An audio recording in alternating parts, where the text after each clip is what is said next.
Welcome to Popcorn Planet. We are live today here on Thursday, March 10th. And I'm here with Vito. I'm here with Kim. So happy to have them both because we are awaiting the live sentencing of Mr. Jussie Smollett. We will be breaking to you live as it happens. So please, if people come in and out wondering what's happening, we are waiting for the feed to start. It should happen around 12. So we got about 10 minutes or so to talk to you guys, hang out, give you some information about what's happening. But look, this is going to be an interesting day. I want to see what happens here as we wait Jussie Smollett's fate. What's going to happen? This staged attack. Now he's convicted. It could end today. I mean, it's going to end today. How long is he going to serve? Will he serve? Will we finally be over this? Will we have to keep spending money on this ridiculousness? Also, we're going to go through the fact that apparently, wait, I had it here. There were apparently a lot of his fans were writing letters trying to help ease the thing. Who's still a fan of this guy? I'm so confused. We're going to talk all about it. But I'm happy to have my guest here, Vito. I am, Andy. All right, so I'm Vito, a big Kim, yes, Jussie Vito. Smollett going way back. Jussie Smollett. I love empires. Smollett. I mean, I don't know. I don't like this guy. I don't like this guy. He's caught. We can finally say he's guilty. He can keep saying whatever he wants, but it was discovered he was guilty, so we don't have to tiptoe and say, do whatever. Like, this guy got caught. And so today we're going to find out how much he's going to serve. I'm curious what you guys, like, how much is enough for this guy to serve for what he did? Let's go to you, Vito. What do you think? Well, is jail time on the table? Does the prosecutor have a recommended sentence at all? Yes. Can you give me what they're thinking? Do you have that in front of you? Twists and turns on his legal. So he's found guilty of 1, 2, 3, 4. It was 5 of the 6 counts. And actually, I think I better. I have Christopher Melcher just gave me his. Here we go. I asked him what's his guess. What would be fair? 6 months to a year. The stated sentence will be more than time served. He will get credits depending on state law, which could mean half of the sentence he spends in custody. He might also get supervised release. Depends on state law. That doesn't feel like enough to me. 6 months to a year is what Christopher's expecting, and he may not even step in a jail cell. Well, does he have time served? Because I don't think he ever went to. He's been out on bail the whole time. Yeah. I mean, what it comes down to is he's going to get, I don't know. Well, I want to say maybe the prosecutors will, or maybe the judge will throw the book at him because it is one of those things where you don't want rich guys to keep getting away with whatever they want and creating a mockery of the legal system. You know what? I think there's a very distinct possibility he'll get a year of jail time just to kind of send a message that, guys like him aren't above the law. Then again, maybe they know that if they do that, they're going to get his lawyers coming back in and charging the system to do appeals over appeals. So maybe he will just get the customary slap on the wrist. I'm going to hope the judge at least throws the book at him, gives him like a year in prison. He needs something. He's delusional. He needs a wake-up call. Yeah, I mean, it's weird because, the experts here say, well, he faces up to 3 years. So there he goes, 3 years in prison when he's sentenced, but experts are saying it's unlikely he'll serve any prison time at this. He'll get less than that, and then he'll get credits. Kim, what is your opinion on this? Do you feel like he should serve?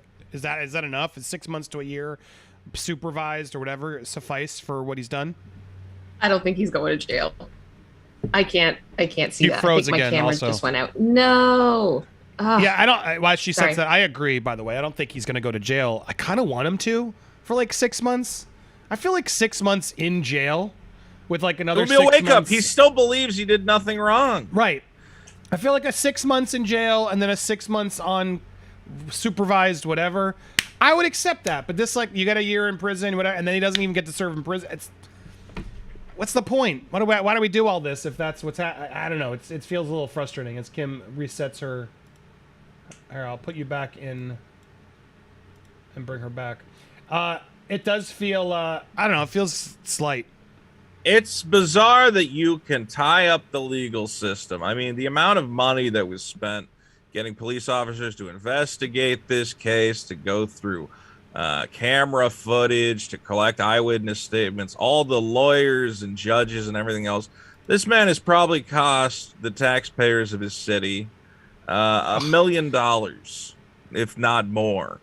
And the idea that you can do all that for this stupid, petty, I want to be famous because racists beat me up reason, and then just walk away from it is it's an absurdity. It's sad, man. It's really frustrating. Yeah. It's always like these, whenever someone, a false accuser, you know, is even put under, which is rare we get someone like this actually exposed in a court of law. You know what I mean?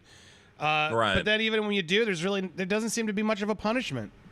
It's kind of frustrating, I got to be honest. So it'll be interesting to see. I hope the judge. It is very frustrating. I hope the judge does throw more of the book at him, because I think he needs to be held accountable for what he did here. It's crazy. There, Kim is back. All right, we got her. Yeah, you there, Kim? I think it's working now. We got her, folks. Yeah. Sorry about that. I know guys. you're getting a new webcam soon. It'll all work. It's on the way. Yes, it's coming. Yeah. But in the meanwhile, we'll make it work. But yeah, so you don't think he's going to serve time, but should he serve time? He should be. There needs to be some. Sorry, there needs to be some punishment for sure. Because it's not okay. I think it hurts a lot of people. I think it hurts people who do suffer from hate crimes, and we can't allow this to continue. But also at the same time, I kind of wonder, like, what pushes someone to do that? Like, why did he make the decision? Mental illness. I think this man is insane. Entered into since March of 2020. But overall, hold on, showing up the audio. You think he should be committed? Oh my gosh.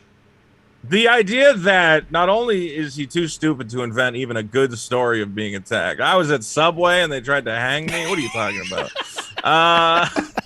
But then to now be going, no, that happened. That seriously happened. It's like, we found the guys. They're like your buddies. You were in a relationship with one of them. Like, how are you still clinging to this insane story? And if he truly, I think he believes it. I think he believes his own lies. He probably does. Absolutely. I would second that. Yeah. Absolutely. Yeah. And that is dangerous to himself and the people around him. He should be locked up in a bin until they figure out what made this man. And I think what is this? Yeah, I think that's kind of where I am. Like, a part of me is like, does he just need a lot of help? Because my fear would be, if you throw him in prison, will that make it worse? You know? Right. No, I would actually be happier if he went to a mental hospital or something.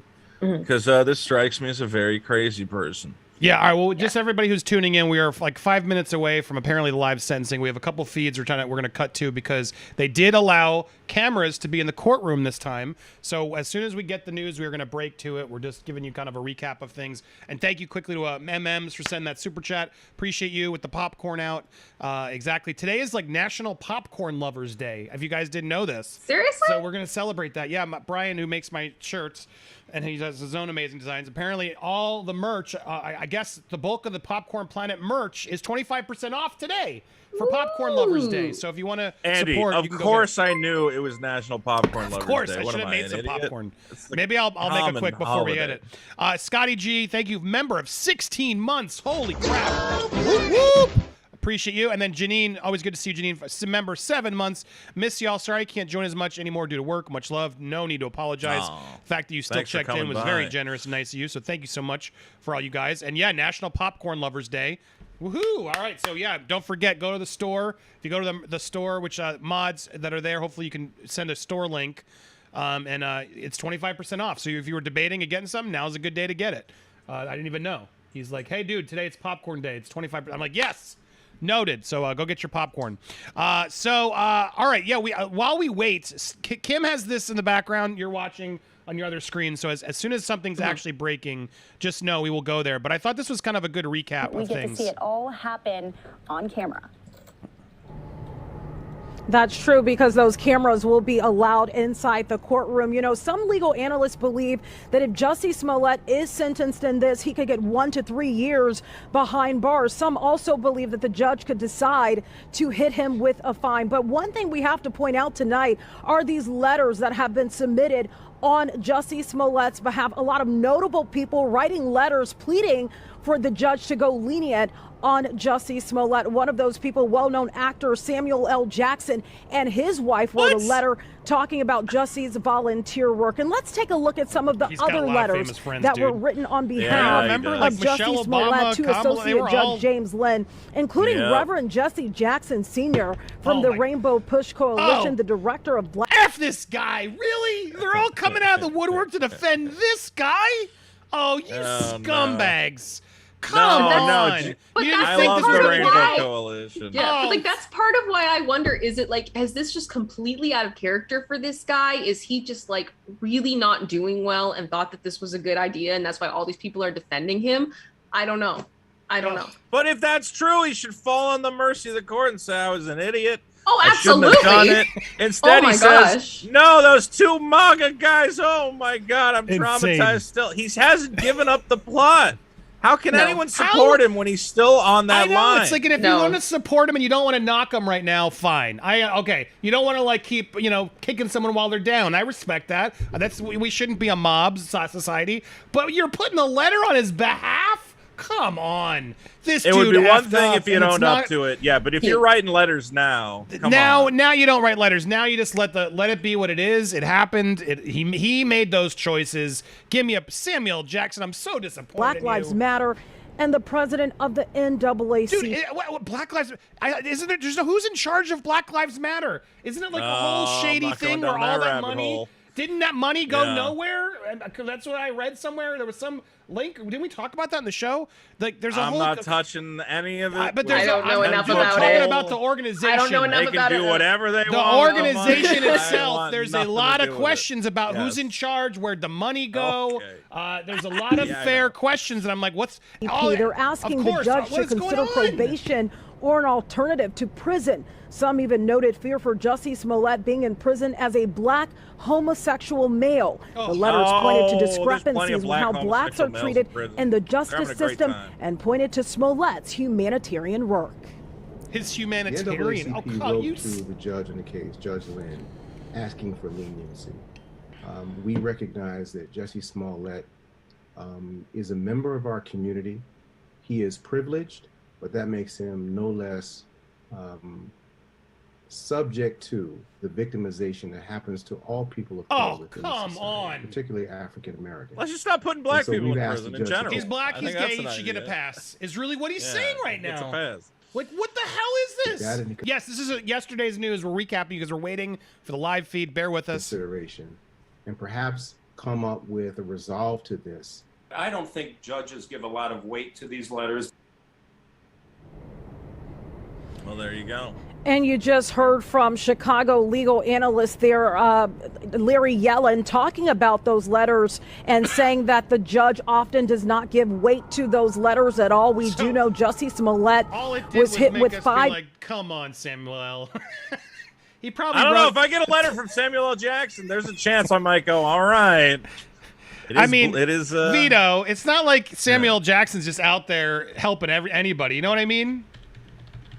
Look, if Mace Windu sends me a letter, I might take it seriously. I mean, it's kind of ridiculous to think. It's like to think that like Samuel Jackson's out there. Oh, I was trying to find an image to make a joke.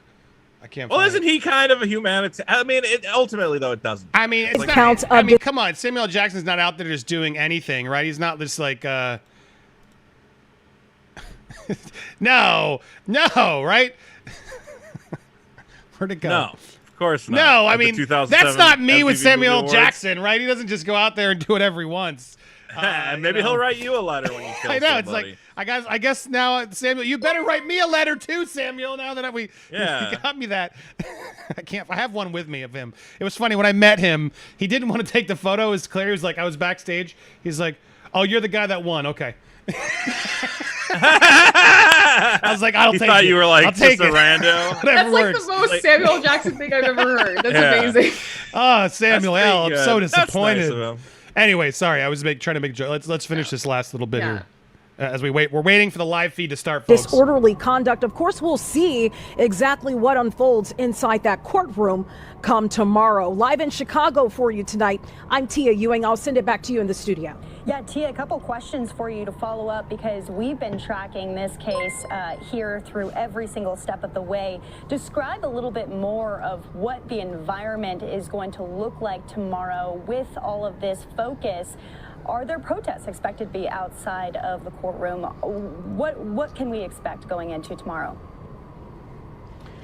I think what you're going to expect is a swarm of media at that courtroom. You know, this has gone on for quite some time here in the city of Chicago, and you can't negate the fact that there is still possibly a monetary penalty out there for Jussie Smollett. You know, it took time for Chicago police to investigate this alleged hoax that Jussie Smollett created himself. And so that amount is $130,000. You know, the legal analyst that I spoke with said that if this judge decides to hit Jussie Smollett with that fine, maybe that part of his case will go away. But as of right now, we're expecting a lot of media to be there. Obviously, Jussie Smollett and usually his team will be there. And haven't really heard too much about protests outside of the courtroom, but that is not outside the realm of possibility, that's for sure. And as you said, he faces a maximum sentence of 3 years in prison for each of those 5 felony conviction counts. But there is a possibility of just probation, isn't there? There is a possibility of probation, a real possibility here. You know, will those letters matter? You know, that's what it comes down to. Will the judge take into account that Jussie Smollett was lying to begin with? Will that matter? The amount of money and time that was spent to investigate, how will that weigh? You know, this judge is typically very fair, so we will see what happens. This judge has been within the Cook County court system for quite some time, so it will be really interesting to see what takes place. Of course, we know Jussie Smollett and his legal team, they feel like he didn't get a fair trial from the very start. They felt like the judge was a little distracted and maybe not in the name of fairness for Jussie Smollett. So it will be very interesting to see what happens inside the courtroom and what the Smollett's legal team will do in response to what happens tomorrow. Right, key words there, inside of the courtroom. 3 years versus 0 in prison there. We'll be keeping our eyes open for all of those developments. Again, Fox 32's Tia Ewing, thank you so much. All right, so let's take our bet. How long? We got it before we know. We're still waiting for this feed to come in. In fact, I'm gonna have it up on while we're just so I can see it too. You got it anytime. Thank you for having me. As we get rid of that one, here we go. Let's keep this up so people know it's coming. As we were waiting, folks. Let's go around the bend. How long do we think he's going to say? And I saw some of these super chats out there. Thank you, Wild Man. Samuel Jackson's a puppet. He's got a new movie out. That's why he's out there. I know I heard a story. Not the best movie promotion. I heard a story like basically he's smart. He's like, dude, if you pay me the $1 million, I'll show up for your movie. Like he wants to work. I think Jesse Jackson's got a new movie too. So yeah, he's got a lot of new movies. Good for him. How much? So our Lee asked, how much? Okay, Andy, how much time should he get? No one died or is physically hurt, although he did lie. So what's appropriate? Not easy to answer, is it? No, it's very easy to answer. I'm going to answer it. I think he should serve 6 months in prison. 6 months in prison. A full year. He has 5 charges of sick. He caused this. I think he should also. Now, if he's paying that full fee, it does help me. Because that's really where a lot of this came from, was a lot of wasted resources that taxpayers paid for. Yeah. That would help me if he gets less time, and at least knowing that he has actually paid what the resources were wasted on this, because that's, I think, the most offensive thing here. But I still think he should serve like at least 3 to 6 months in a prison with maybe, another like 3 to 6 months on... He hasn't learned anything. He needs to learn a lesson. $110,000 out of this guy is what was he making an episode? That's probably one episode. He's not making it anymore, Vito. That's going to come out of any savings if he had any. That's going to be okay, but isn't he a rich kid? He's got rich family, rich friends. Seems that way. This guy's one of his. He's not hurting for money. Rich he's got friends investments. probably just pay the bill. Yeah. So I'm going to say 6 months. I think he's going to get 6 months. I think he should actually have to serve those 6 months. But all right, Kim, what do you think? We have to take our guess. 0 to 3 years. I would like to see 6 months minimum. I could definitely see that being under house arrest, and if that would be something that he would get treatment while under house arrest, I would be good with that, on the condition that he pays back every dime that he has cost Chicago for this. That would be my hope. Copy that. Vito, what's your guess as we wait? Electric chair, frying. No. Look, don't laugh. I want this guy to get. I want him to get a year in prison. It would be one thing if he had owned up.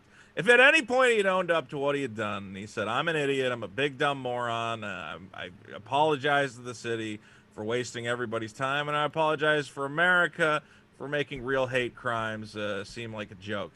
But no, he hasn't done that. He's learned nothing. So this man needs a wake-up call. He's clearly lying. And I would say he needs a year, maybe 2 years. You know, the fact that he can't own up to it, if he again appealed to the judge and appealed to the people and said, "I know what I did was wrong. I went crazy. I'm off my meds," I would feel maybe a bit of sympathy, like, all right, you screwed up. We'll give you a slap on the wrist. But this is a man who's convinced that, I don't know what he thinks. This was a moral crusade to stop the MAGA hat people from coming to your subway. Like, what do you think you were trying to accomplish in America? You're opening a dialogue? No, you've hurt the national conversation around race, around hate crimes. And that is very serious and should be taken seriously. Well, he should be set as an example of this sort of, it's so, you know, he's just making every excuse in the book of, like, I'm the victim here. Like, okay, and I'm sure in some ways in society, right, sure, maybe he is, okay. But the fact that he keeps leaning on that makes me want to have him have a longer sentence, because I would like every to be time a he rich does black that, man. I'm just like, dude, you are really not helping anyone's causes. And then you make people think, oh, well, yeah, why would I believe anything? You know what I mean? Why would I believe any hate crime? Or it's like what you've caused now for actual people who have to go through this type of stuff. They're not going to believe him because of you. It's always, oh, now you're a Jussie Smollett. So you owe it. And I understand his pride. Like, he's not going to ever fess up.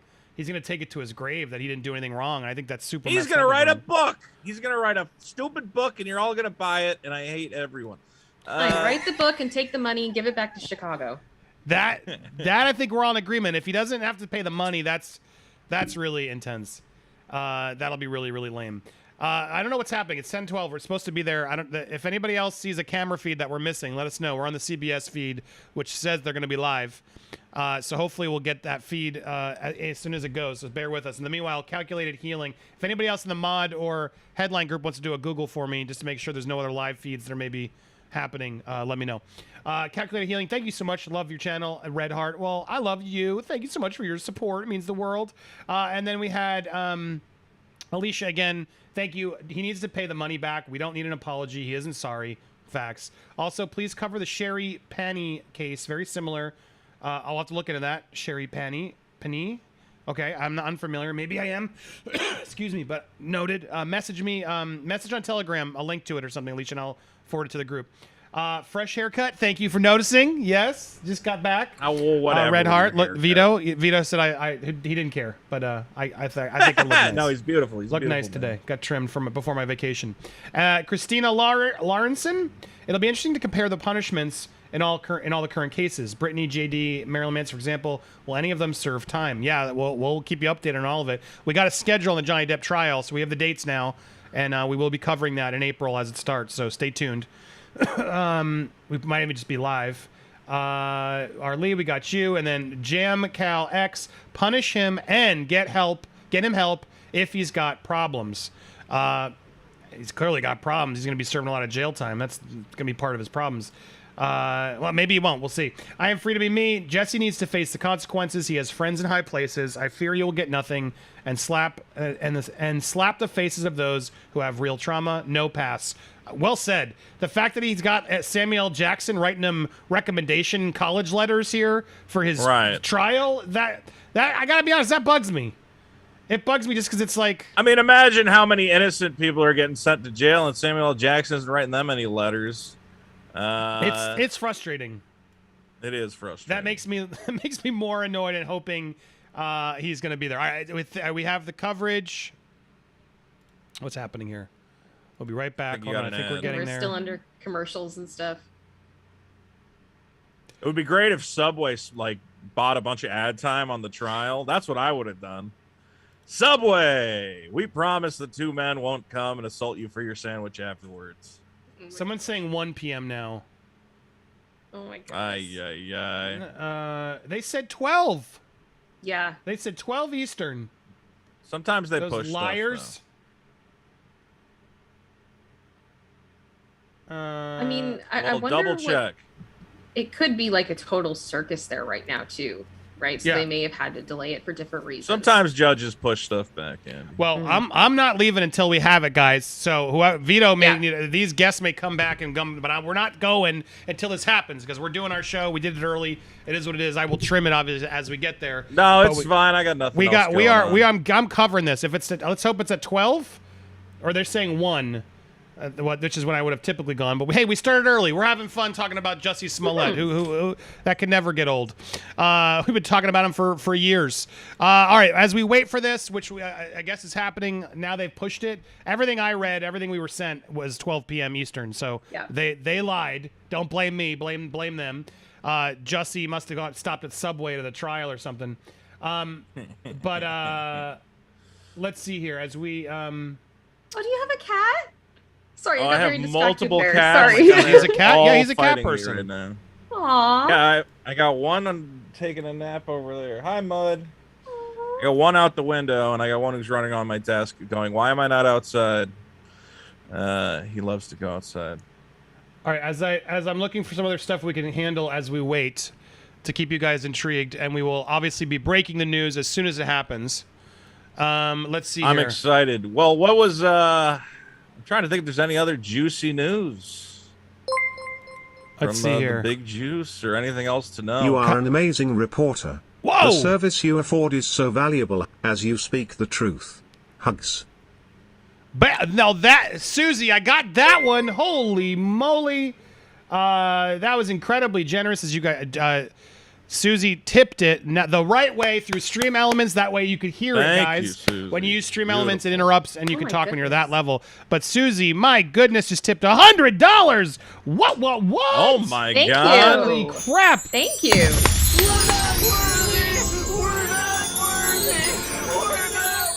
Amazing reporter. The service you afford is so valuable as you speak the truth. Hugs. There it is, Susie. Susie was messaging. Kept saying message.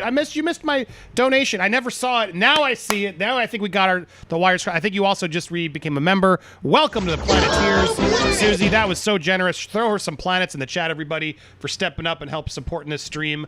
Incredibly generous. That's what keeps the channel going. So I appreciate you. Beautiful. As we Thank sit you here so and much. entertain you as we wait for delayed news coverage. It's the best place to be. So thank you so much, Susie. Incredibly generous of you, and I really appreciate it. We try our best to speak the truth, or at least, when we speculate and have some opinions, we at least just tell you that's what we're doing, unlike some news outlets that just play it like it's news. So thank you so much for that. We got some good stuff next week. I'm excited. I'm going to tease next week, actually, because I've been banking some stuff. I'll be in Vegas. I'm going to Vegas twice, Vito. Going with my family next week just for fun, because they've never been. Long story. For funsies, you're going to Vegas? We're going there in the Grand Canyon. Well, also the Grand Canyon. We're gonna and some other stuff. But next week, Steph will be here live streaming. Hopefully, Vito or Kim. I'm sure she could use some help. If either of you are available, let us know. She'll be here covering it for us next week. But I banked some stuff, including. Oh, guys, get ready. I did my final book review. I finished it. It's completed. It's in the can. Things I should have said. Oh, it gets good. I'm actually glad I waited because a lot more stuff happened since then that I was able to look at it and my notes with those eyes. And I actually broke it into 2 videos. And going through it again, Jamie Lynn's pregnancy was the catalyst. I really think people are underestimating how Lou Taylor and the Jamie Lynn pregnancy was another reason on how they were able to get Britney and where she was.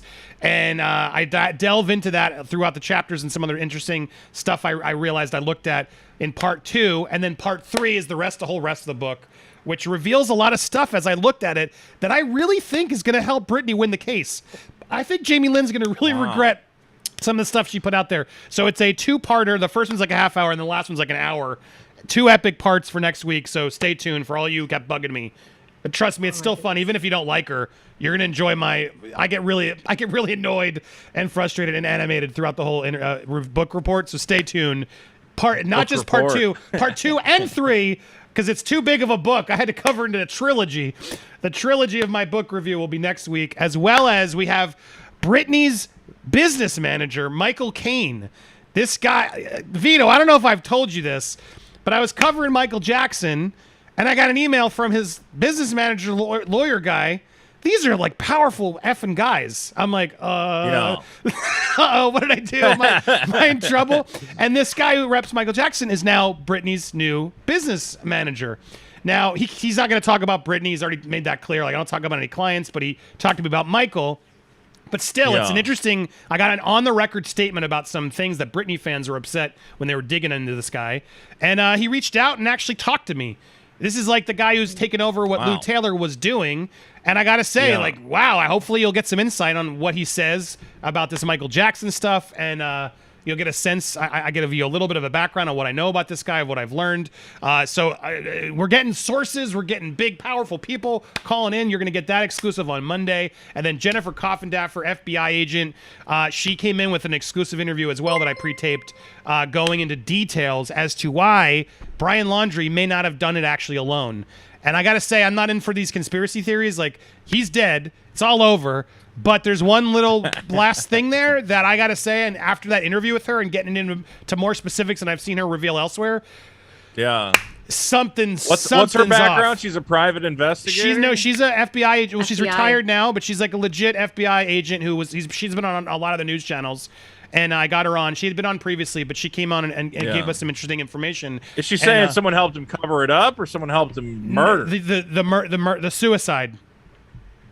Oh, himself helped. Oh, okay. It's and I don't want to. I'm not gonna. That's all tease. There's more to it, and the evidence she presents, she's very fair about it. She's like, look, it's not guaranteed here. These are reasons that also could be, but she lists out enough that why she leaning towards he didn't do it himself.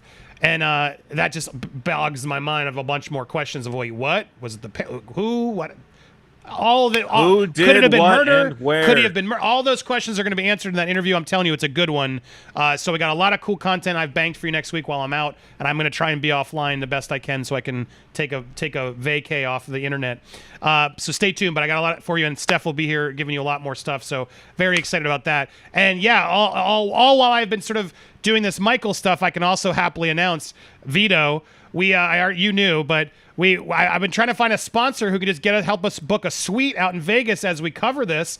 And they were so impressed with my coverage. They're like, hey, you got to go catch the Vegas show or the Broadway show. I'm like, sure. He's like, let us know. We'll hook it up. And I'm like, well, I'm going to be in Vegas for a week. So cool. Happy to announce again, for those of you who maybe have missed it, so happy because, yes, we will be in Vegas all the week of April 25th to the 9th. And it's going to be brought to you by Michael Jackson 1 Cirque du Soleil.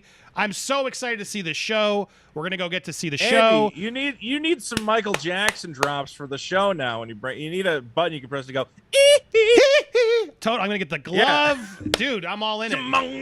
I'm Team Michael all day long. I love MJ. I got his back. I think what's happening to him is horrific. And my God, that music. I got an initiative I'm going to debut soon too. I'm hoping I'm going to rally you guys to do something in honor of Michael. So stay tuned. It's coming. But I'm planning a big viral trending thing that I hope I can get some support from all you guys. It may seem silly, but I don't think it is. So stay tuned. But I'm happy that when they reached out, I was like, look, I'd love to talk about Michael. We need reasons to talk about Michael, though. Like, what's the news? What's coming out? And he's like, well, go catch the show. And so thank you. They're going to get us to the show. Vito, if you're going to be there, maybe you can come join us at the show. We'll be able to see the show. There, yes. And we'll be streaming from a suite they hooked us up with, which is much nicer than the crappy room I was able to afford. So grateful for the Cirque du Soleil Michael Jackson 1 hookups. We will be there in honor of Michael Jackson 1. It's going to be Thursday the 28th is the night we're seeing the show.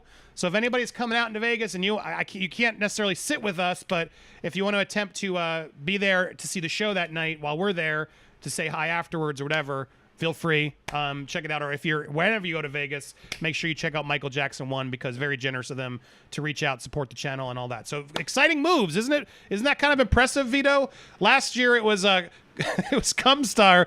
This year we finally got something legit.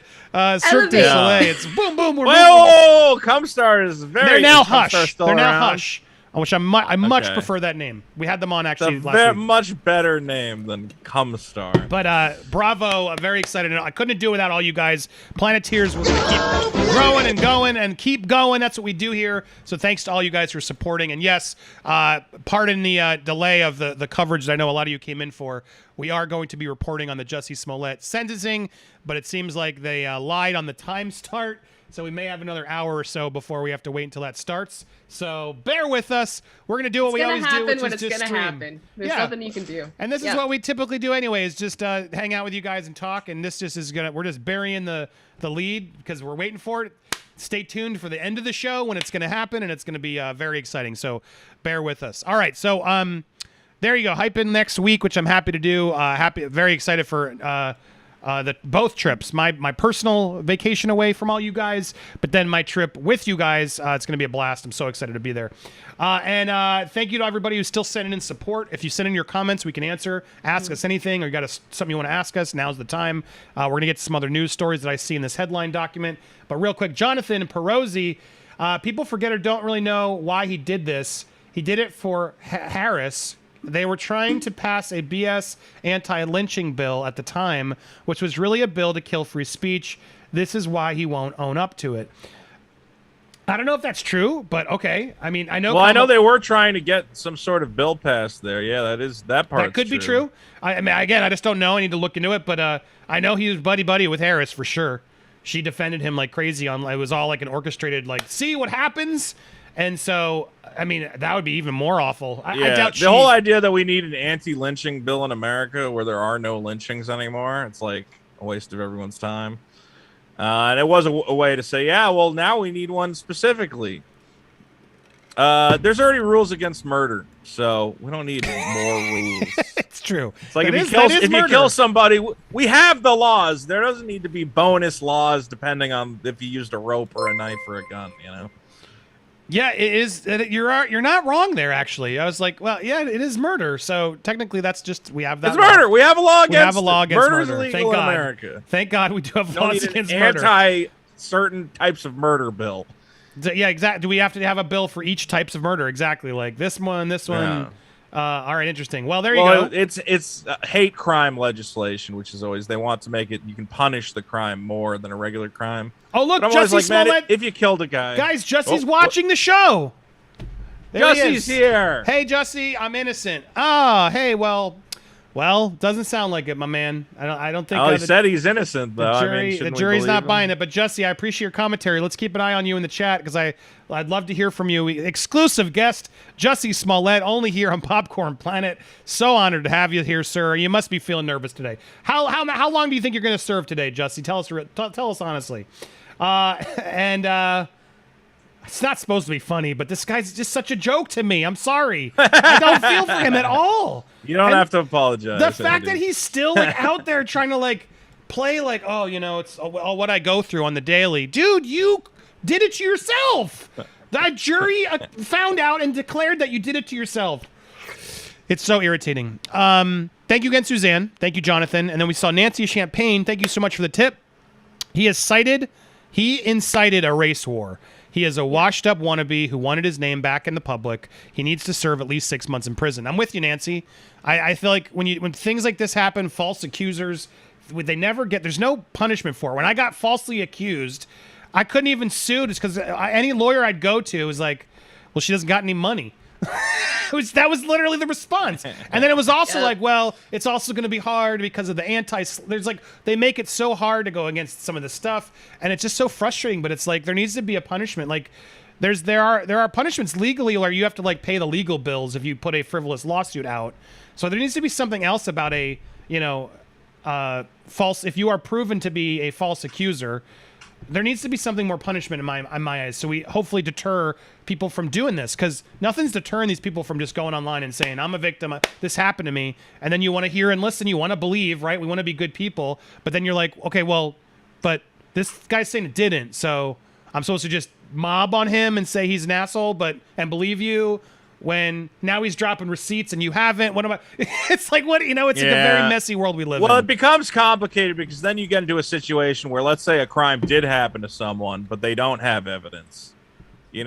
is it that? And then they're like, well, now I can't say anything about it because I might get jail time. It's true, right? Someone could, I can't back bad it up. people could use that law, I guess, to say, well, see, they lied, so put them in jail, and they didn't lie. Well, that's what makes it kind of complicated. Yes, please. Do we have news? Sorry, guys. It looks like there's somebody in the chat that's saying that there were actually lynchings that happened in California in 2020, and like I don't know about it. I don't know. No. It's Vito's gonna. All right, there. The Vito. Why'd you have to begin saying that? There's no lynchings. Like he's like some expert in the field. I was just letting it go because Vito says stupid all right. things Look, I'm not sometimes. trying to get into it. But when anybody pushes Vito, he's gonna then get. I can hear the clicks. A lot of times, these guys, like one guy, was found in a public. Oh God! park, Don't try to like make them sound like they're not, Vito. Just let it go. No. But it was a suicide. There was a suicide. It's not people aren't running around hanging. You know how hard it is to hang somebody. You gotta. No, I mean Jeffrey Epstein, his associate—they're all hanging themselves in prison, Vito. Yeah, they're hanging themselves. The point is, if you want to kill somebody, you're just gonna shoot them. You're not gonna take the time to put them in a tree. I mean, don't speak for all haters.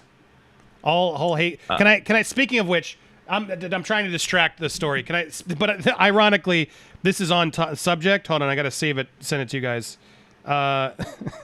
Here it is. Wait, hold on. It's coming. It's coming.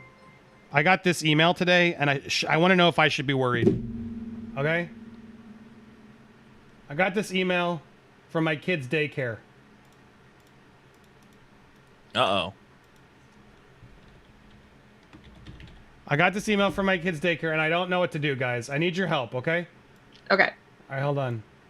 Where did I save it? It's got a million windows open. Whenever I want to introduce a new thing here. I'm laughing because I have the CBS feed on one of my monitors. Guys, I got this email today from my kid's school. It's Spring Hate Parade is tomorrow. Guys, the Spring Hate Parade is happening at my kid's daycare. What am I supposed to do? No. Oh my God! I'm supposed to design a hat for him and get him ready for the big Spring Hate Parade tomorrow. I don't know what I'm supposed to do. I'm freaking out. And I guess I got to get him a new school now. I didn't know they were teaching this sort of thing. Yeah, what sort of nonsense? Vito, you say there's no hate in this world, parade. but I'm telling you right then and there that you're wrong. I got the proof. I always keep my receipts. Hate parades. I love typos and emails. I don't know, and like they were very apologetic. Like they wrote pretty quickly, my gosh. We meant spring hat parades. But I had. Please do not send your child dressed as any member of any fictional German party. This is real. This was real. I promise. Oh my god! I blurred out the school. Good. I don't want any weirdos finding my school. At least the picture. There's nothing to take away from it. The Spring Hate Parade. Oh my God! So it's yes, got a little cow. I know it looks so cute. Cow. I'll take a picture of. I don't even know. Now I have to make a damn hat for my kids. It's like, oh geez, it's always so cute until you have to make it the night of. You're like, God damn it! Do we have hats? You can make a hat. It's 2 strips of cards. What do you call it? Construction paper. Yeah, exactly. It's just so easy. And then cut it, and then glue it, and then wait for it to dry, and then your kid doesn't want to do it, so then you just do it. But then you don't want it to look like you did it, so you got to make it look shit. It's a whole process, Vito. Trust me, you don't have kids. You don't get it. I like the subterfuge part where you're like, you have to make it look like the kid made it, so you're drawing with your left hand instead of your... You got a lot of arts and crafts supplies in your house, Andy? We do. Thankfully, we do. Yeah, we keep our... Pipe cleaners? You a pipe cleaner family? I don't know if... we should. Yeah, probably. I'm sure in a drawer. That was always the most fun thing. They're fun. No one ever used them to clean a pipe. It was always just for making little bendy guys. Yeah. Susie, thank you so much again. Susie, I just saw, I am coming to Vegas. You are staying at Cirque, right? Do you have info page anywhere? I don't know where we're staying. We aren't going to tell you where we're staying. We don't want anyone showing up at our hotel rooms. That's not what this trip's about. We are going to be in Vegas. We'll be on the Strip, and we're going to be there the week of the April 25th. You're going to be staying on the Strip, though. You can the say Strip, that. yeah, we'll be on the Strip. I don't know. Pick where you want, but we will be doing meetups that evening, or that evenings at points on the Strip, out like walking around, or you may find a place to meet up at. But we will do probably in the evenings, at least Tuesday, Wednesday, some meetups. And then Thursday, we'll be doing that Michael Jackson show. You have to buy tickets if you want to go there on your own. We will be there, so you can come say hello to us before or after, get a photo. But yeah, those are those nights. And then there may be some other get-togethers. It depends. It'll be a little bit on the whim. Join the Telegram group. There's a Vegas group. You can connect even if you don't see us. If other members want to meet up or fans want to meet up safely, you can try and do it that way. But that's the info we got for you. It's April 25th through 29th. We'll be there in Vegas. And if you can't come, no worries. We're streaming live from Vegas. Are you coming, Vito? Are you going to be there? I'm still on the fence. Vito may be there. Lewis is going to be there, and Steph is going to be there, and it's the first time Lewis Steph got and I will it. be together. What do you call it? Didn't Lewis run a fundraiser again? I got to run a fundraiser. Yeah, I mean it's slow going. Don't. No I went to Vegas like 3 times last year. It's just drains I'm going. my finance. I'm already going twice in like a month. It's wild. But anyway, I don't know why Vegas. Vito may be there. I'll talk him into it closer. He loves that buffet. I got to figure out how to monetize it. I do want to go to the buffet. You should make some content there. Do like a man on the street stuff with people in Vegas. There's a lot of people. Weird. Yeah, but people. I'm lazy. Talk to strippers or something about something completely serious. What do Vegas escorts think of the war on in Russia? Right? Yeah, I mean, that's the kind of stuff. What do they think about Star Wars? Yeah, something. That's a Vito video. Dude, I can make Vito videos left or. I'm telling you, man. I still can't believe you didn't make that video about trimming your pubes. I still don't know why you think it's that. I've talked to other people since then, and they're like what? I'm not going there. Andy, no, sorry. I'm just making fun fine. of. I'm just making fun. You're the one who. Andy went on forever. I made it as like maintenance care video because Vito had an interesting take on it. You don't need make maintenance. that video. It naturally maintains. No, I'm not going there again. It's too early in the morning for a lot of our viewers. No. Anyway, very excited to be in Vegas. We'll be hanging out, and I'm just excited you'll be able to stream with us there live. We'll have a schedule as we get closer, so you guys will know what's going on, but it's going to be a lot of fun. And yes, we are going to review the Michael Jackson show. I saw a lot of you at. Of course, we will be. So excited. We will probably also be follow me on Instagram and other. There'll be streams on Steph's and Lewis and our social medias, our Telegram, all of it. We'll be activating as much as we can to get you guys involved. And yes, you'll have opportunities to hang out with us, say hello, get photos. So if you're out there coming out, have fun. I mean, you should come out and have your own fun at Vegas if you're coming. Bring a friend, whatever. It's for that. But we will obviously have opportunities for you guys to meet up, say hello, and we'll be able to thank you in person. So thank you, Susie. If you're coming out, bring a buddy. Or just hang. There's plenty to do. You can go sit, gamble. You can go walk the strip. You can get some drinks. Plenty. Go see a show. Lots to do in Vegas. And excited to see some of you guys if you can make it. Mark Croson, thank you so much. We're gonna get to some news stories again. Sorry, this is what we do. I'm not sorry about it. I'm just saying I'm only sorry in that I thought we were gonna have the sentencing a little earlier. It got delayed. It looks like we'll be here at least till one or so when it breaks. I'm hoping. So stay tuned. We will break that for you live as it happens, or when it happens. I'm not leaving until it happens, but we're going to hang out and do the rest of our show, other news topics as we're waiting. But if anybody's tuning in wondering what's going on, they delayed it. And we're just going to keep streaming. But thank you to Mark Croson.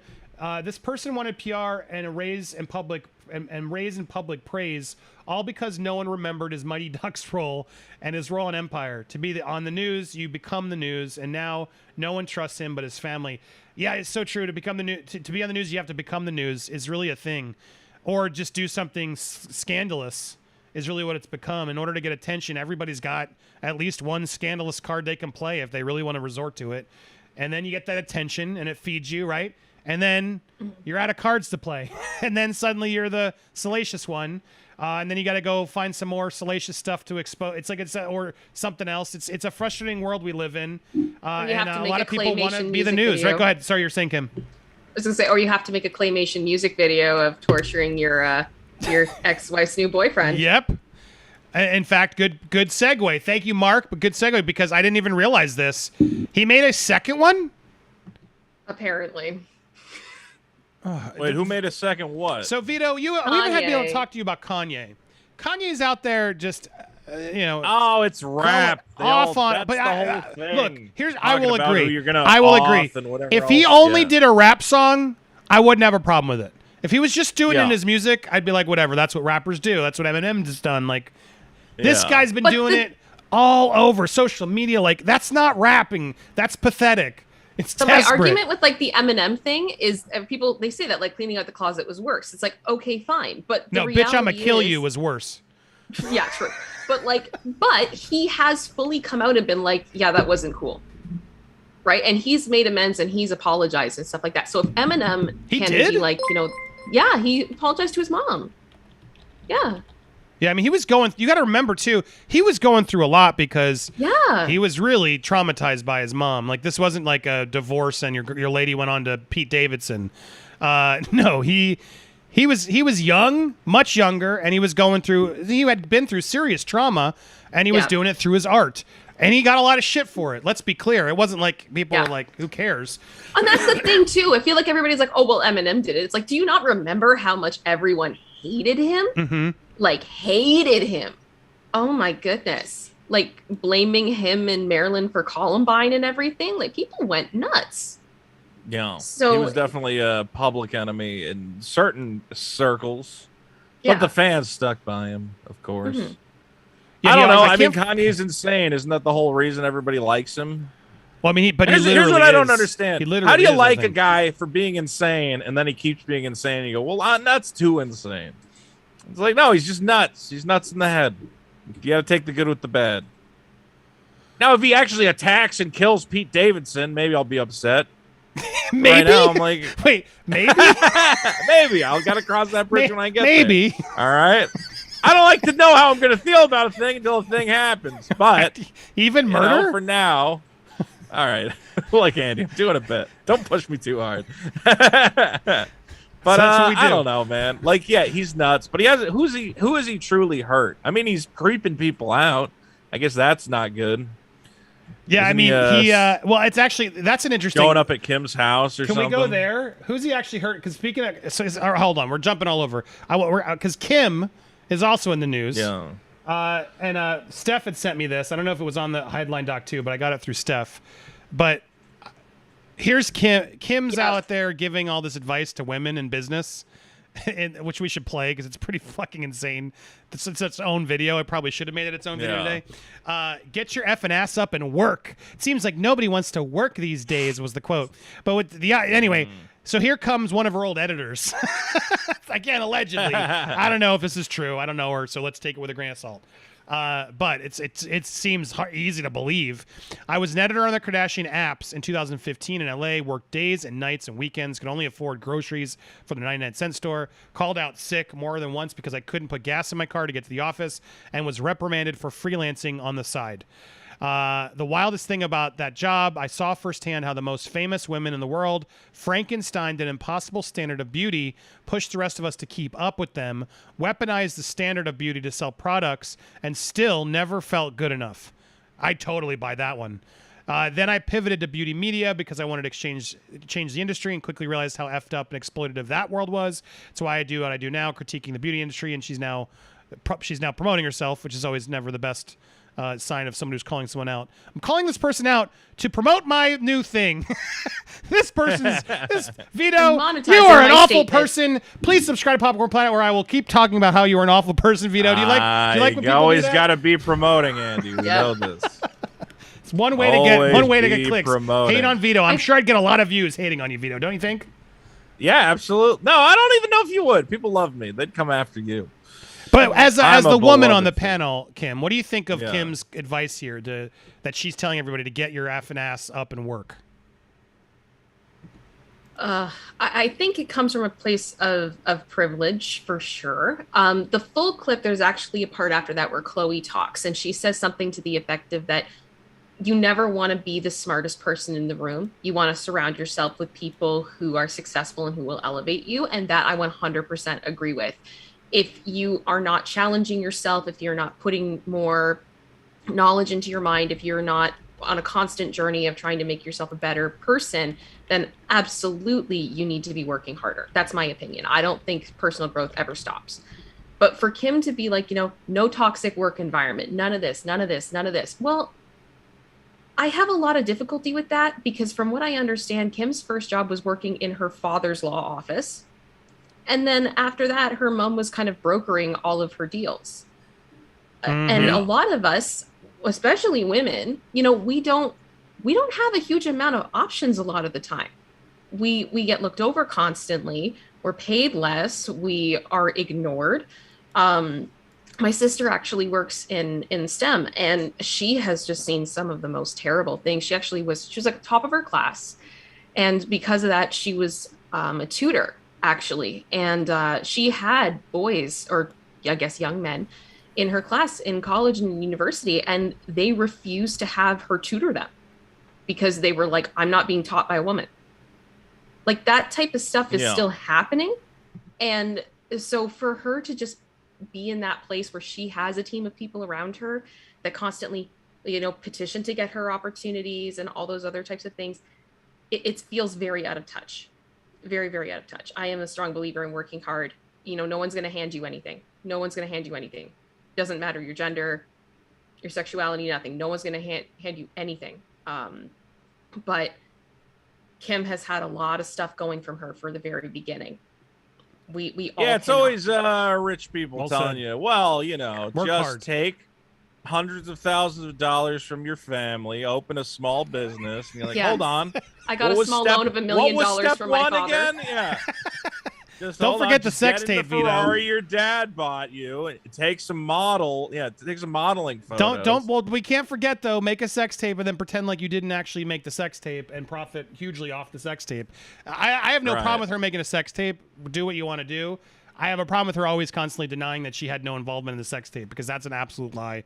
She's monetized that like crazy because she owns it, and that's more annoying to me. Just be honest about it. Yeah, I did it, and I monetized it because I realized I need to play it that way, right? I didn't want someone else to monetize this thing that went out. Fine, I would have bought that, but no, it's never that. I have nothing to do with it. But here's the clip, I guess. Get your fucking ass up and work. It seems like nobody wants to work these days. Get your fucking ass up and work. This is a Kim Kardashian when she visits the children that make her clothing in sweatshops. Ouch. A lot of people are dragging her for this. Get your fucking ass up and work. It seems like nobody wants to work these days. You That's so true. You have to surround yourself with so people that want to work. Oh my God. God. Have a good work environment where everyone loves what they do. Everyone loves working for you? Because you have one life. No toxic work environments. Kim is so What if you're smart. the toxic work environment, Kim? Or, Kim, like, seriously, like, no toxic work environment except for me as the boss. And show up and do the work. Get your fucking Do ass the up work. Do the You're work. So lazy. Oh my God. Yeah, the irony of her doing that. And I don't even want to say that she doesn't do work, because I'm sure she does work. Mm-hmm. Like, she probably does do work. And I'm trying to find the full clip. Like easy work, like just looking pretty and being on a TV show. I could do that. If you wanted someone to follow me around with the camera all day and they got to edit it and I just got to be me. Oh my God, so hard. Are you going to do a commercial for us for Skims? Yeah, absolutely. Now that would be another video, you trying on Skims. I mean, these videos write themselves, Vito. Why don't you do it? Why do I gotta do Because you're the guy who drank the bathwater. I'm sorry. That's your brand. My brand is toxic. Tired of my brand. Advice for women in business. Get your up and work. Get your ass up and our life, work, whether girl. it was breakups Oh or transitions or things that other Hold on, let's really listen. about our life. Guys, we're waiting for Jussie Smollett, so let's rag on Kim Kardashian and her work ethics. Let's hear it. That were really about our life, whether it was breakups or transitions or things that other people might be having a hard time dealing with at home. If that changed the way that reality TV is, viewed or seen as being really helpful and informational, I think that makes me proud. I'm just informational? What? The documentary, the informational documentary, Keeping Up with the Kardashians. We've been able to do it Kim, for so there's long. people that are dying. She's literally, we're in a war with Russia, killing Ukrainians, and look at all this hard work she's doing. Why are poor people so lazy? Oh my God. What we're going through. Just put on Even some if it's not foundation crazy and salacious work and it. It might not be something for ratings like some other shows do. We've always stayed. What? You're trying to tell me your show's not doing things for ratings? Your whole thing is fake. You give me a break. It's all orchestrated by Chris. True to who we are. What's important to remember is we've been able to shine a really bright light on issues like the homeless situation in Los Angeles, prison reform, just different things that I mean, I heard of the prison reform. What she did? They did something for the homeless? No, I never heard of that. actually care about. We went and we gave a homeless man a makeover, Andy, and he was so pretty. Balance of boundaries. But then he wouldn't get a job. But he won't get, exactly. But he won't put his ass to work. Over the He years, didn't work it. Boundaries. That's a being the queen of boundaries. We always show, even if it's something that we don't fully want to get into, we always show a glimpse of something that. Which one's the one, really this tall one in the back? seen. That's Chloe or Courtney? I don't know which ones are which. See, their work is Really to excited sit about- while someone Who's else this? takes pictures of them. That's not a job. That's I can Chloe. do That's that. Chloe. That's Chloe. I love how they just like Chloe's just there in the back. It doesn't get to like talk. It Of the feels show like on Hulu because she's we out of focus. really have no restrictions. Before on E, it was totally us and totally amazing, but the episodes were so short and the producers definitely knew what the E audience wanted, and this feels a little bit more documentary style, coming from a different angle of where we're at in our lives now, because it's different sides that maybe the E audience wasn't into our business ventures or my law school journey and stuff like that. Oh my God, are we gonna see the drama of Kanye and Pete Davidson or not? Because I don't give a shit about the show if you're not actually giving me the real fucking stories. I think they did confirm they would be. Okay, Yeah, that they're going to talk about it. and that's going to confirm what Lewis and everybody's always said. It was all for the show. I think I definitely started the boundaries conversation, but I think it's like boundaries within even like how to balance like filming and then having a moment to ourselves, or like taking our kids to school, or knowing that like we Oh need my to God, work I out in the can't morning believe we look up. before I'm we kinda sorry, start I our can't day, believe all like the so many things people look to up to these survive. women. She's a trailblazer. These are trailblazers. Have you guys seen Kourtney Kardashian eat a Kit Kat? No. Oh, Do I need gosh. to? Yes. All right, well, let me just finish this But one. Yes, remind me. I think boundaries with filming is like, yesterday I got a text like, can we film Valentine's Day? And I was like, that's gonna be a no. I'm sure you would love to, but that's gonna be a no. You've always been really open. I think what's cool about Court is that she started off our She's, original like, show so not really open. wanting to be famous or caring. What she showed was just so like limitless, because she But didn't then we think gave her about millions it of and dollars thought and she about was her into it. She or still does. She's like, she didn't want to be famous, but we needed her to be there so we could all continue to be famous. how they perceived her, and so she just showed everything. This time it's on her terms, but I'm really surprised to see how open she is. What's also different is we film individually a lot, and so I'll watch an episode and just be like, Can you imagine having to watch back episodes, Vito, of your life that you're now like producing and like trying to make more interesting and adding more drama to? Like, all right, here, Vito, here's like your Wednesday. What would an episode of your Wednesday be like, Vito? I'm curious. I would eat a sandwich, and then I would eat some pizza. You pet your cats. I wasn't even trying to troll you. You're like, yeah, it would be. I mean, mine would have been boring too. But yeah, can you imagine? Then someone filmed it, and then you have to watch the edit of it. Give notes. You're working it. It's so good. You're so good. Yeah, I'd be like, stop filming me, please. They love watching themselves. Go ahead. You were gonna say something. Well, just I don't know, man. I don't understand how anyone watches any of this stuff.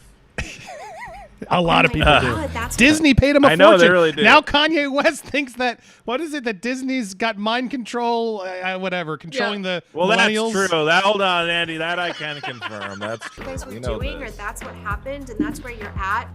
I love it. Like, you've been actually so I open love this it season, more so than I ever much. thought. Don't tell her that she might. Look at her just smiling. No. You're not. I'm But an evil it's genius. Like, it's so cute. It's so cute. This makes me It's so so happy. cute. She's never had a reaction like that from me, and it's So happened like a few cute. times. Him kind of paved the way in showing us how to navigate social media and how to take the different social media platforms and use them in such a great way, but in a great cadence. When we first started out doing Keeping Up with the Kardashians, for example, there was barely Twitter. As each platform my has evolved God. and become how What? this generation does. She taught us how to Wait. Twitter. She's working so We're hard. so famous that we just hired teams to post photos of us and make us even more money. We really are doing the work, and we pay those people shit. We see the hard work If that Kim goes into didn't tell us how to person's use business, Twitter, and we'd be when so we screwed. Get a delivery. Wait, we can make money on Twitter? Okay, let's go on Twitter. And I was so excited. Let's go on I'm Twitter. sure that was the conversation. About it. And then, Chloe will send Oh some my good American God. jeans, and my daughter will steal them. And I show the process because I'm genuinely love the product, see the work behind it, and am their biggest fans. So I think we just get so excited for each other that we want to show it off. One thing I've Yeah, we want to show it off. You mean you want to sell more shit to have everybody make money? It's all part of the brand. Learned And from- I'm not gonna knock that. That's not what you do. Kim is like how being generous Why did they make her sit? She looks so awkward. Like with sharing posts or with your ideas, generous with helping people, leaning like it against the does come box. back to you. I think there's from room my for mom- everyone. If they couldn't find a better setting for them to I like think the motto do that this we've always conversation? had, and time Like, and our it's not space and our competitive. I energy. just feel bad because I know Chloe probably And, like, has my like mom- huge heels on, and her feet are probably killing her. Mom's She's thing just is always standing there, not never saying take no for anything, an and just no answer. purpose. Like, And I'm I just in think the that's, background. in us, in all of us. Well, if someone's telling you no, you're asking the wrong person. Yep. Right, you go, Chloe. Can you believe this is day one? Literally, this is Can insane. you My advice believe? for women in business is you just have to do what you're actually passionate Just about. have because if you millions don't of have passion in it, dollars. It's not easy, Yes. regardless of how it looks. And I think It's ladies, everyone watching, just focus on what you're passionate about. You will make so much money just doing that because it's so easy. You'll be able to pick what you want and just make lots of money because you'll be able to do it, So just follow my advice. Just do it from just- me. I'm sure there's so many audience smart. members who, you just can just pick up, like I want to go be a painter. Okay, cool, just go do it. You'll be able to pay your bills just being a painter. Oh, I want to It be a takes no singer. Well, you know planning what? or Just training. you like Yeah. singing. Well, then go be a singer. That's what life's about. Doing what you want. Be happy. Yeah, we don't all have the luxury, right? That's no. people see things with instant gratification because of social media that they think it just comes easy to people. It doesn't. You grew up so rich, like hyper rich, like insanely rich. Those Instagram vacations don't come easy, Vito. There's a lot of Your work. dad was O.J. Simpson's lawyer and That's Kim. hung out with in his mansion. Which one is this? Who This is is she? Chloe. Are they not all kind of related though? Yeah, I mean, I guess that would have been her uncle. Yeah, at least it's the same family. Yeah, same family. Especially if you want something long term. I have the best advice for women in business. I just Grow love up rich. Stop and work. Give It your- seems like no. I love that they literally just frame this to make Kim look hot. Like, F the rest of them. They're out of I mean, she does focus. look- They're she does look sitting. hot, Like, yeah. are her nipples showing? I don't even know what's going on over here. It's just everything's so weird. They're out of focus. It's like, all right, is Kim looking good? Are her boobs out? Is the leather shiny? Like, they literally framed this so she looked like that. It's so weird to me. I mean, I guess that's what it's about, right? Kim looking hot. what Nobody wants to matters. work these days. You That's have to. so true. You have to surround yourself. That's so true. That's so true. None of my assistants want to work for me anymore. It's so frustrating. The other day, my boot slave didn't have my boots ready, and I was like, boot slave. My chef was like cooking something I didn't want. I was like, I don't want that, and he didn't want to make me a Ew. new one. Just Ew, work. That's so That want to gross. work. Have a good work environment where everyone loves what they do. If they better love working for me, or I fire their ass because they're toxic if they don't like me and my need to be business happy. choices. It's just your attitude. You know, be because happier. you have to like where you work. You know. Because The you're other one day, a life. homeless man asked me for a nickel, and I'm like, you gotta work for it, honey. What are you gonna do for me, homeless man? Yeah, and he had no toxic style. work environments, and show up and do the work. If you're the smartest the person work. in that room, you got to go to another room. Like you don't. I want to be around really successful people because that's do what agree drives with me this. to be successful. A lot of people I mean, Be she's the just smartest admitting person she's in the really room. not smart, Get but in. yeah, she's not wrong. intimidated to be in a room full of smart thinkers, wealthy people, whatever it is. I how want to you're be in gonna that learn. room because it also scares you to want to be to be It the motivates you and least person inspires you. Yeah. I'm like, I gotta hustle. So But I I can think be back in also- this. Yeah. She can't look her in the eyes while she talks because she can't leave her position. No. I have to I'm gonna keep my talk to you from pose. behind my mouth. It's all fake. You're saying something very important, Chloe, but I will not look you in the eyes because I can't move my position. Because you see everything on social media and you think, oh, it's just a lifestyle, or oh, it's like really quick and easy and you can just post something, and it's not easy. When you do product shots, when you do post things that are work-related posts, it's still a job and it's still really hard. It's so hard to success is post never on easy. Instagram So once a week. She doesn't post on Instagram. She's 10 people. It who is post so on hard to Instagram. tell my Instagram slave to post Work, you every will see day. results. It's that simple. You know how hard it is to put that simple. hashtags in your posts? You have You to have to do think all of day. a good Can you hashtag. imagine? I love it because I actually have to post. When I post, I have to go figure out the damn hash. Which one you got to type right? Can you imagine Kim taking time trying to figure out the proper analytics or the proper hashtags? She's so full of shit. You have so many people helping you, and this pep talk is just Work, you will see results. It's so much that work. Andy. It's that simple, people. Why isn't everybody rich as me? I mean, God. Why isn't Should everyone rich? Charge for a course to teach people how to work. But that would be so much work. Yeah. All right, where was it? Who are we looking at eating a sandwich? What was it? Put in the work. It's Courtney eating a Kit Kat bar. Okay. Is it on YouTube? Yes, I think it should be. It's Courtney's very unique talent. Courtney eating. There it is. Okay, there it is. Yep. Here it comes. 6 steps to eating a Kit Kat? Really? Yep. There's 6 Here we steps. go. There are You guys are 6 gonna get steps schooled. to it. Here we go. Vito, I hold hope I on. don't get this Do we need any instruction on how to eat a Kit Kat bar? I feel like you and I know how to eat a Kit Kat bar. I'm aware of how to eat a Kit Kat bar. Let's see. Let's see if we learn Take something in the from wisdom. Just take it in. 4.4 million views. If you want to enjoy the chocolate, you have to do the work. So okay? she's So turned enjoy off the it. comments. I imagine this was a paid product placement of Kit Kat, which doesn't say what she's supposed to reveal.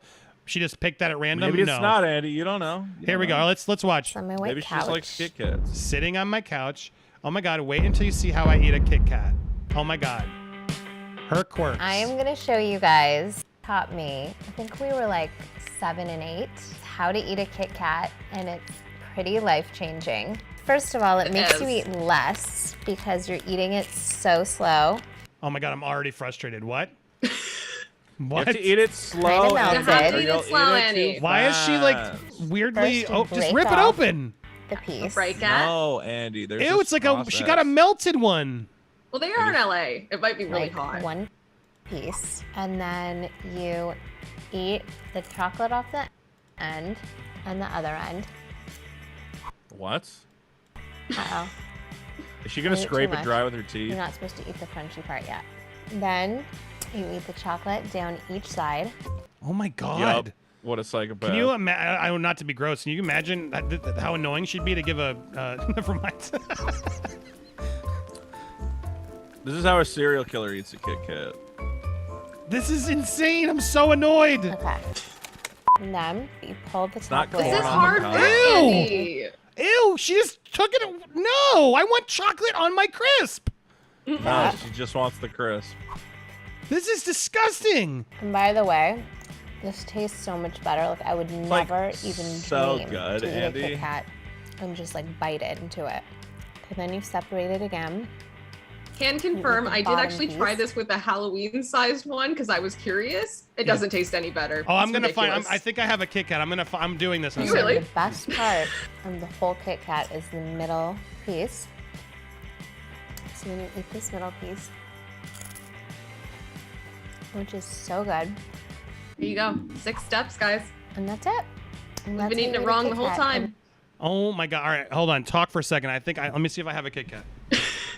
No. Oh. We thank the heavens that we all have Courtney to educate us on how to eat a Kit Kat. Guys. I'm gonna call the live chat out right now. We've got like 1,000 people in here, and I'm looking at the like count, and we're like out. We're not even at 350. So if you're enjoying this, give it a like. Why guys. are you guys so lazy? Give it a like. You have to work. Just like We need you to work. Guys, You're we're not working so working. hard. It's small, but I got it. Yeah. All right. Here we go. I'm gonna eat Lick it. all the I'm gonna eat chocolate off Oh, it like a I sociopath. noticed how quickly I No wonder opened it. she was married to. I don't know why it took her friggin' so long to Kanye. eat to open it. All right, here The we go. other one. Now I gotta open the one. Here it is. Okay, I had it. This whole family is sick. They're sick in the head. Okay. Very chocolatey now. And I gotta eat the sides. I got like a corn on the cob. This is nonsense. Yeah. This is insanity. I don't like this. I don't like it. But it's the best way. I don't like it. Did she eat it off the top and bottom too? I forgot her 6 steps. There were way too many steps. You have to way separate too the much cookie work. in the middle. This is way too much work. Andy, you're not working it. You're not trying. I'm getting chocolate all over my fingers too. Oh my god. Did she take the chocolate off the top and the bottom? I think so. Okay, did you eat both ends first? Of course. Okay, and then she ate the chocolate off the sides, and then she did that. broke the cookie into, but then she separated the cookie into 2 cookies. I don't know how she got the chocolate off the top and the bottom. That's not as easy to take off. She might have left it on. I don't know. Okay, there it is. That's the cookie. Okay, the wafer, and then she broke it in half. Ah, Andy, Yeah, I 'cause think it's a coverage is wafer- starting. Oh no, I'm eating a cake. I have Kit Kat all over me. God damn it. Oh my god. And I'm Erica Sargent. After 3 Yes. years, Smollett's criminal case is expected Oh my to God, come it's to an awful. end with his No, sentencing this was today awful. for staging a hoax hate crime on I himself. told you it wasn't He will first try to get his conviction thrown out, but that is a long shot. I can't wait. I'm Unlike so his glad I have the other trial, one you regularly. will be able to watch it You know how I live eat a Kit here Kat like in that? real time. I'm done. We'll bring it to you on CBS News Chicago. The judge last month ruling news cameras can be in the courtroom. We have live team coverage of the hearing scheduled to begin at 1 o'clock. Charlie DeMar, who broke this story, and political investigator Dana Kosloff are at the Oh, courthouse. so it's an hour. CBS God damn 2 legal analyst Irv Miller is Is with it another us. hour and from now? as well, Hour, attorney you and sons of WVON bitches! radio host and commentator Kimberly told you, Agoin. man. We begin with Charlie DeMar. Charlie, you jumped on this story right away. You sons of bitches. And Brad, Erica, good afternoon. We do Man, expect look how Jussie handsome Smollett he and his is. family to arrive here at the Layton Criminal Courthouse sometime in the next 30 to 45 Okay, minutes. Of there- course, now back we're- in now we're early getting into December, it, guys. he was All day, convicted of Jussie Smollett. 30 5 minutes. 30 minutes. felony disorderly conduct counts, and those stemmed from lying to several different Chicago police officers when Smollett was asked So to that give means it's gonna his happen at side 2 of the o'clock. story. Jeez, Of course, oh, Smollett Vito, told if those either of you need to officers step that out or he come was back, the I actual will not be victim of a offended. racist and homophobic I'm hate gonna crime. truck It was through. I'm gonna later make this work. laid out in court, and a jury agreed. You gotta Oh my bring in a God, eating that rotating. Kit Kat was awful that way. orchestrated the I'm whole messy. plan and actually paid 2 brothers to carry out the hoax. But before we even get into sentencing today, as Brad mentioned, Judge James Lynn will take up Smollett's motion to dismiss the trial and a motion for a new trial. This was a lengthy court hearing, and Smollett's attorneys really Why does he laid out want a a new lot trial? in this filing. Everything from making accusations Delaying. against the judge for having a hostile attitude towards God. attorneys in this case, to the number of people that were allowed inside the courtroom. They claim that there weren't enough people allowed inside the courtroom. Of course, back in December, there were much stricter COVID protocols inside the courtroom. Oh, it would've made so This much filing difference to have even more accused people in the courtroom. prosecutors Need of more guys in dismissing potential jurors solely because they were black or gay. Now, from talking with Irv Miller, who you're going to hear from in a few moments, this is sort of a throw everything at the wall and see what sticks approach, and is rarely successful. I'm sure he'll expand upon that. But now, we do know that there are a number of people who will speak in court once we do get to the sentencing phase today. They'll be speaking on Jussie Smollett's behalf. We do know that his 92-year-old grandma, Molly Smollett, will speak to Smollett's character. Also, his brother, Joel Smollett, that is Jussie's oldest brother, Rich Daniels, who worked with Smollett on the show Empire, and also Sharon Gelman, who used to work as an executive director. They will be leaning on Judge James Lynn, asking for mercy, asking for leniency in this Oh, case, God, I bringing can't up the wait to hear point these that mercy Smollett pleas does not have a live. prior criminal history, and Oh, also please, that John, this is please. It's gonna get non-violent That Juicy felony that free. he is accused of. So asking Justice for for the Jussie. judge to offer some other punishment other than prison time. Now, the big question still remains, will Jussie address the court, address the judge before sentencing? It is God, I expected hope so. that he will, but the question within that is, Oh, he will? Will he admit to orchestrating this attack, or will he show remorse, or will he continue to his story? Oh, I hope we get a that, speech he from was the Jussie. actual victim of a hate crime. All right, back it's gonna be in worth it. It's gonna be worth the wait, I 2019. There's hope. nothing to indicate Can a that he's gonna man waver not from buy that a story, but Subway again, sandwich and that be could left- go into the factors left of alone how strict in this his country? punishment is today, guys. Okay, Charlie, our thanks. We'll get back to you momentarily. Now let's go to CBS 2 political investigator Dana Kozlov. All right, there we go. Dana, this case became a political touch point for the police and prosecutors. Hold on. Person running through the back. That's Sorry. right. I mean, initially, police waged an all-out investigation into the allegations that Jussie Smollett was a victim of a hate crime. The investigation went on for days, cost the city $130,000, and then initially Kim Foxx was charged him, and then he made a payment to the county, and then she dropped the charges, which also raised a lot of red flags back in 2019 when this case first broke. And that, of course, is what triggered Special Prosecutor Dan Webb to eventually take the case and new charges, the 6 class 4 felony if we got any Chicago viewers who want to go to be brought forth, who want to go out there, let me know. In his you got an trial in December and conviction in December. Brad and Erica. We'll that let you DA phone who in. originally let him off? Wow, I'm from Chicago myself. Let's bring in now our CBS 2. legal expert, Irv Miller. Irv, this is expected to be a Anybody long wants to go, afternoon. hang What out do you in the expect courtroom from and Smollett call and from your his cell? Let us know. attorneys on what they need to say or do today? Or is it all moot? Does the judge really know what he's going to decide already? Well, there's 2 parts to this. One is the motion for a new trial or to overturn the jury's verdict, and the second thing is the sentencing. I think the judge knows what he's going to do with respect to whether or not he's going to grant a new trial or overturn the jury's verdict. I think he's going to deny that. He's read the 83-page motion filed by Smollett's attorneys, and he's read the 13-page product that the special prosecutor provided to him a couple days ago. So it's a legal thing at that end of it. He knows what he's going to do. With respect to the sentencing, I think he's going to wait and see what, if anything, Smollett has to say. Smollett has an absolute right to make a statement to the judge, not subject to cross-examination, but just say to the judge what he wants, if he wants. This is probably a long discussion that he had with his lawyers on whether or not he should make a statement, because the last thing he wants to do is say something that will turn this into a really tough sentencing hearing for him where he could actually be sentenced to do some jail time. He could say to the judge, no, thank you, I don't wish to make a statement. He could say, yes, Your Honor, I wish to make a statement, but not talk about the case and just talk about some mitigation, all the good things he's done in his life. He could make a statement saying, Judge, I'm innocent, I didn't do this. And he could make a statement saying, Judge, you know what? I'm sorry, I did do this. I'm willing to take my punishment. I'm willing to do community service. I'm willing to pay the police department the $130,000 of expended overtime funds that were utilized in the case. So I think the judge is waiting to hear what Smollett will say if he decides to make a statement before deciding on a sentence. So as we wait for that, Irv, we know that there have been several letters submitted on his behalf from celebrities. There's also his grandmother, as Charlie mentioned. What sort of impact do you think grandmother? that I don't could care what have? anybody's grandmother has to Some say of them about were anything. talking about how, for him to be a man, a celebrity going into prison, also a gay man, that could cause some concern. She I was believe like, do I Jesse say Jackson gay man? spoke Am on I that. allowed? So do you think that will impact the judge in any way? I'm a big believer in mitigation letters. I've used them many times myself.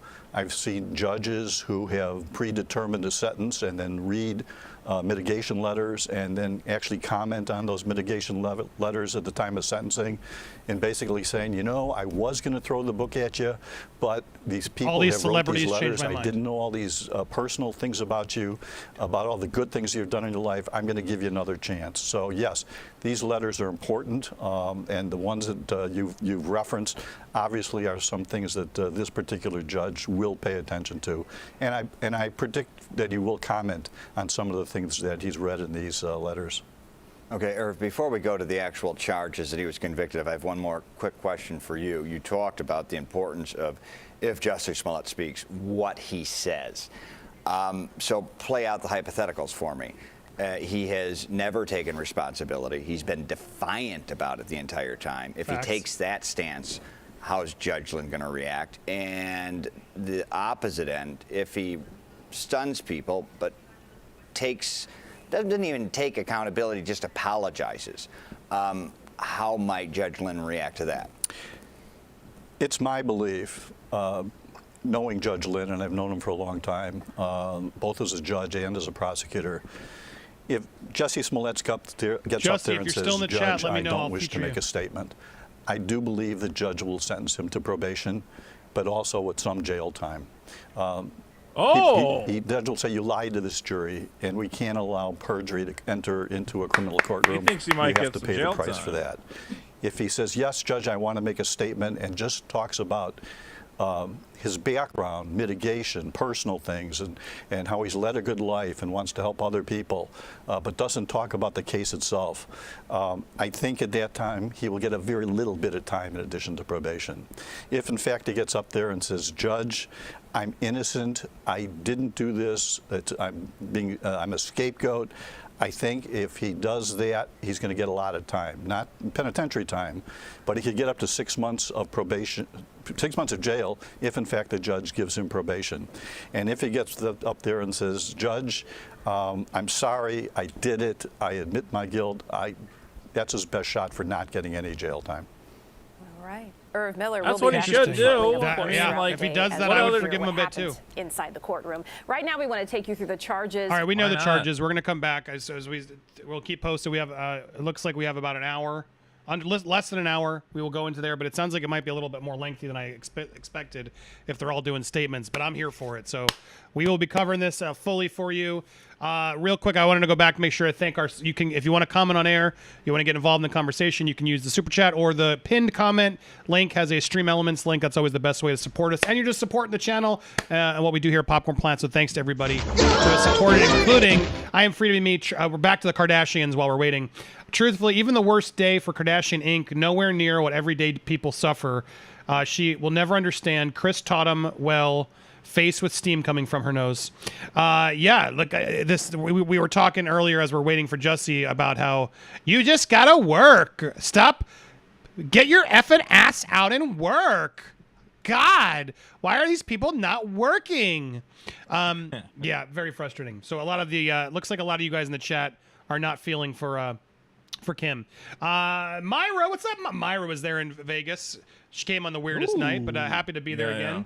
I might have to do another 24-hour trip again. Oh, awesome. Hit me up so I can tell you which is the best day to come.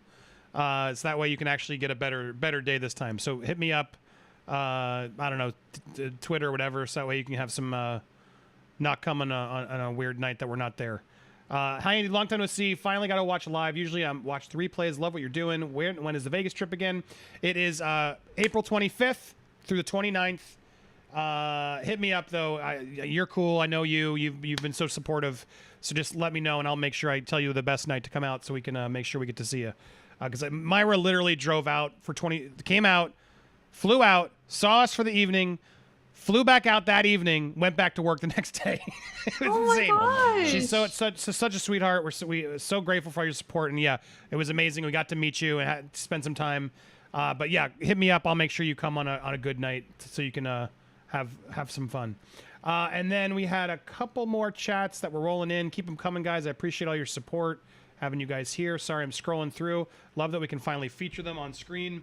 Jessica, Constantine, anyone see Khloe Kardashian migraine headache commercial with her daughter? Yes. It's on TV every 5 seconds. Oh my God, I hate it so much. So annoying. Face with rolling eyes. No, I guess I need to watch that one. Yeah. It's interesting. It's interesting. And then I think I caught everybody. Thank you again, Wancho. Wancho is almost guaranteed to be coming to Vegas. Awesome. I mean, we should just get up when he lives in Tampa here. I haven't seen you in a while since pandemic and everything. But yeah, if you're coming out to Vegas, even more fun. Let us know. Can't wait to see you. Thanks as always for all your support. What is it called? The migraine commercial? Yeah, if you just put in Khloe Kardashian migraine commercial, you should be good. There you go. This first one? Yep. When I get a migraine, I hide in the dark. I can't go anywhere or do anything. But then I found Nurtec ODT. Nurtec is the only Oh, she's eating popcorn. No, I can eat popcorn. It's popcorn lovers day. brain attacks. 25% off all the merch in our store today. Can get many people back to normal activities and last up to Oh, 48 don't spill the hours. popcorn. There's corn Don't everywhere. take if allergic to Drew Nurtec. is gorgeous. What a cute This is what kid. rich people do. They He's just adorable. hang out with a kid and eat popcorn. Get back to it with Nurtec. Ask your doctor about Nurtec today. What a weird way, though, to... I'm going to exploit my kid in a drug Side commercial. effect was nausea.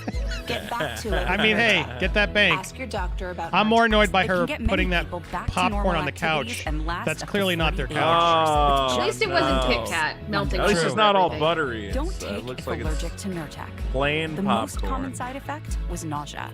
Get back to it. Yeah. I love that its common side effect is nausea as they're eating popcorn. I love the side effect listings. Oh, she can't I think what gets me about that side effect too is I don't know. Do you guys ever have migraines? Do you struggle with migraines? I don't. Not My partner really, does. no. She does. But Yeah. Well, like most people, when they have a migraine, a lot of people already have nausea. Yep. So You don't want to be So more what's nauseous. yeah, right. Like my head Well, isn't killing me Andy, anymore, but I might check back in. Okay, hit me up. Come I'm back when it's gonna- closer. Yeah, I'll let you know. All right. Good luck, guys. Bye, Vito will be Vito. back. Always good to see you. Let's hope he gets 10 years. 10 years? Well, That's what life. that's what you're saying? Life in prison. oh Why not? gosh. Life in prison. Vito Not wants life. life in prison for... I think he'll get a year. I think he deserves. I hope he'll get 6 months. Andy. He's got it. That's your final guess? 6 months? Because the judge knows it'll look bad if he doesn't get any. Now you've heard it all Come on. before you go, yeah, and we'll come back after the verdict. But yeah, what is your final guess on the record? Now all the information, I'm writing them down. How long is he going to pay? My final guess is. I don't know who's the judge. I don't know. Oh my the God! judge. Just make a decision. Go 1 year. 1 year. 1 year. Okay. But it's like you said. It depends on what he comes out and says. If he comes out and he's crazy, and he goes, "I did nothing wrong," the judge might go, "You're getting the full 3 years." But It's true. his lawyers have told him, the jig is up, my friend. He doesn't seem like a guy who's just going to listen to his lawyers. I don't know, man. Also, it seems like the jig would have been up way long ago. I think the problem is though he doesn't want to admit to anything because he's what do you call it? He wants to appeal it anyway. So if you say I did it, on the stand, you can't come back later and go, I was just saying that to get a better deal. I mean, you can. It doesn't look good. I want to see everybody in the chat. What do you think? What it is as your guesses? Figure it out, chat. I put Bye, 6 guys. months. We'll have you I'll back. be back. Thank you, Vito. Always good to see Bye, you. Vito. Always welcome. Always love when Vito Bye-bye. steps in the building. And I try. always nice to have him here. All right, so Kim, your final. YouTube.com/Vito. Yeah, Check it out. YouTube.com/Vito, Vito2. What is your guess now? As you want to reevaluate? I'm writing it down officially now. I'm saying 6 months and having to pay the $130,000. Okay. I should have asked him if he wants to pay 6 months for Kim. Okay. I mean, that's what I said. I'll make it more interesting. He said it's 1, so I'll change it up. I'm gonna say. Here's what you know what I'm gonna do. Here's what I want to happen. Ready? Okay. I want Jussie to show up all defiant and keep saying I'm innocent. Blah blah blah blah blah. And the judge just throws the book at him, and he gets the full 3 years. No, I'm gonna say 2 years. 2 years. It could happen depending on his statement. I could see that being a thing. That's what I want to happen because I'd love to see this defiant guy finally get his comeuppance. So it'd be one last sweet revenge. So I'm gonna go 2 years, hoping he doesn't get apologetic. Now, if he's apologetic, I'm gonna lose, and I think he'll get less. But in a way, I kind of hope he is apologetic, right? Like, let's get the truth out there. I think he needs to acknowledge that for himself. I don't know if he will. yeah, you're much but- kinder than I. I'm already pissed. I'm too pissed at this guy. But you're right. You're the better person here. You're right. We should want him to apologize. Will he? I'd be surprised. Will he mean it? It's gonna be like what's her name on The Bachelor, guys? What's her? I'm already forget their names. Shanae? It's Shanae or Shayna. I'm mixing up my dating shows. But my God, she would just lie to Clayton to his face and then apologize to the ladies and be like, I need an award because I'm Meryl Streep. Oh, it was disgusting. But yeah, sometimes they apologize and they don't mean it. But I don't think he's going to mean it. So I still want that. I want him to be like, I didn't do this. I'm a black gay man who has been wronged his entire life and everyone's judging me because of it. And this whole courtroom's out of order. You're out of order, sir. You're a racist. I want him to do it all. Like, just unload what he's really thinking. Full kangaroo court. And then have that judge be like, all right, 3 years. Bam. That would be fun to watch. But yeah, it's probably going to be 6 months. You're probably going to win that one. All right, there you go. As we're waiting for the Jussie Smollett verdict. It's coming any minute. Let's see. Let's go back to the news. Are they still? Oh, I think I just closed it by accident. Hold on, I have it here. Let's go. They're interviewing an attorney. So right they're going full court press on this. Yeah, they are. They're kind of showing the same footage over and over. So yeah, we're checking that for you guys, so you don't have to. Correct. This is it, right? So the leniency, letters from other people and organizations asking for leniency when a person has not even apologized for committing a crime is always very troubling. Another thing is we have seen. You got to remember. Sorry, as I want to do my own, not just watch their commentary. We will watch some of it, but dude, this is a guy that grabbed a noose, made a rope, and then allegedly put it around his neck. Now, if that happened to me, I'd want that thing off as fucking fast as possible. You know what I mean? I wouldn't want to go walk upstairs or keep it around in my apartment dangling. What if I trip? Just coupled with the fact that I would not want that thing anywhere near me. I'd be so angry. This dude kept it on the whole time, and then they could tell by the time the body cam footage filmed him compared to how he went in the building with it on, he tightened it. This guy tightened it because he wanted them to see it in that body cam footage. And then he asked them to turn the body camera footage off. Yo, I don't want you to film. This dude's so full of shit, it's not even funny. Who does that, Kim? Who would you get a noose around your neck and you tighten it? I mean, that's insane. That's insanity. Am I crazy? No, you're not. No. I think for me, I kind of just try to think of if we found out that something was really, really wrong with him, would we feel bad about, judging him too harshly in like 10 years down the road? But at the same time, right now, it's very obvious that, he's been convicted. We have the evidence that he did this and he does need to be held accountable. And I think that's the thing for me. It hurts. I am not a person of color. I am as pale as you get, but there absolutely are still so many hate crimes and horrible, horrible things that are done to people of color because of racism. And I hate to see something like this discredit what they go through. It's terrible. It leaves an awful, awful taste in my mouth. And I can't imagine how it makes people feel that have been victims of hate crimes and have had things like that happen to them. It's just absolutely tragic. And I think that's really who gets hurt in this situation here. That's who is hurt. Because I see people saying like, well, he didn't hurt anybody, so why should he have to go to prison? It's like, no, he didn't physically hurt anybody, but he has hurt a community. He has hurt a community. And that's kind of where I think if he was my friend, I would just be saying to him right now, like, dude, you just need to be honest. Just be honest and get some help. Just be honest and get some help and try to move on, because we all understand. I think now we're at a time in society where we get that people are mentally ill. We get that people make mistakes. We get that, things happen that are unfortunate and they're weird, but you have to be accountable to it. And that's the thing. It's not cancel culture. It's accountability culture. You have to be honest about what happened, own up to it, deal with it, and move on. And we haven't done that yet. It hasn't happened yet.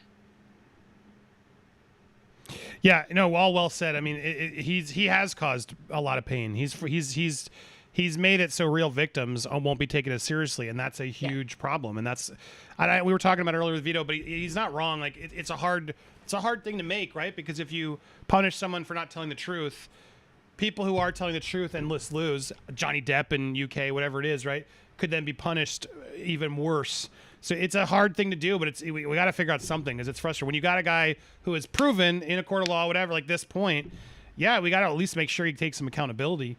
And the reality is, not only are there not punishments, but he's probably going to get a slap on the wrist because he's friends with Kamala Harris and Samuel L. Jackson, and that's depressing as hell. Like that to me, if I were the judge, I would be more frustrated because I'm like, well, I'm not. You don't get special treatment, dude, because you're wealthy and know famous people. Like. And the fact that he thinks that's going to help to me is even more frustrating. Like we're all sticking up for each other. Yo, he's got here. Let me play my celebrity card. Like F that shit. If anything, he should know better. He's got to be held more accountable because he's being looked at by a lot of people. And so, this will be interesting to see what happens here because there's a lot of he needs to take accountability. I don't think he will, but if he did, if he actually had the balls to come forward and finally own up to it and say, look. He's been so adamant through this whole process. I can't see him changing his tune, and because then it's like, well, why'd you lie? Why'd you lie? Why'd you lie? Once he admits that he has to answer that question, and I don't think he ever wants to deal with that answer. So I don't see it happening. But if he were to, it would be the step to finally allowing us all to move on, accept him. That's how I think he could get over this. He's never going to be able to get over it fully. Obviously, people are going to dunk on him forever for it, but. I think more empathetic human beings would give him a second shot or an opportunity if he actually seemed genuine in his apology, which he's never done. So I don't disagree with you. And it's interesting to see these lawyers, as we've been listening to this coverage, all acknowledging the fact that, if he were to come up there to judge and own it and apologize, he will likely serve less time. And that makes sense. We should encourage that, right? But I'm fascinated to see how this is. It's probably just going to be. Will the judge want to overcharge to try to make a an example? Will there really be people who will be outraged by that? I doubt it. He's only going to get outraged if he gives less, right? So it's like you'd think they got to. I guess it's a woman, right? You got to weigh how this is going to play out, and I'm very intrigued to see how this goes and all the witnesses that are going to speak and what's Jussie going to say. We got a lot to go through, so we're just getting started. Thank you guys for being patient here. We got another about a half hour before the whole process begins. I guess we got someone. It did say you got me right. It did say Eastern Standard Time, 1:00, but now we've learned it was the other time zone, which they lied. Luckily, it wasn't in the LA time. Then we would have another hour to wait. Honestly, this morning when I woke up, I was looking at all the different articles and I was seeing different information everywhere. I had no idea. And I was honestly getting to the point where I'm Googling, I'm like, what time is it in Chicago? Because I'm seeing so many different things. So yeah, they're an hour ahead of an hour behind us. So luckily it's not. It could have been worse. But they still got that time wrong too. They said 11, not 1. Someone just wrote it wrong. But hey, we got to hang out. We got to bash on the Kardashians. We got to learn how to eat a Kit Kat. Exactly. I was just gonna say you got to learn how to not eat a Kit Kat thanks to Khloe Kardashian. But all right, so good on CBS News Chicago. This is their home city. This affected them the greatest. They know people are tuning in to get this insight. They are starting to repeat a lot of stuff, so we'll check back on them in a second. Any other comments? I'm gonna breeze through. If you guys have any thoughts or comments, I'm curious. I want to see you guys in the chat, super chat or stream elements or whatever. I'll try and look for a couple. What do you think he should serve? What is the penalty for the crime here? In fact, I'm gonna let's put a poll up too. Yeah, why don't we do all 3 of our picks and see who, what Vito thought, what you thought, and what I thought, and see what the audience thinks. What is the best penalty for Jussie? All right, so let's put our options here because I'm curious what this audience is thinking. 0, no, 0 time. Just pay a fine. How about that? That's the lowest. 6 months. 6 months jail. 1 year jail. 2 to 3 years jail.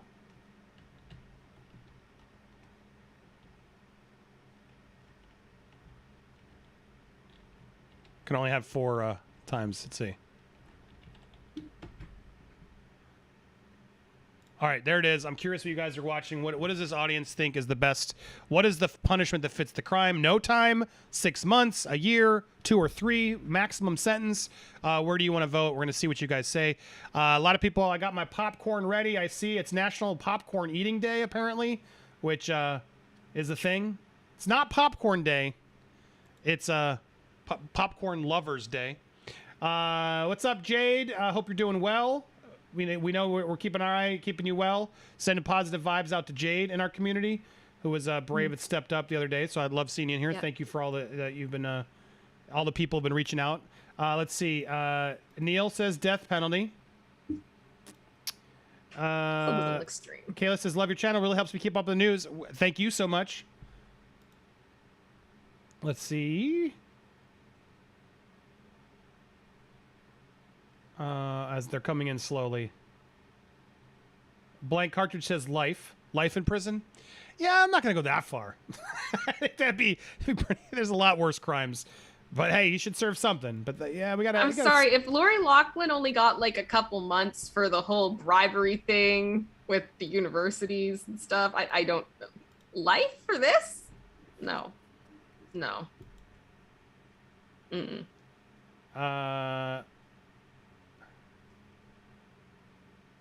3 months work at a homeless shelter. Yeah, I would love him to do some actual community service. That's actually helpful. Yeah.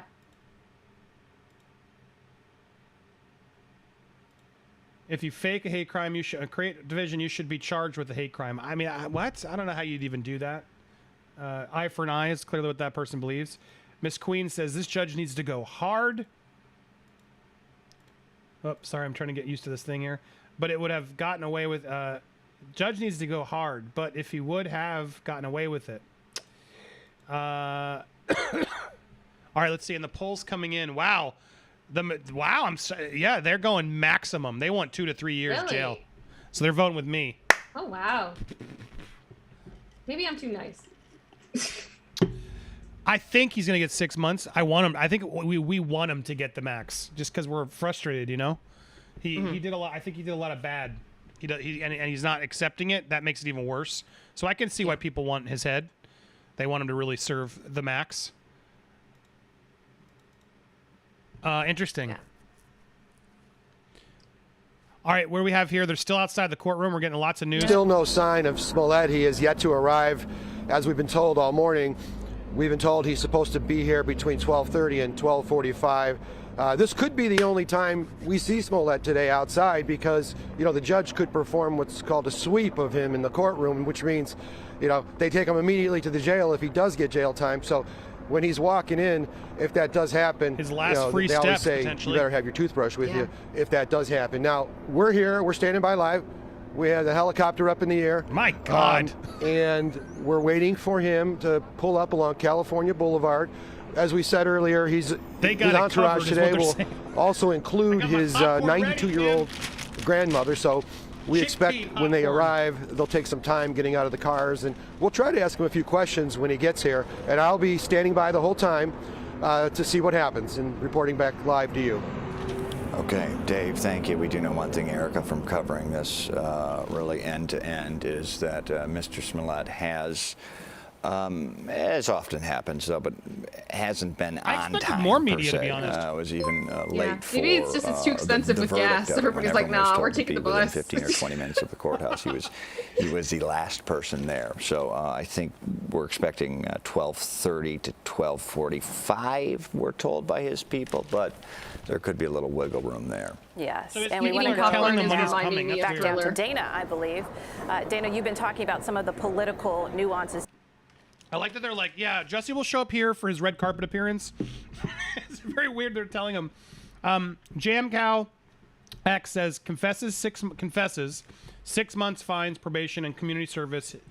If he persists, 2 years fine, probation, community service, counseling, either way. Yeah, I think you're right on there, Jam Cow.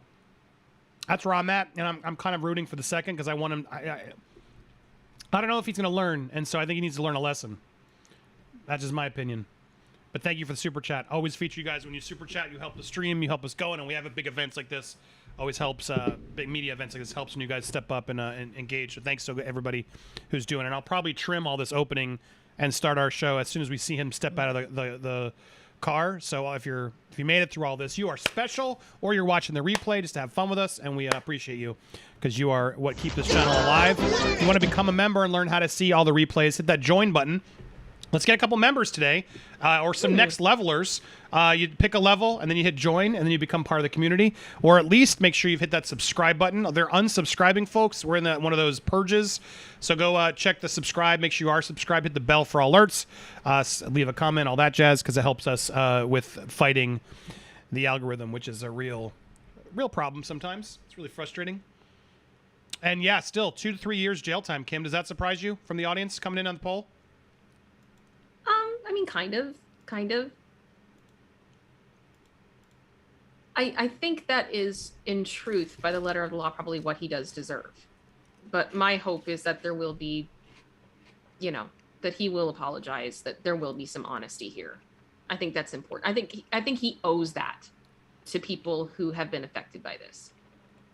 What would be crazy? We were just talking about it during the cow chase yesterday. What if he pulls up?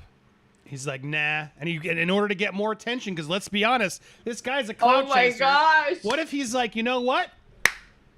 We need a new car chase of the century. I'm going to do it. And then he just goes on a whole like, oh my God, that would be amazing. I got my popcorn ready. I would be so for it. Some craziness. Oh my gosh. But I don't think so. But if it happened, then I'll have predicted it. We got 2 members. Ashley Jenkins. Woo! What's up, Ashley? Thank you so much. You just leveled up to next level. That's what I'm talking about. Helping this channel out, supporting what we do here on the Planet Popcorn Planet. We have a new tagline that's coming soon. I may talk about it as we delay here a bit because I want your thoughts. But yeah, get ready. There's some fun stuff brewing. I might be doing a slight rebrand, not Popcorn Planet, but this show itself. And then say hi to Alicia K. Oh, good to see you again. Upgraded to channel investor. What, girl? Wow. Damn. Thank you so much. You didn't need to do that. I know Alicia was a big part of the channel. Did some stuff. Sending all the love and positivity your way. I know some tough stuff happened. She's working on a story behind the scenes. I hope we get more information about. But always good to see her, Alicia. You're always welcome back. Wow. But thank you for stepping up. That was crazy. To the investor level. That's the highest level it gets. So there you go. Bam. Welcome to the team. Welcome back. You were always in the team, but welcome back. Appreciate that so much. All you guys, that's how you do it. You can level up. You can keep what you have, but it helps us have guaranteed sort of support throughout. You. All right. Let's bring in WVO and radio host and attorney Kimberly Goen. Kimberly, you've been here with us day one, friend to us. We've covered politics before. So weird. Jesse just said, sorry. You said people. Jesse's like, why? Does anyone know why I keep getting unsubscribed every week while still being a member? That's what I'm talking about. I've seen actually we've lost subscribers a bit. I sunk, and that's a typical thing. YouTube thinks people are spamming, is what I've asked. It's very frustrating. But yeah, that's why I always remind you guys. So when I remind you, just double check because they do sometimes make accounts seem like they're not active, and then you get desubscribed. I don't know why, but thank you for making me sound like I'm not being crazy. Yikes. Girls got sold. What? There's an armed 8th grader in Tampa? What? Where? What? Don't scare me like that. I mean, my kid's home. Okay.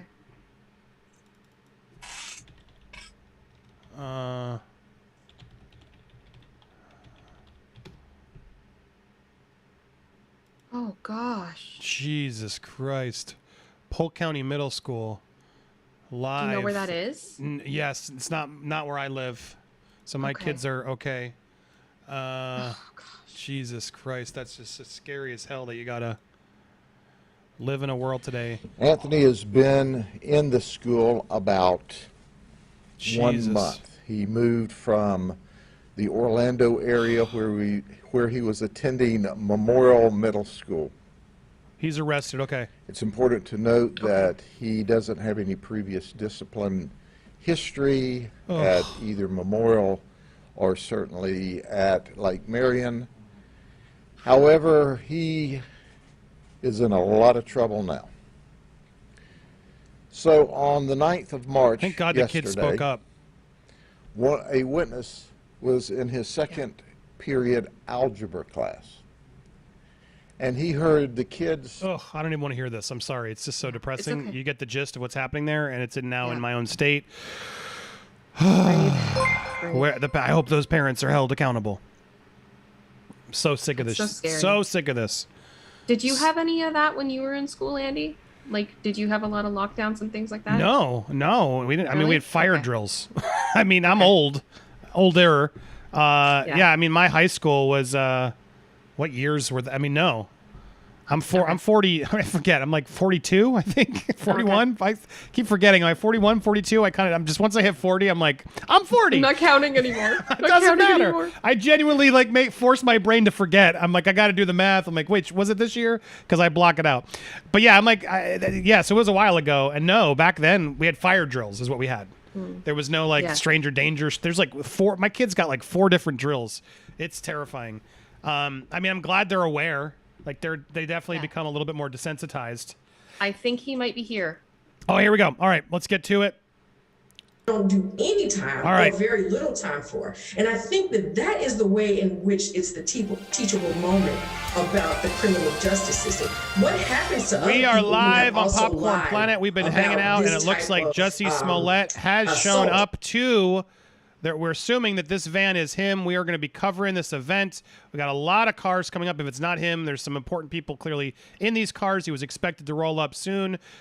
So we have yet to see. I don't see Jussie in there yet, but we are waiting for Jussie to pull up as today is I want to thank him. I'm going to cut you off just briefly if I can. Kimberly, I'm going to cut you off for just a minute. I believe now. Oh, wow. She just doesn't. We weren't exactly sure who this was. At the courthouse right there, you see Chopper 2 over there for arrivals. We believe now Dan Webb, there he is indeed, Dan Webb. Yeah. You see in front of those. Is he going to tell us? Other 2 gentlemen carrying attaches. False alarm. Now there's Dave Savini. We're waiting for Jussie to show up. Of Dan Webb, the man who was charged with charging this case, is now entering. There he goes. Yes, and just to remind you, this is the prosecutor, and in this case, we had a special prosecutor that was assigned to this after a lot of the legal hurdles that we got through to get to this point. So Dan Webb is entering there now at about 12:40, 20 minutes until the sentencing is supposed to begin, so we'll keep an eye on this. And as we do, I'd like to go back out, if we can, to Irv Miller. What's interesting here, Irv, as we take a look here at Layton Criminal Court Building, we were also... Thank you so much, Steph. As I didn't eat breakfast today, and I shouldn't be eating chips, but that's what I have next to me. But Steph, oh my goodness, just found your channel this year, and I love you and respect what you do here. Can't wait to continue to support and join as a member. Oh my gosh, so grateful to have you here. So glad you got to find us and have a place to hang out, talk about the news, hopefully have some fun from time to time. We do also get serious from time to time. But I'm so glad you found us. You've been here, and you're still sticking around. I know a lot of you come and go based on what we're covering, and I totally understand it. But so great when we can see you guys, and when we have some big media live coverage. I do like reconnecting with a lot of you guys because I know sometimes that's when you do make a point to stop in. So thanks to Steph. That's a really generous donation. I really appreciate your support, and can't do it without folks like you. So thank you, Steph, and everybody who's stepping up today, showing me that love means the world to me. It keeps us going, keeps me going.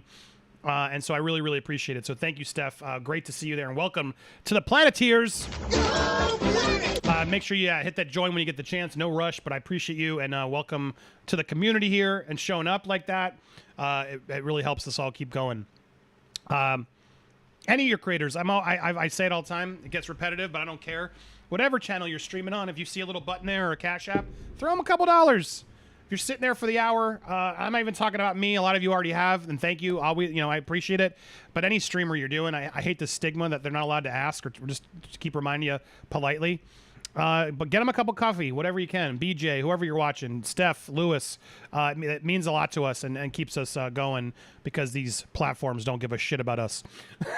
So when we get the love directly, it means a lot. Sorry, go ahead, Kim. What are your thoughts as we're waiting? And if you can't, if you really can't, make sure you hit the like button, subscribe, share the video, comment in the chats. All that stuff really helps because it shows engagement, right? And we want YouTube to know that people are engaged. So if you can do that, that would be sweet.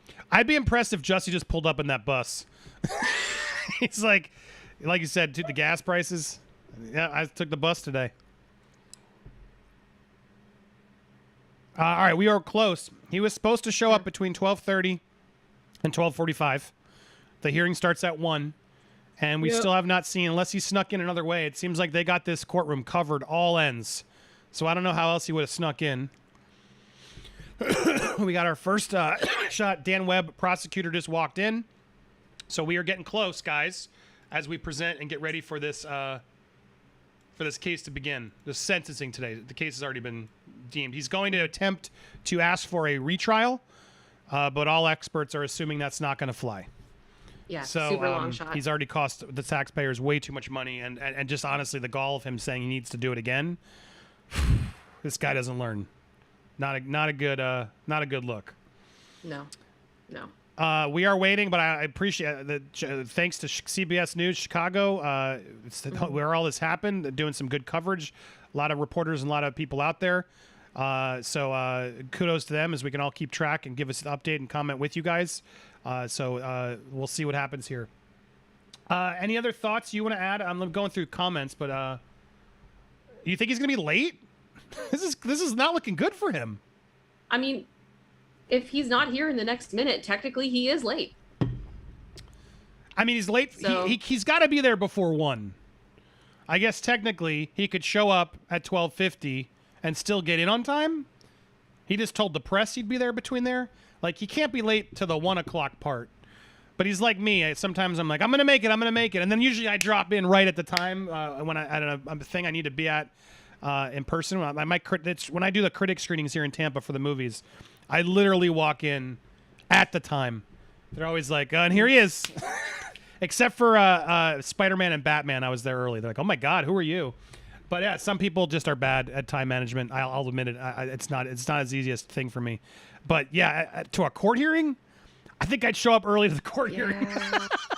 Like, even me, Mr. Andy Time, you don't want to fuck up showing late to your court hearing, dude. Like, what are you doing? Mm-hmm. Yeah, definitely not a cute look. Not a good look. Oh my goodness. Will he have an entourage? Yeah, people at what an entrance wondering, will he show up with, will he get some celebs? Can you imagine him and the cast Empire walking in together?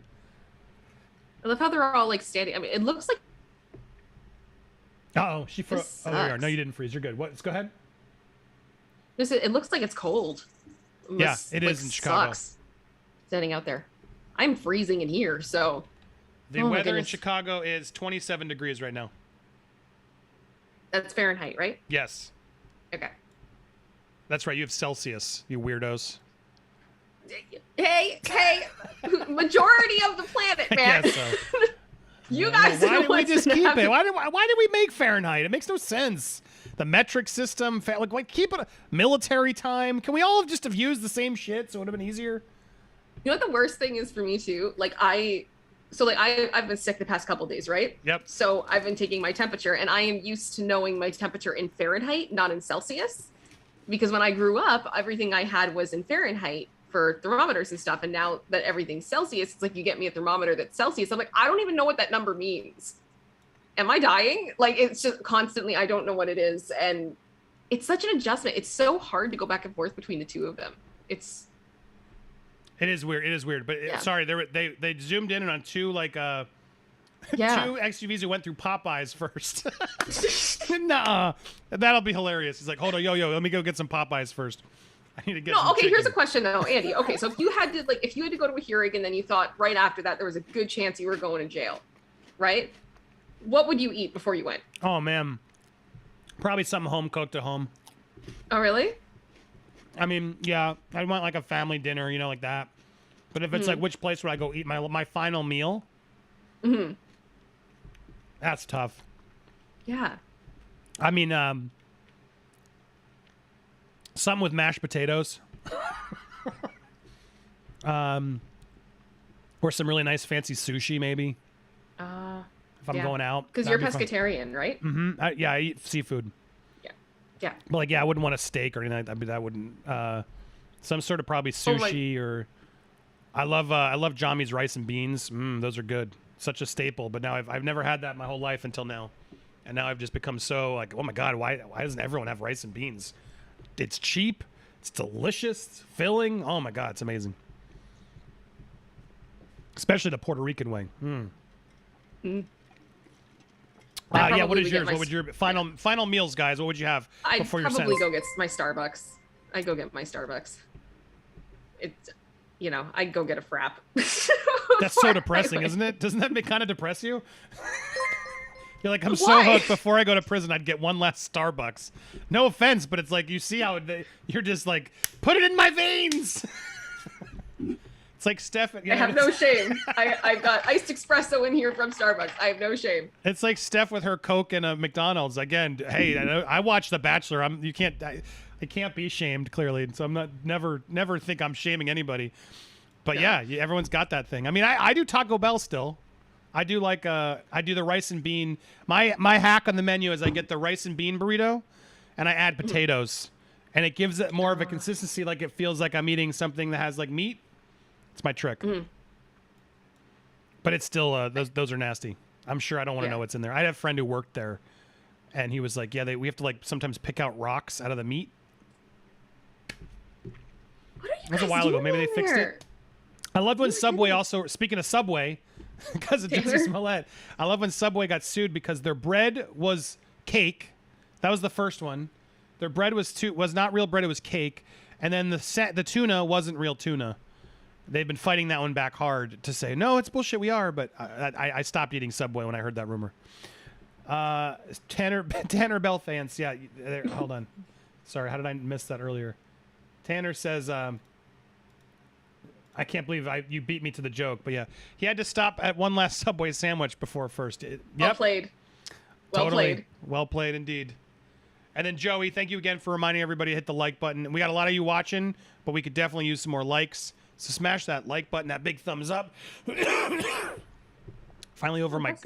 I feel like the Rona is going to left me with lung issues. I think we're all going to find out later that there's some serious shit that we're all going to have to deal with at some point. But it's amazing to walk around and see now that we're at war with Russia, nobody gives a shit. Nobody's talking or wearing. We've moved on.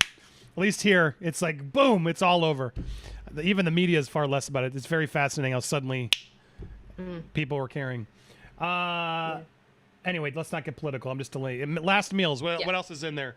I'm looking at your last meals, guys.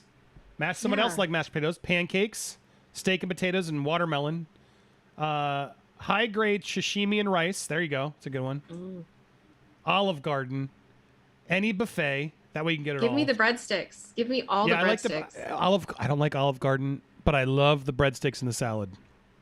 I'm honestly, here's one of the things. I'm not going to give away too much, but I moved. I'm from Canada, and I moved to an area that was relatively close along the Canadian-U.S. border. And part of the reason that I did that was because I love a lot of restaurants you guys have in the States that we don't have. And oh my gosh, do I miss Olive Garden and do I miss Red Robin? Red Robin. Oh, with the bottomless steak fries. Oh, those are good. But the thing is, like, my favorite thing at Red Robin is even a burger. They have like this Hawaiian chicken burger. So it's got like pineapple and mozzarella on it. It's teriyaki. It's incredible. Yeah. I had good. That when I ate chicken, I ate their chicken. But they also have a really good sorry. Hold on. It's okay. Out. They have a really good veggie burger and an Impossible burger. So they got two options for non-meat eaters, which I'm impressed by. Red Robin's got good. And the seasoning on those steak fries, those are good. But I want to say Olive Garden. I got issues with Olive Garden. They don't have a stove or an oven in their restaurant, guys. It's all bags of pasta that they microwave. The only oven they have is for the breadsticks. And that's why they're good. Yeah, the breadsticks and the salad, I could do it. I'll eat the pasta, but it's like I'm just like as an Italian, I'm like, dude, that pasta's mushy. It's okay. I'll eat it, but I can't go there as much. I prefer Maggiano's as an Italian chain out here for the pasta. It's a little bit better. But, oh my God, I had the best thing yesterday. Sorry, we're just delaying. We're waiting for Jussie. Jussie is about to be late. We're just literally waiting for Jussie to show up. So, sorry, but I had the most amazing thing last night. It was, what is it called? I'm going to show you here. Hold on. It was like an Italian burrito. Okay. I'm intrigued. It was like a bread they made. Here it is. Is this a chain or is it only by me?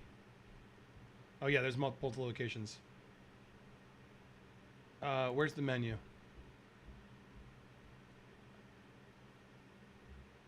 Hold on. Here it is. I found it.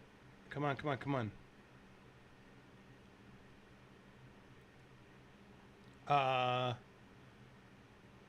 No, where is it? Come on. Oh, here it is. Italian burritos. Look at this. So I got it with Impossible meat. Okay. Which they had it, which it was a Mac, but literally spaghetti, meatballs, fresh mozzarella parmesan with choice of sauce, and they put it on this Italian wrap. That looks good. Oh my god, it's so good, guys. I mean, so many carbs. It is what it is. But holy shit, I've never thought to do an Italian burrito. My god, that's my favorite thing now. It's not super close, so I was like, oh, and we drove by, but now I'm like, when am I going to be there again? I'm going to drive, but next time I drive by, I'm going to go get. You ever have that place where you find something, you're like, I need to schedule my next visit there to stop by and get that meal. It was good. Yeah. I've never seen a. Yes. I've never seen an Italian burrito. Yeah. So the one downside to moving to where I moved, we do not have a Krispy Kreme around here. And oh my gosh. So now when like my friends come and see me, they'll bring me like a huge, like a big thing of them because I miss them so much. Yeah, especially the warm ones that come off the oven. Oh my gosh. It's legit. Guys, I'm sorry it's late. The first thing that Judge James He's Lynn not is going here. to do, as we've been discussing all morning long, Thank you, to Troy. rule on Smollett's request for a new trial. That will take some time, and then they'll move into the sentencing phase after that. And four people expected to speak on Jussie Smollett's account. There are several letters that were sent to the judge, also asking for leniency in almost all cases. Is he going to go on a car chase? No jail time as well. That'll happen after that. That could be a lengthy hearing. But right now, well, guys, if he doesn't show up, I'm so sorry that the only thing you'll probably saw today that added to your life was learning how to eat a Kit Kat as you mentioned, my understanding from Charlie DeMar, who covered this trial all the way through until the day the jury handed down the verdict. Are you eating popcorn, Andy, or what are you eating? He did. He arrived at the last minute quite often, so I'm not sure this is the day to do that. But again, we don't know why he is not yet here, but he is. So he's arrived last minute before. Dana, thank you for that. As you're there, we're also looking at a view from Chopper 2, and as you're saying, there's not a lot of movement there in terms of seeing him approach. We're also not seeing it from outside. And we've been talking about his grandmother, the 92-year-old grandmother. We were also told by the media from his PR team, basically, that the grandmother his thing, mother can will I be just there. say this? There will be siblings there. If I did something bad, in bold neither caps, of my grandmothers says say they will not make a statement to the media. However, his attorney has already committed to speaking after the sentencing. His attorney, put her to jail. She needs to learn. Is that her? She will be speaking now. That's not him. All right.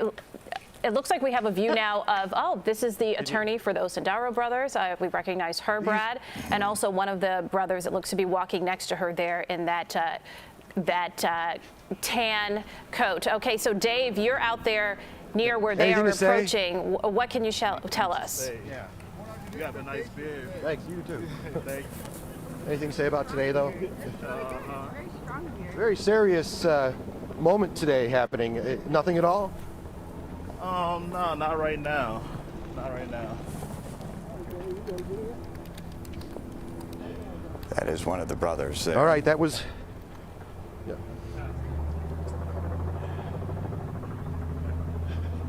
Go ahead, Dave. So,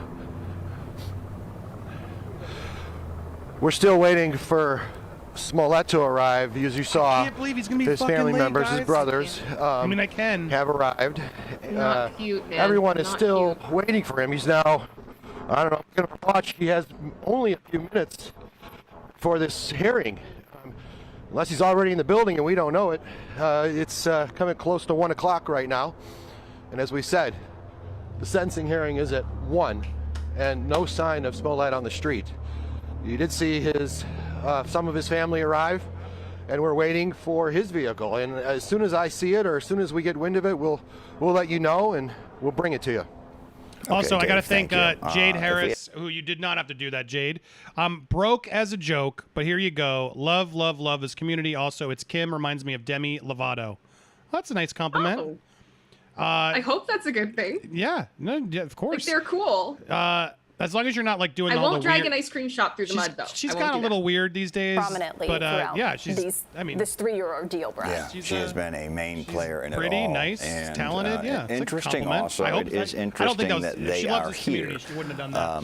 that But they Jade, are thank here you so for much. this, If you're broke as a joke, don't do that. It makes me feel bad. Motion for but I a appreciate retrial, you, and I'm not so glad you're part of this community.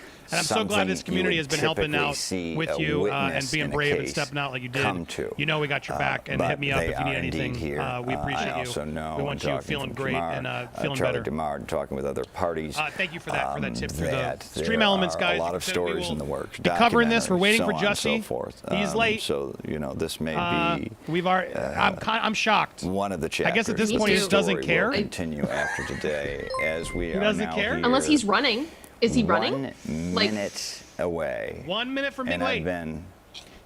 Oh my gosh. I've been around. I've been in that courthouse many times. That's so There's disrespectful. no way you It's can incredibly get disrespectful. from the Well, I entrance guess our numbers are going to shift now. to the courtroom in a minute. So he will. I Jussie don't think Smollett showing up late is going to help officially him be late get less for time. his You know what I mean? likely sentencing, the biggest day of his life. Let's Unless bring they have back like an in underground Kimberly parking or Goen, something, and that's where attorney he and went. also a radio host commentator on WVON. Kimberly, if you can hear us, okay. So we are 30 seconds away from what should be the start of the sentencing. And we're talking about, as Brad has mentioned, a man who's shown no remorse, has taken no responsibility for the 5 of the 6 counts that he was convicted of, let alone even apologizing for the resources that were spent along this 3-year journey. So you're Kimberly, joking. I said your it 10 thoughts minutes right ago, now as we pragmatic. see major players here. The Bronco chase Dan is Webb seeming more and more in likely, isn't it, attendance, Kim? obviously. Osundara brothers with their A little attorney bit. there, and Jussie Smollett nowhere to be found. Also, thank you, He's Joey trying to Lilly. give you the benefit of... Sorry? Joey Lilly saying, my last meal would be Denny's with a close friend from NA before I had to turn myself in for 6 months. Oh, my last meal was, when you went to Narcotics Anonymous, your last meal was Denny's with a close friend. I had to turn myself in for 6 months. When I got released, I got my first hot food from my favorite Thai restaurant, and I cried to eating hot food when it was supposed to be hot. Oh man, see, but you got through it. So proud of you, and good for Oh, you. we got some cars. And his We have some legal cars. team, and Also, they're thank you, already Wancho, on the Cash App. I just got it. Thank you. inside the courtroom or inside the building or something, because All right, to start not again, make case. it to court on time is the ultimate sign of disrespect. Unless there was Kimberly, a- we got to cut you off. I hate Welcome to do this Popcorn you. You're Planet. such I a friend think of ours, we but have him to cut showing you up. off. He It has shown does up appear, late. I mean, albeit a how minute dumb late, is this man? We know already how dumb he's been. Mr. Smollett but has it looks like arrived. Jussie's just slowly On that walking up note, a minute past we will the now expected welcome time of when it in- was supposed to start. His team told him to be here 15 minutes early, obviously at the minimum, viewers here half from hour. broadcast. And now here he is, from breaking news. CES2. It's coming in officially. I see the man walking Good up. afternoon, and thank you for joining us. Walking We're with breaking his into live programming mother, here because we grandmother? want to bring you That's probably the an grandmother. update now on the sentencing that So should we be are starting live. momentarily. It was supposed to there start he is. Well, I'm going to give you the commentary, not them, so we can hear from us. Yeah, it was supposed to start literally minutes ago, and he's walking in slowly. I mean, now he's got an excuse to be walking slowly, but still, you'd think he would have told her to walk in later, and booked it up the courtroom steps. I don't know if I'd show up late to my sentencing hearing, Kim. A lot of people know I have Andy time, and I don't mean it in any disrespect. It's not a court hearing, though. You know what I mean? No. And, it is what it is. You don't have to be here. You can come in and we go, and I provide the entertainment for free, everything else when you come. Jussie Smollett's showing up to a sentencing hearing that's going to deem how much time he has to serve, potentially in prison. And the dude chose today of all days to show up late. You don't keep the judge waiting. Not cute. Not good. And this is unbelievable.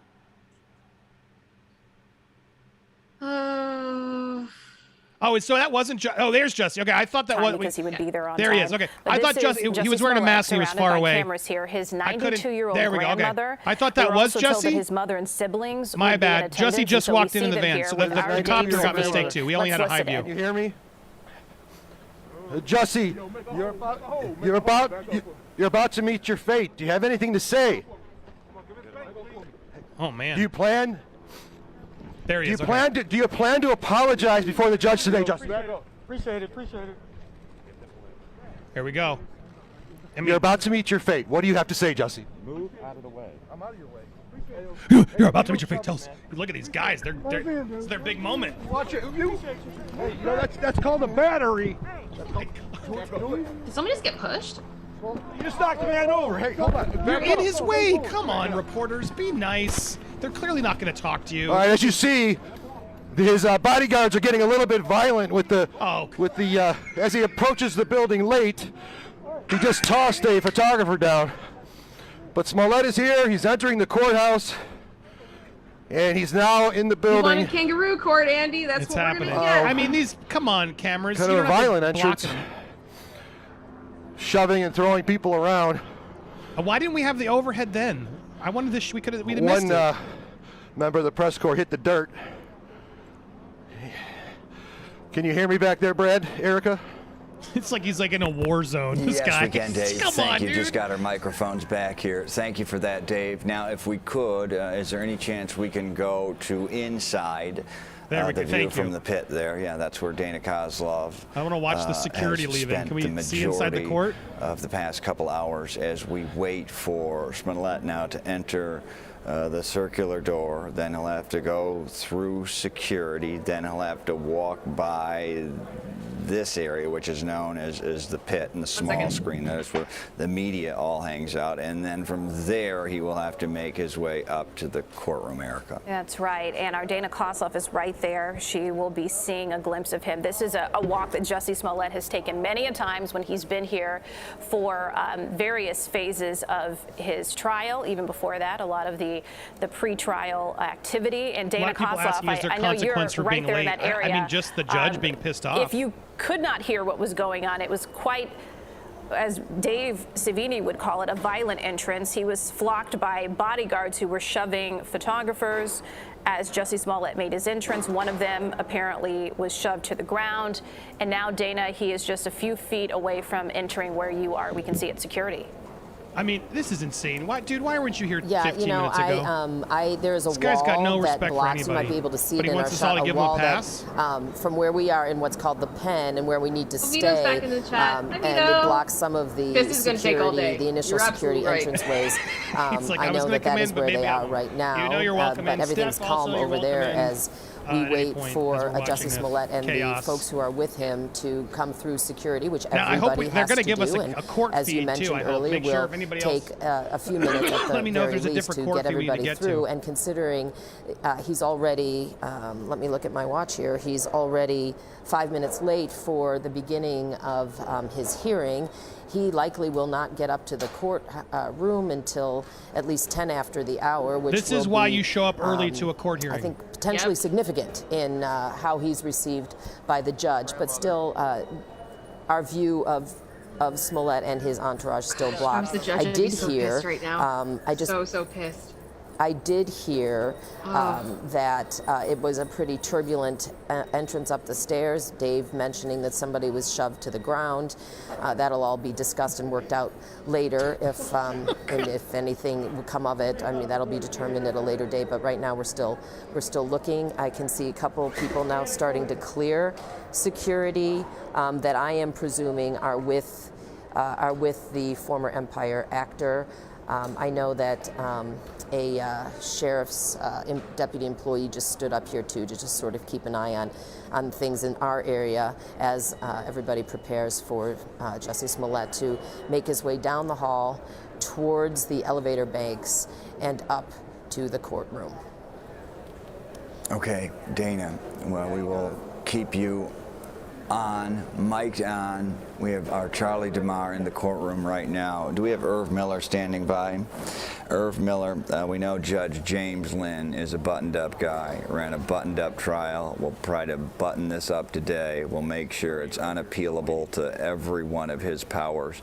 Jussie Smollett showing up 10 minutes late for the most important day of his life, sentencing on still can't even 5 get over felonies, long adjudicated. He How hasn't will the learned judge look a at that? thing, Kim. You know, And the thing is, we're too, he's assuming going to one be like, thing. can We're we do a assuming the whole judge other knows about trial? this. And honestly, the judge should just be like, we don't have time for that. He may be handling We don't other have time. matters in chambers right now. No. He may presume that there's a line down at security, which there typically is, and that typically delays things.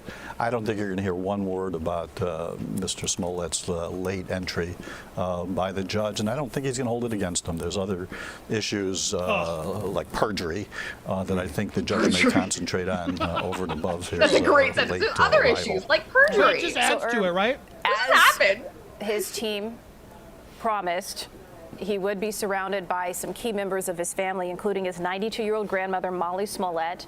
His mother was expected to be there. Jussie's oldest brother, Joel Smollett Jr., was expected to be there. So as we my grandmother's would have just closer screamed to the at me. beginning of this sentencing, They would have been telling the judge to put talk me to in us jail. about the role that they I'm will having play trouble today, seeing and basically who's pleading, along Jussie with many the members, masks and everything. who I don't know what his submitted letters hairstyle on is now. his behalf, including His- actors I can't even. actresses. I thought it was the guy with What the role hair. would they play Is it this guy in the suit? trying to sway the judge? Now the You know, it's feeds. a major role.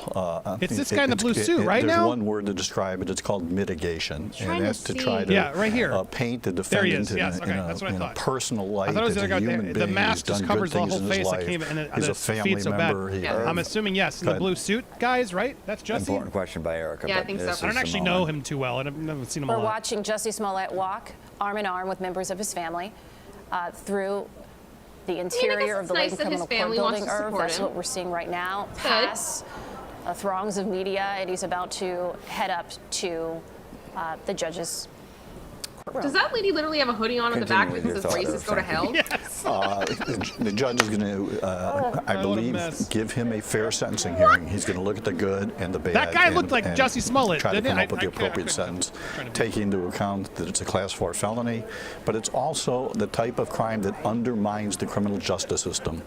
You cannot falsely report a crime. You cannot falsely accuse It's the somebody mask really of a sucked. crime. I'm not saying If that I was happened in this Jussie, case, I'm but keeping that mask it the whole undermines show, the whole time, because it gets to block so much, from everybody, from the press overusing photos to the reactions of did he overreact? You know what I mean? Like, it should be illegal, in my opinion, to have a court hearing like this. That's so important, and not have your full, face out there, because I want to see how you're reacting to things. You know what I mean? Don't you think that would make it more complicated? Look who's joined us. Steph, the alter nerd, is here. Hey, yo, Steph, everyone. well, I want to come back to the mask in the court, but more importantly, are you surprised that Jussie Smollett is now 10 minutes late to his most important hearing yet? No. It just speaks to the actual arrogance of this dude, as far as I can tell. He's still not admitting to what he's being found guilty of. He's still maintaining his innocence, and I don't know why. As I was watching and waiting to come in, I think, Kim, you said it as well. Someone in his entourage had the thing on the back saying, it's go to hell. I'm like, oh my goodness. Yes. Yeah, okay, I agree with that statement. However, weird the time and context place. of this situation, I just thought it's a little, curious timing to be wearing that kind of And hoodie, also, it's but, National yeah. Popcorn Lovers Day. I got I got something. Some everybody get your popcorn, because this is going to be I think this is going to get a little juicy. Let's call it. But Steph, all right. So you've joined. We're waiting. There's a little bit of delay as he gets from the courtroom. There should be a feed there. Okay. We're waiting for the feed approval. But what is your reaction here? How long? Vito was here earlier. Kim, Vito, and I all made our guesses. I'll repeat them all for you guys who are just joining us now, and for the replay. How much time do you? And I'll put chapters. I guess I'm going to leave the whole hearing, and I'll just put the chapters in of sort of his arrival, the hearing itself. So stay tuned. We'll cover it all for you here in this video. How long do you think he's going to get? The maximum is 3. He could get 0. What is your prediction here on what he's going to serve? I would hope. Do you know what? I think they're going to go in year minimum and really make an example, because the whole thing came about because Fox, the Attorney General at the time, wasn't going to prosecute, and then a special prosecutor came in and reviewed the case and was like, Kim Fox, you what? So yeah, it's going to be I mean, you were saying 6 months earlier on because I was lurking in the background whilst I was working. And I think it's going to be more. I think it's going to be a year minimum. They're really going to make an example out of this one, I think. And for him to pay back the overtime, the $130,000, I believe it's $130,000 in overtime to Chicago police. He's going to get heavily fined, and it's going to be a year, is my prediction. So you're right with Vito. You're doing the same prediction that Vito had. He said a year. Yeah. Kim went 6 months, which is where I think more likely it's going to be 6 months. However, I think he's going to be more continue to be just so what's the word defiant. And I think the judge might throw it even more. I think I'm going to go 2, just to be different from you guys and see what I want to happen.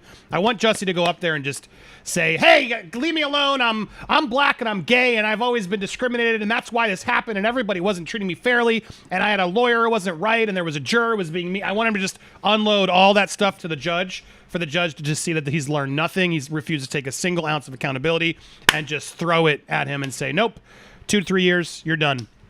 But I don't. We'll see. It's all going to be very dependent on how Jussie reacts. All the experts that we've been listening to, if you're just coming in now, they're all speculating that this will change based on how Jussie speaks. You know, does he take any responsibility? Will he apologize to the judge? There were a lot of letters that came in as we were breaking things down. Letters from Samuel L. Jackson and others to speak of his character and charity work, and so. Some lawyers we were listening to on these reports were saying that actually can help. A judge sometimes can look at those and be like, "Well, I didn't know about all this charity, yada, yada, yada." But as I was watching Steph and Kim, I'm just like, dude, he shouldn't get a special pass because he's a famous person or knows famous people. That privilege is insane. I guess, are we going to see this is when the journalist got pushed? Here's when Jussie came in. It was a very chaotic scene. And I can hear you rolling some of the video. The bodyguards started shoving members of the media, mostly photographers. I was one of the only reporters out here. So the photographers were carrying very heavy cameras and backpedaling and trying to move with the crowd. They're shoving them. And can you hear some of that sound right there? They were knocking people down. They knocked one gentleman down who was a member of the a still photographer, a member of a newspaper. Some good camera work they got, though, huh? And then continue to ask questions. Are you hearing me, or are you hearing the video that's playing? Well, they're having some tech issues. Okay. I was going to let that breathe for a moment. As you can see, it got very violent, and he was already running late. Very violent. Come on, dude. Oh my goodness. You're making something out of nothing. I also hate to say it, but like if you're standing in front of someone who's trying to get into the courthouse and you're in their way, move. I do not feel at all for this guy. Yeah, I understand it's hard to back up, but that's part of the job, and they're late, and you're making them later, so get out of his way. You could have been more classy about it. So violent is not what happened. They asked you to move. You didn't move. He pushed you to move. I got no problem with that. You were warned. It happened. Get out of his way. What, are we supposed to just stand there until they wouldn't have moved? Yeah. That's why you hire that security guy to push through the crowd to say, and it wasn't even a push. It was like, get out. And he probably tripped. And next time do it. So, but I don't like this. It got violent nonsense. Dave Savini, our thanks. All right, we're waiting for this courtroom feed to thank you for taking us back basically through this. pan down and start the trial. We're getting close, but back to you. I'll go to you, Kim. Do you think that being late will affect anything? Yes, absolutely. Absolutely. It just shows unless there is a actual reasonable reason, for lack of a better term, that he was late, as a judge for me, I would just be like, all right, so you're still not taking this seriously. You're still not taking me seriously. You're not taking this court seriously.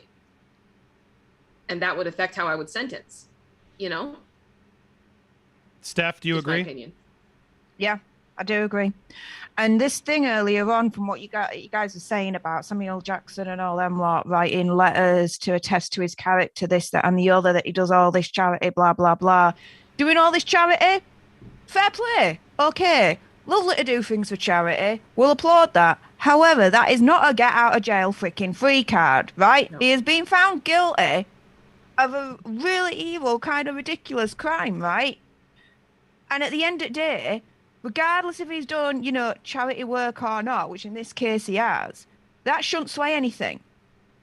It should only be the evidence that was brought before the court that led to the guilty verdict. So at that point, based on what was in the court, the trial and what was presented at trial, and now he's guilty, based on all that information, the judge should then make a decision of, okay, how long am I going to put you behind bars for?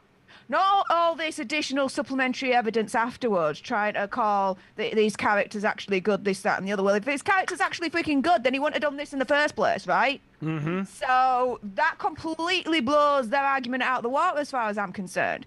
Logically, it doesn't make sense to argue, oh, he's such a good character because he does charity. Well, actually, he's been found guilty of faking a hate crime, so how good of a character is he, really, in that respect, People do charity all the time. Some absolutely altruistic for all the right reasons. Others, like we were talking the other day, if you haven't seen the live, watch it afterwards when we're talking about Travis Scott and him setting up this charity in wake of Astroworld, this, that, and the other, where I'm under the impression he's not doing it altruistically and out of the good of his heart.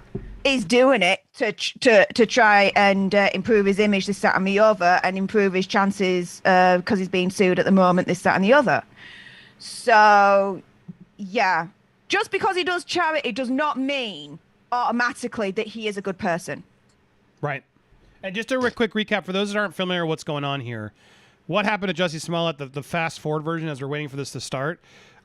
He alleges that he went out late one night and he was then, correct me if I make something wrong here, but I'm giving you the sort of fast version. Two men in MAGA hats stopped him and said some, slurs and things about him, then proceeded to pour, was it gasoline on him?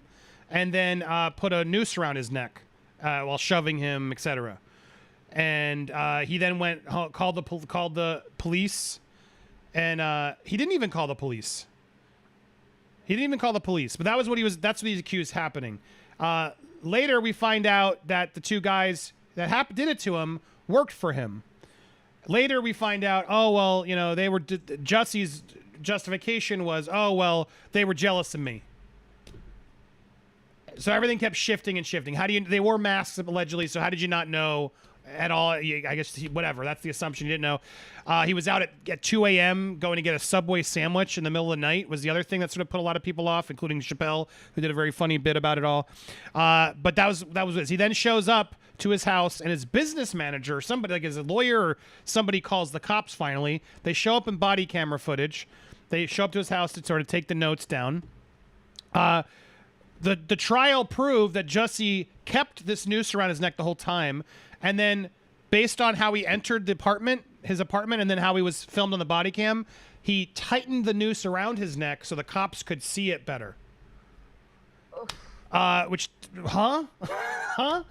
was also then during the trial we learned he showed up to that same spot like the night or a couple nights before to do a dry run. There was a security camera footage. You sort of caught them all there before it even happened.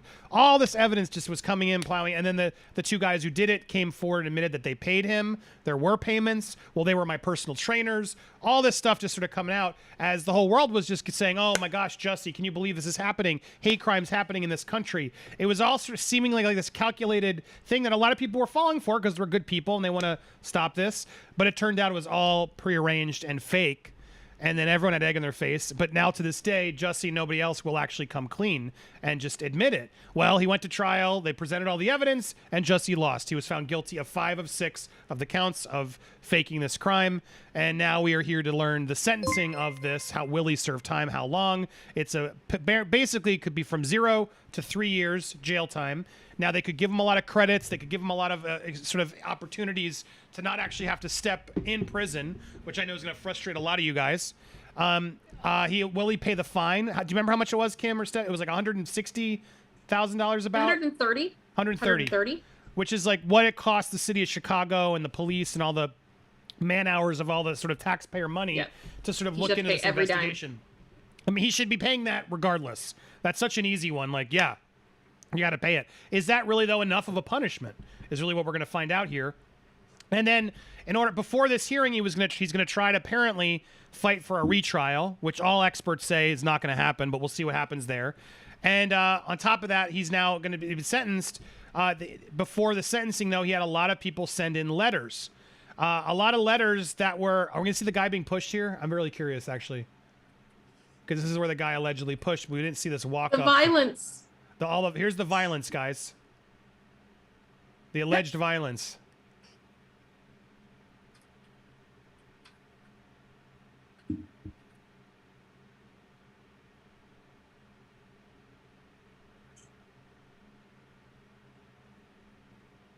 That guy will not get out of the way. That's what it was. Okay. No. Yeah. Move. Okay, that was it. Yeah, honestly, the guy, it's clear he's been warned multiple times. He keeps getting in, aggressively trying to get the question, take the picture, and then he won't get away. Now, the guy shouldn't touch him. The guy could have easily just, walked around him. It doesn't seem like he did an unnecessary shove, I'll be honest. But still, I didn't see that as a violent group. That was clearly a guy's move. He wants to get in the court. Still, don't push people. But anyway, now, in order before this hearing starts, they have given him letters have been presented from celebrities, mayors, a lot of famous people, including Samuel L. Jackson, of all people, speaking to Jussie's character, saying that he deserves leniency and shouldn't have to serve time in prison because he does a lot of charity work. I'm sorry, charity work shouldn't be the be-all excuse to get people out. And then, yes, in the entourage is someone wearing racist go to hell in a hoodie at this nice trial. That's just fitting. So there we are. Now we are waiting for the feed in the courtroom to start. There's a lot of getting people up through parts of the thing that I guess they can't film. There is a camera in the courtroom. We are going to hear Jussie potentially will be making a statement. We're also going to hear... it could be take a little time. We're also going to hear some witnesses speaking on behalf of Jussie to plead with the judge, and then we will get to the judge's verdict on sort of sentencing on what he's going to have to serve. Will it be no time? Will it be 6 months, 1 year, 2 years, 3 years, the max? We are still waiting to see what happens here as the court proceeding begins. So brothers as we go around, did I miss anything, Kim or Steph? You got to want something I want to add? Did I sum it up best as possible? Into what has now become you got it. The crime that never took Yeah. place. Thank you to Casserole O Disaster. I appreciate you, and you use the proper way. Stream Elements. Childhood actors are so silly. You're next, Will Wheaton. You're all doing the Lord's work. Thank you so much, Casserole O Disaster. What's wrong with Will Wheaton? She's just making a guess, like, oh, Will Wheaton's gonna be. He's a child actor. Like, have I missed something? Will Wheaton has said a lot of silly stuff online. He definitely makes some opinions, and then sometimes he's right. Sometimes I think he just needs to do more homework. He's very well outspoken. But whatever. Wesley was annoying. I never liked Wesley on Star Trek, I'll be honest. But thank you, Casserole Disaster. You guys, if you want to support the stream, it helps us a lot in our coverage. I appreciate all you guys who have, but keep it coming. You can hit that pinned comment link to our Stream Elements to tip. If you tip over, what is it? I think $25 or $30. It says in the bottom. It'll be read by a British robot. So if you'd like to get involved in the show that way, you can. I like that they cut to this woman, because every time they cut to this woman, they have to cut her off to go to something more important. They've already done it twice, so maybe it'll happen again to get us to the trial. We'll see. But we're waiting for the trial. Thanks to everybody who's been donating and supporting. Super generous support tonight. Make sure you also support Steph the Alter Nerd over on YouTube. And you got something you wanted to share, Steph? Yes. This came in literally at midnight when we were offline. Claire, you are a goddess. Thank you so much. Through my link tree to my PayPal, £5, and she just said, for sticking up for our queen from Claire. Yeah. Of course, my friend, of course. So thank you so much. Off to the Vegas fund that goes. But yeah, guys, it's very, very important if you can, to support your favorite YouTube creators, because it is difficult out there at the moment with everything going on. With the YouTube algorithm, it's going absolutely squiffy. Okay, Kimberly, I think I I've done knew this it. to you I every told time you. I've tossed you for a question. I had to interrupt you. I apologize, my friend. Literally Here we go. every Jussie single Smollett, time, this front and poor center. woman. The hearing begins, Erica. My name twin, I feel you. Poor girl. Oh. Literally, every time they cut to her, they're like, I'm sorry, we have to stop. All right, here we are. We're in the court. We'll be offering our commentary as we watch. Oh, God, they have no sound. I might have to turn up your volume, so be careful now. You guys are going to be loud. Talk softer.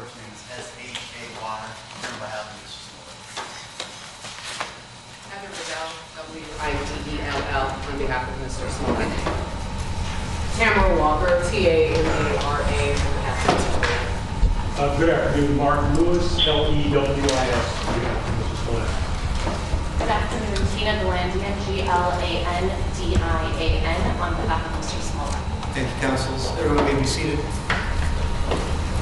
Let the record show that a jury trial was held in this matter. Counsels, just find a seat if you will, please. Trial commenced on November 29th, 2021. Concluded on December 9th, 2021. Mr. Smollett was found guilty by a jury of 5 of 6 counts of felony disorderly conduct, class 4 offense. I expanded the filing period for filing post-trial motions beyond the 30-day limit due to the holidays and other restraints involving this case. I have received an 83-page post-trial motion filed by the defense and a 13-page response to the post-trial motion filed by the Office of Special Prosecutor. I will allow this, the defense to present arguments in supporting written motion. Ms. Glandian, if you wish to address the court.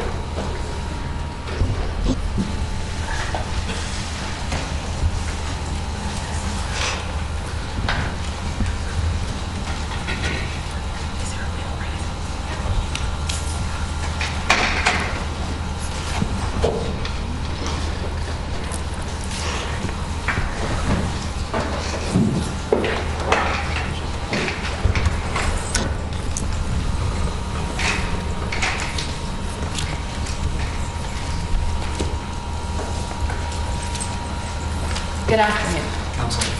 As the court knows, we filed a comprehensive motion for judgment notwithstanding the verdict and or for a new trial outlining 13 different errors that occurred during Mr. Smollett's trial. However, the legal errors impacting Mr. Smollett predate this criminal trial and began long before this case was even assigned to your honor. I know the court has read our papers and there's been voluminous briefing, and we did incorporate by reference all of our prior briefing and arguments in this case.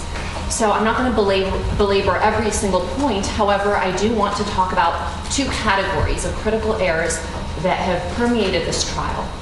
And that began again at the very outset and impacted this initial complete prosecution against Mr. Smollett. And in doing so, I'm going to highlight some of the most flagrant violations. The first category of legal error relates to this entire second prosecution of Mr. Smollett. The court knows the history, everybody knows the history, but I'm going to outline a couple key facts that occurred. A 16-count indictment was originally filed against Mr. Smollett on March 7, 2019.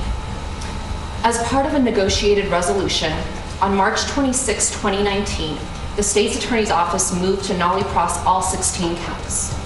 The Honorable Stephen Watkins granted the motion and dismissed the case against Mr. Smollett. As part of this negotiated agreement, Mr. Smollett was required to satisfy the Cook County State's Attorney's Office as to his long-standing community service, and he forfeited the $10,000 bail bond, which he was not required to do. Weeks after the case was dismissed on April 5th, 2019, a pro se litigant who lacked any standing to do so filed a petition to appoint a special prosecutor, which was ultimately granted by Judge Tuman on June 21st, 2019. Now, we've challenged the authority of the special prosecutor in different forms. However, when the case came before Your Honor, we filed a motion to dismiss here.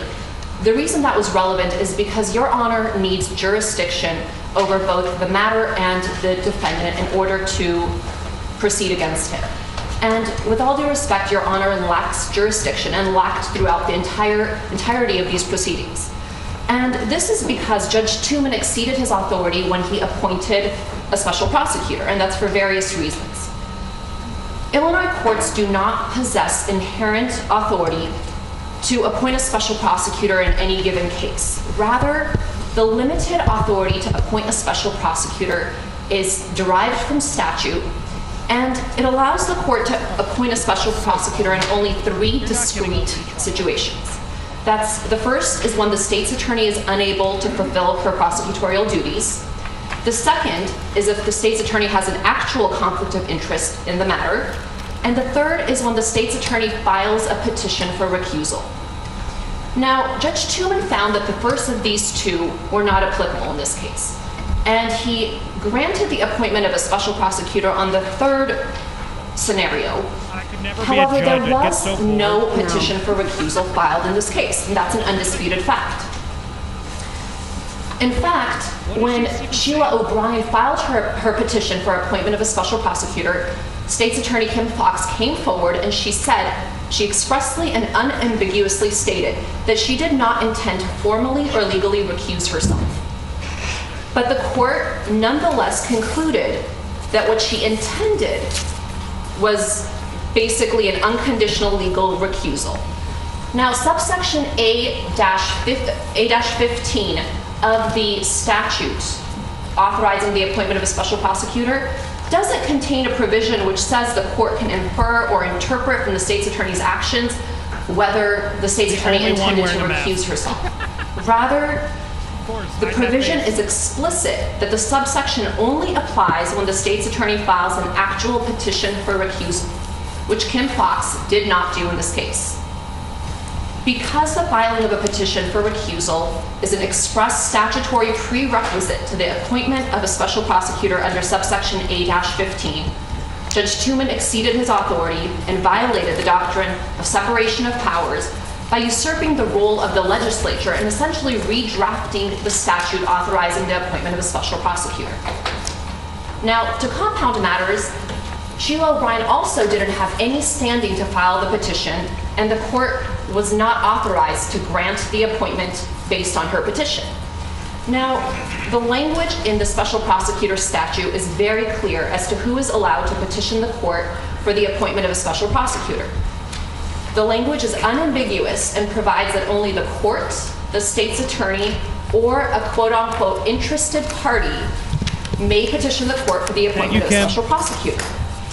Now, what's an interested party? Well, according to Black's Law Dictionary, an interested party is, quote, the persons who take part in the performance of any act or who are directly interested in any affair, contract, or conveyance, or who are actively concerned in the prosecution and defense of any legal proceeding.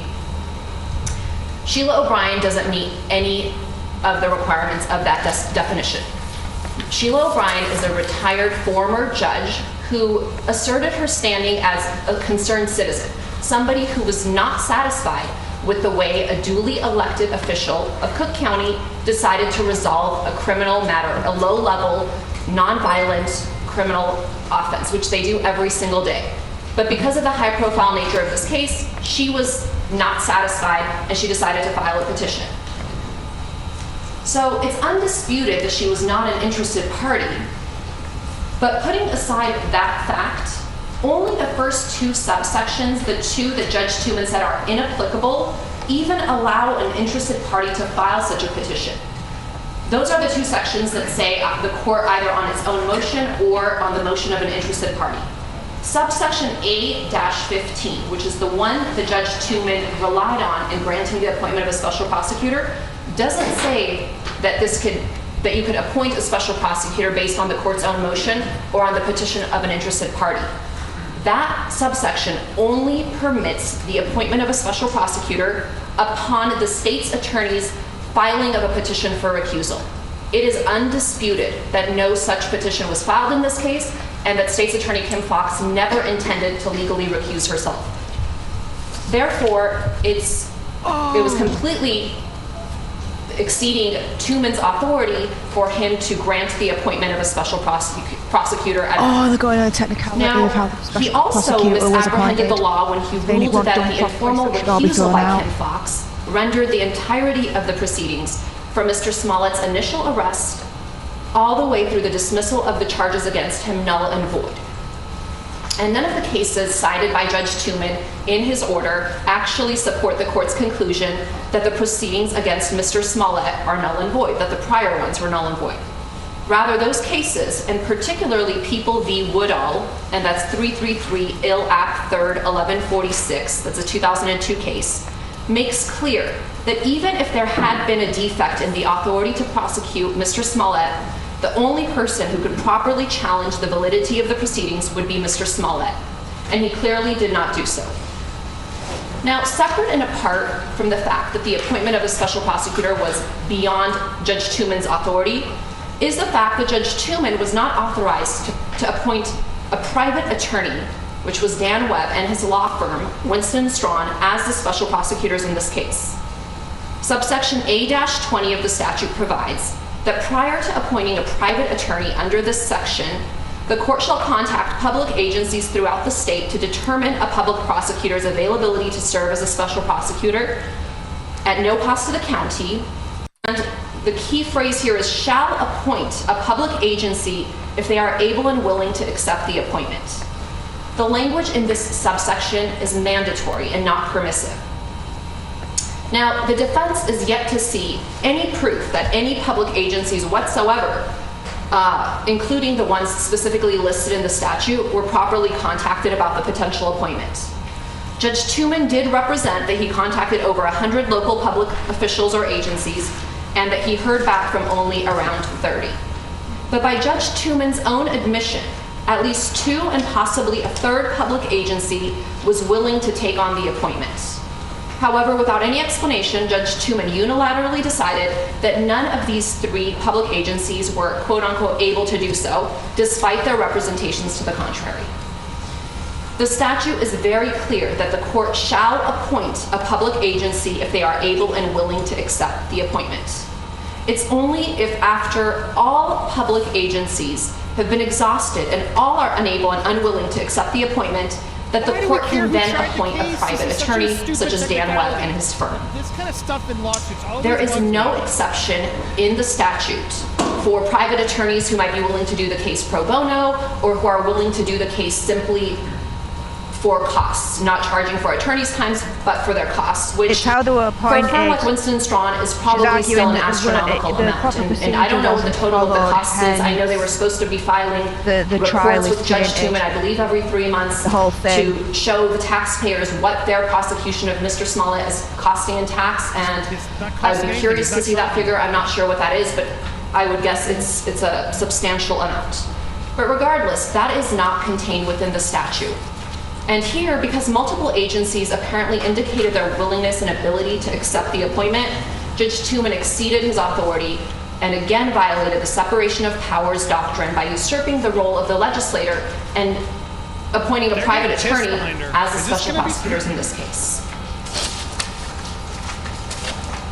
The next issue I'd like to address is that the instant prosecution against Mr. Smollett violated a contractual right to immunity that he was promised by the Cook County State's Attorney's Office.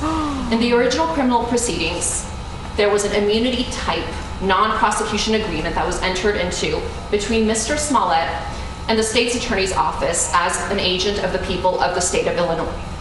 Not only was this agreement agreed on between the parties, but it was actually executed and enforced by the court. And it's something that's already been executed. This isn't something where they could renege because it's yet to be performed by either side, but this was actually executed by Mr. Smollett. And the state's promise to Mr. Smollett was that after he satisfied them as to his community service, after he forfeited his $10,000 in bail bond, that the state would not further prosecute him in connection with the January 29, 2019 attack on him.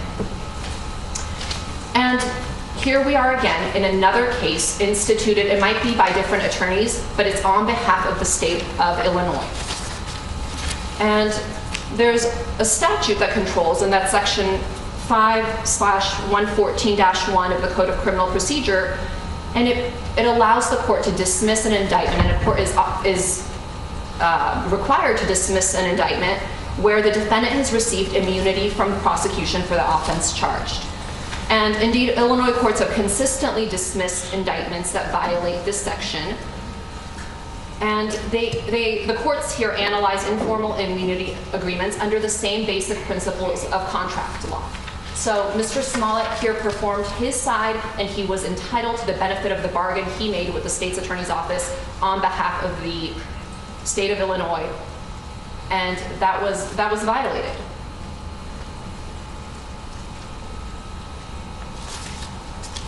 And in fact, the state's attorney's office, initially, they did perform their end of the bargain.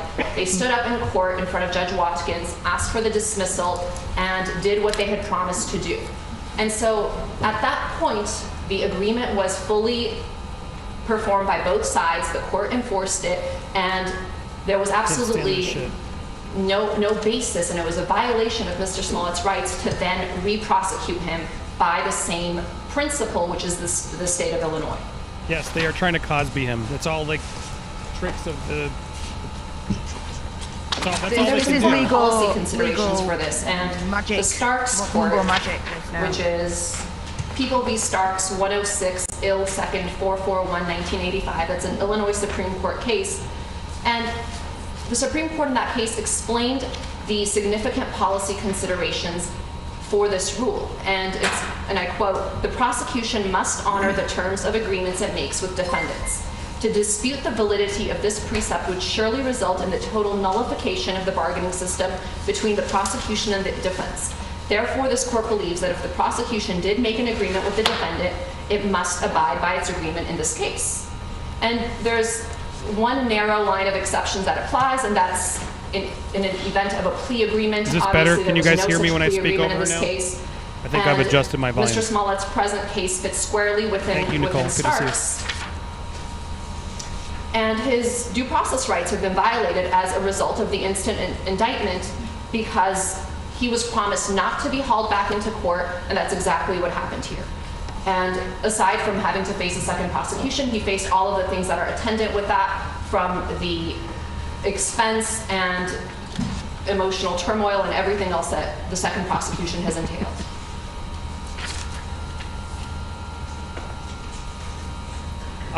Yeah, they said this could take a little bit, and then they're going to get the sentencing. So everyone. In short, Mr. Smollett relied on the representations by the Cook County State's Attorney's Office, and at the end of the day, a deal is a deal, and the state of Illinois is not exempt from that ancient principle. And so we would ask that the case should have been dismissed on that basis. Apparently, people in the chat are saying this has all been said already and ignored. Is the double jeopardy. And we had briefed this before. The court's very familiar with our position on this, but also thank you, Barbem. Probably probation and community service. Let's keep sending your chats. What do you think is going to happen here? Could they get a retrial? The double jeopardy clause does not just prohibit double prosecutions; it also prohibits double punishment. And to punish somebody twice for the same thing is a violation of the Fifth Amendment. And here, Mr. Smollett was clearly punished in the prior criminal proceedings by the imposition of a criminal penalty. Now, certain people may disagree with the severity of that punishment. They may not think that was a just result, but it doesn't take away from the fact that he was criminally punished.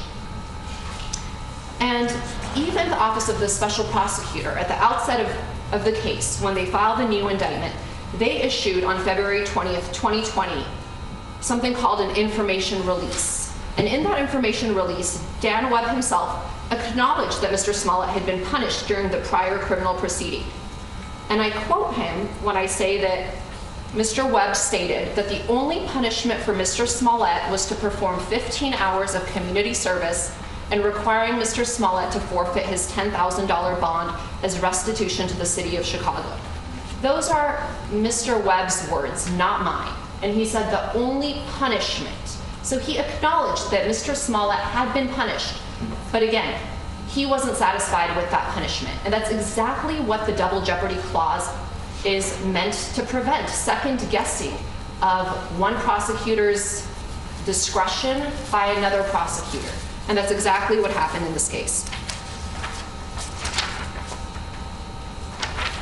There was absolutely no rational, non-punitive reason for Mr. Smollett's $10,000 bond forfeiture other than to serve as punishment. Upon the dismissal of the case, his bond normally would have been returned to him, less any bail costs, which would not exceed $100. However, despite Mr. Smollett's full compliance with all bail conditions, the forfeiture of his bond was required as a condition of the dismissal of charges against him. Therefore, this was obviously intended to punish him and serve deterrent purposes. And finally, the fact that he was not convicted of any crimes in the initial prosecution doesn't affect the analysis. In a case decided over 140 years ago, the United States Supreme Court explained, and I quote, "The compromise pleaded must operate for the protection of the distiller," in that case, "against subsequent proceedings as fully as a former conviction or acquittal. He has been punished in the amount paid upon the settlement for the offense with which he was charged, and that should end the present action, according to the principle on which a former acquittal or conviction may be invoked to protect against a second punishment for the same offense. To hold otherwise would be to sacrifice a great principle to the mere form of procedure and to render settlements with the government delusive and useless. And for those reasons, the indictment against Mr. Smollett should have been dismissed for violation of the double jeopardy clause." Oh. And so, again, here we are at following a trial, and we should have never been here to begin with. There were various critical errors that permeated these proceedings, and the charges against Mr. Smollett and the second indictment should have been dismissed at the outset. Respectfully, Your Honor does not have jurisdiction over this matter, and we believe it was legal error to proceed.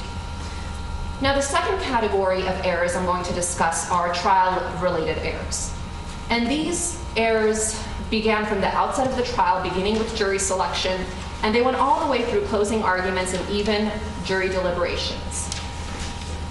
And again, I'm not going to go through all 13 of the errors that we outlined in our papers, but I will highlight some of the critical ones that violated Mr. Smollett's constitutional rights. We're going to probably take a break for lunch after all this. She's taking so long. I think everyone can agree that this was one of the most high-profile cases. They have done this while history. Jussie was coming through the building? There was an immense amount of prejudicial pretrial publicity and an overwhelming presumption of Mr. Smollett's guilt long before a single piece of evidence was ever presented in a court of law. Oh, piss off. No and this way was are they due doing to this. a national press campaign by the former police superintendent, Eddie Johnson. And he went on national television on various networks, and he made blatantly false allegations of what the evidence in this case was. And there were three in particular, and these issues were never raised at trial because that's just not what the evidence was. It's true, Arlene. Eddie Johnson went on TV and he said Mr. Smollett did all of this because he was dissatisfied with his salary on Empire. That was completely a false assertion. That there was zero evidence of that whatsoever. But he went out there and said that and put that in the potential jury pool. He also said that Mr. Smollett had sent himself the letter. Mr. Smollett fully cooperated. He gave his DNA, he gave his fingerprints to the FBI, not to CPD, but he did that to the FBI, and there was no connection between him and the letter. That didn't prevent Eddie Johnson from going out there well before this case ever got to trial and tainting the jury pool with that false assertion. He also said that Mr. Smollett paid the brothers $3,500 for the attack.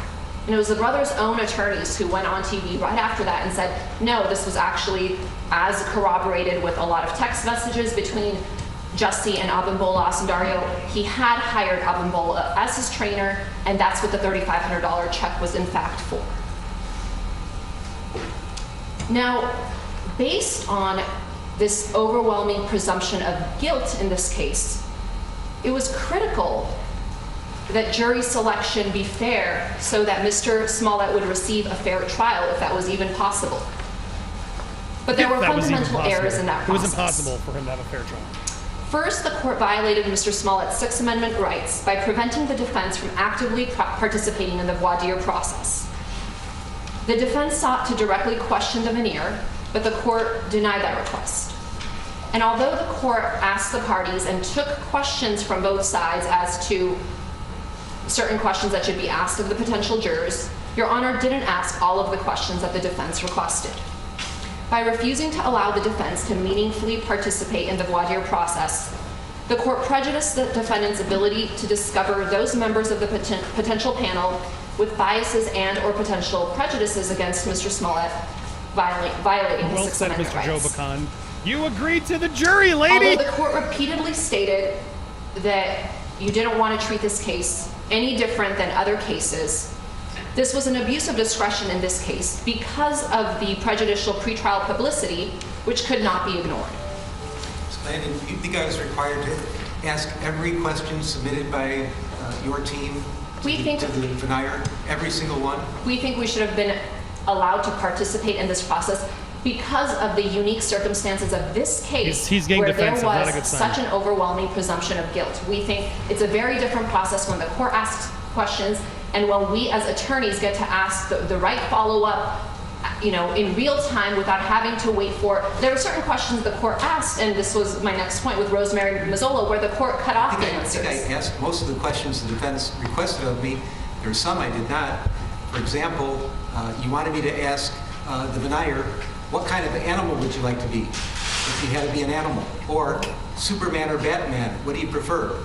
Did you really think I was supposed to ask a denier when He's a DC fan. Criminal case, those kind of questions? We identified certain questions in our motion that we think, I believe there were 4 questions that we thought were critical, not the ones Your Honor just mentioned, but there were important. That was part of the pool of questions I received from you. Right, but there were important questions that were not asked. And the more significant factor is we should have been allowed to question the veneer. In this case, again, I'm not saying in every case. I respect that Your Honor doesn't do that in a lot of other cases. However, this case is obviously unique. Mr. Smollett, unfortunately for him, has not been treated like anyone else charged with Class 4 felonies. He's been disadvantaged at every turn, and his jury selection. I pick a jury in this case the same way I pick a jury in a murder case.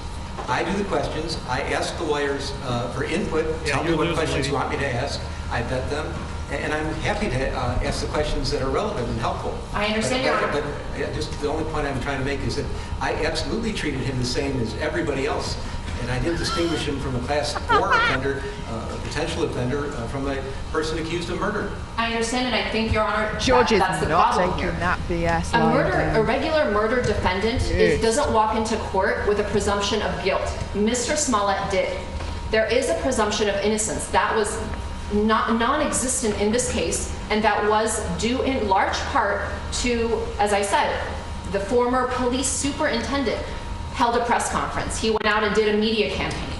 The mayor spoke out on this case. Even Judge Tooman, in his order, before a single piece of evidence had been set forth before Judge Tooman, he convicted Mr. Smollett in his order. He talked about what a charade this was, and he made findings, and Judge Tooman should have been recused. We actually filed a motion for him to recuse Christopher himself. Melchers is reminding that apparently the DA's actions appeared biased that he harbored bias and was removed by the court. And was That made the DA being unavailable to prosecute the case, hence the special prosecutor. That involved, there was no So she's not, there was no we're not factual getting all the dispute information. before him. I There think was no evidence presented she's said to all him. this before. And this is all really bad news for him because if this has all been previously denied, which evidence why would you want to do this again and frustrate the judge right before your sentencing? He didn't even let us intervene in those proceedings to consider our motion for recusal. You gotta give Jussie credit, man. He denied it till the end.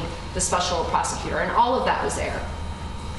But to Your Honor's point, the reason I think Your Honor should have treated this case differently is for all the reasons I stated, which is he does not sit and he did not come before Your Honor the same as other defendants with a presumption of innocence, which is what he is afforded and entitled to under the Constitution. Instead, he walked in. I've never seen presumption of guilt the way Mr. Smollett faced, and it deprived him of a fair trial, and the court should have taken precautionary measures during jury selection. There should have been more leeway in this particular case. We made that request, and with all due respect, we believe there was error for the court to deny our active participation in the voir dire process and to ask the questions that we thought were important to be asked. That's basically what she's saying here, in my opinion. Turning to a specific What the hell? juror, which was Rosemary Mazzola, Agreed, Arlie. we specifically asked the court in chambers to further inquire of Ms. Mazzola. I want to hear it. I want to hear him say it directly. Told He's not going to get said special in open treatment. court that pretty much her like entire immediate family are either current or former law enforcement. And there had been no follow-up to ascertain the fact as to whether Ms. Mazzola may have a family member who was actually involved in the investigation of Mr. Smollett or any of the facts surrounding his case. And we brought that to the court's attention. We thought that was a critical question that should be asked, because if we knew one of her relatives, for instance, was involved and helped investigate this case or was partners with someone who was investigating this case, that would have been critical, and obviously she should have been removed for cause. The court denied our request, and we don't think there was any good basis not to bring Ms. Mazzola in and ask her these I'm getting bored questions too. to make I sure agree that with she Debbie is so much. I unbiased. hate that he's allowed to wear a And that mask. she It did doesn't, have no like, we don't get to see his reactions. You know what I mean? In And fact, the reactions can be very several telling. times when Ms. Mazzola was It's the only answering one the there court's doing it, question, except for the Your Honor guard in the back. interrupted her, and we don't actually know what she was intending to tell the court and the parties. And for all I've those just been reasons, racking my brains we think here. that the You've got jury Carl selection Rittenhouse, process, who and was the other reasons recent. obviously outlined in our motions, It was infamous was before flawed, and trial. that a new trial must be granted. But he's not famous. We also outlined in our papers the You've improper got, denial of several going Batson back a motions few in years response back, to the Office of the Casey Special Anthony. Prosecutor's challenges, trial, which we Not believe were famous, she was improperly infamous. used to remove Not famous. jurors based on Normal their person. race and sexual orientation. Media went all over Now, her. I'm not going to detail each of the peremptory challenges that we've outlined in our papers, but in short, anybody looking at this jury can tell that it was not a jury of Mr. Smollett's peers in Chicago. And we think that these significant issues during jury selection deprive Mr. Smollett of his constitutional right to a fair trial. They weren't his and the peers, remedy is to because his grant him a peers new would trial. have agreed with him. Oh. I'm next going to address No, they weren't his peers the issue of because he's prosecutorial above them. misconduct. He's famous. And this relates to an independent eyewitness, Bloody Anthony he's Moore, different, so he should who be was working treated as a loss differently because he's prevention famous. officer for the Sheraton on the night Mr. Oh. Smollett was attacked. Now, Mr. Smollett does not know Mr. Moore does not know Mr. Smollett personally. He was a completely independent witness that police Hey, on their I do own like the way interviewed hair's multiple colored. times. And Mr. Moore spoke to the detectives on at least 3 occasions, including on February 2nd, 2019, and on February 27, 2019 at Area Station. On each of these occasions, Mr. Moore unequivocally told police that around 2 a.m. as he was doing his rounds at the Sheraton, he saw 2 men running towards him from the area where the attack occurred. He said he flashed his flashlight on the first man's face, and he saw a white male wearing a ski mask. Comment, Marley. Mr. Moore could not Seriously. see the second man's Damn, face. expensive. And Mr. Moore was entirely consistent with his repeated descriptions, and he never expressed any doubt as to what he saw. In fact, when asked to view a photo lineup at the station with only black men included, Mr. Moore told officers that the man couldn't be in the lineup because the man he saw was white. This description of a white male wearing a ski mask was exactly what Mr. Smollett had seen and described to officers. Mr. Moore was a key defense witness, as his testimony provided at the very least reasonable doubt that Mr. Smollett was truthful in his account of what he saw that night. Now, a year later, on January 29th, 2020, prosecutors from the Office of the Special Prosecutor met with Mr. Moore for a lengthy period of time, and they chose not to video record this interview. At trial, Mr. Moore testified that at this meeting, they showed him the CPD's evidence against Mr. Smollett, including surveillance footage and pictures of the Asendario brothers, who they said were Mr. Smollett's attempters. Mr. Moore testified at trial that he felt, quote unquote, pressured and threatened to say he saw something he didn't see. And exhausted after hours of telling prosecutors something they did not want to hear, he eventually signed a statement saying he could have been mistaken when he saw a white man because maybe when he flashed the flashlight on his face, it was the reflection from the light that made him think that the individual was white. There was absolutely no reason for the Office of the Special Prosecutor to try to taint an independent eyewitness's clear memory of an event by showing him their version of the evidence and trying to scare him that he would be committing perjury if he testified consistent with his own independent memory of what he saw. Suzanne, that could be said about any This case. form of with a celebrity. intimidation constitutes egregious prosecutorial misconduct and violates Mr. Smollett's fundamental right to present witnesses in his defense. By having Mr. Moore change his statement in writing, not only did the Office of the Special Prosecutor try to disqualify Mr. Moore as an exculpatory defense witness, they actually tried to obtain false incriminating evidence against Mr. Smollett. Although Mr. Moore on the stand tried to explain the reasons he gave the Yeah, I'm written feeling statement that too, stating he Steph, could have thanks. been mistaken We've been about the everyone at skin home color of the doing man he saw. The prosecutorial misconduct inevitably discredited Mr. Moore. Wow. Yeah, sorry. If you want to watch it, you can go to CBS yourself. We're going to laugh and offer commentary and react. Now, the OSP's argument on this issue don't go to CBS. is really, Stay here, guys. it's the adage, the best defense is a good offense. They claim in their papers that the defense engaged the ones who in keep complaining to tell me to shut up, they and, can go wherever, they can go anywhere but manufactured prosecutorial misconduct. Well, More outrageously, they claim that Mr. Moore committed perjury when he told the truth. This is belied by the undisputed record, which is that guy Mr. looks like Moore the gave singer police from Nickelback. consistent accounts of what he saw, It's just which is me. a white man wearing The a dude ski just mask. behind her. Yeah, on the dude to the multiple right, isn't that occasions Chad close in time Kroger? to the incident. Actually, Now, yeah, although a little. the Office of the Special Prosecutor presumes that the defense was aware of this prosecutorial misconduct prior to I trial, do get a lot of hate, but that's simply a false assumption on their part. Silver Side Up, my favourite While album. Mr. Moore had been identified as a potential defense witness from the start based on his exculpatory statements to police, we only interviewed Mr. Moore for the first time on Friday, December 3rd, just days before he gave his testimony that Monday. And there was no statement to provide to them pursuant to Rule 413D. We had him on our witness list as a potential witness. As Your Honor knows, the defense never knows. Why didn't they bring this all up before? Or did they? And they're just doing it again as a Hail Mary? Like, I don't We knew understand. he had always consistently said he saw a white male. So that's why he was on our witness list. And it was... No, I know. I've The got a decision big was gob and I made can talk mid-trial freaking that we English, did want to, in fact, but pursue bloody calling hell, him as a this defense lass is giving witness. it some And we welly. spoke to him briefly. We interviewed him to see why he changed his statement, because it had been very clear that he consistently said one thing, and then a year later, after meeting with the special prosecutors, changed his story a little bit. He was careful in how he did it. He didn't say, I'm wrong, but he said, I may have been mistaken, because again, he wanted to be truthful. And the special prosecutors now say, oh, this was perjury, and the defense suborned perjury. Nothing is farther from the truth, and if the OSP actually believed that, they would have cross-examined him on what happened actually during these meetings. Not only would they have cross-examined him, they could have put up a witness to impeach him who was present during that meeting to say, actually, that's not what happened. They didn't do either of those things. And of course, they could have charged him with perjury, but they won't do that because he was not lying. And Come he was on, telling guys. the I truth. dare you to unsee that. One way or another, this was an egregious violation brought by the special prosecutor's my office. goodness, They unsee should have been that. disqualified I can't unsee when that we now. made the request. I can't. And Oh my a goodness. motion for a new trial is required on that basis. Waiting And for, like, Avril Lavigne to unfortunately, this come isn't out, too. limited to Mr. Moore.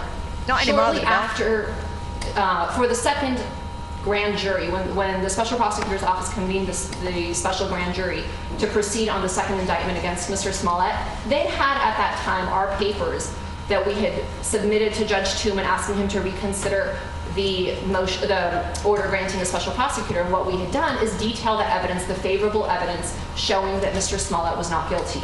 And the OSP went to every single favorable defense witness. They didn't call any of them as live witnesses before the grand jury, where they would actually, the grand jurors could potentially ask them questions. What they did is they went to each of them, and every favorable witness somehow changed their account and submitted a statement consistent with the state's theory, even though that was not their original statements 1 year prior.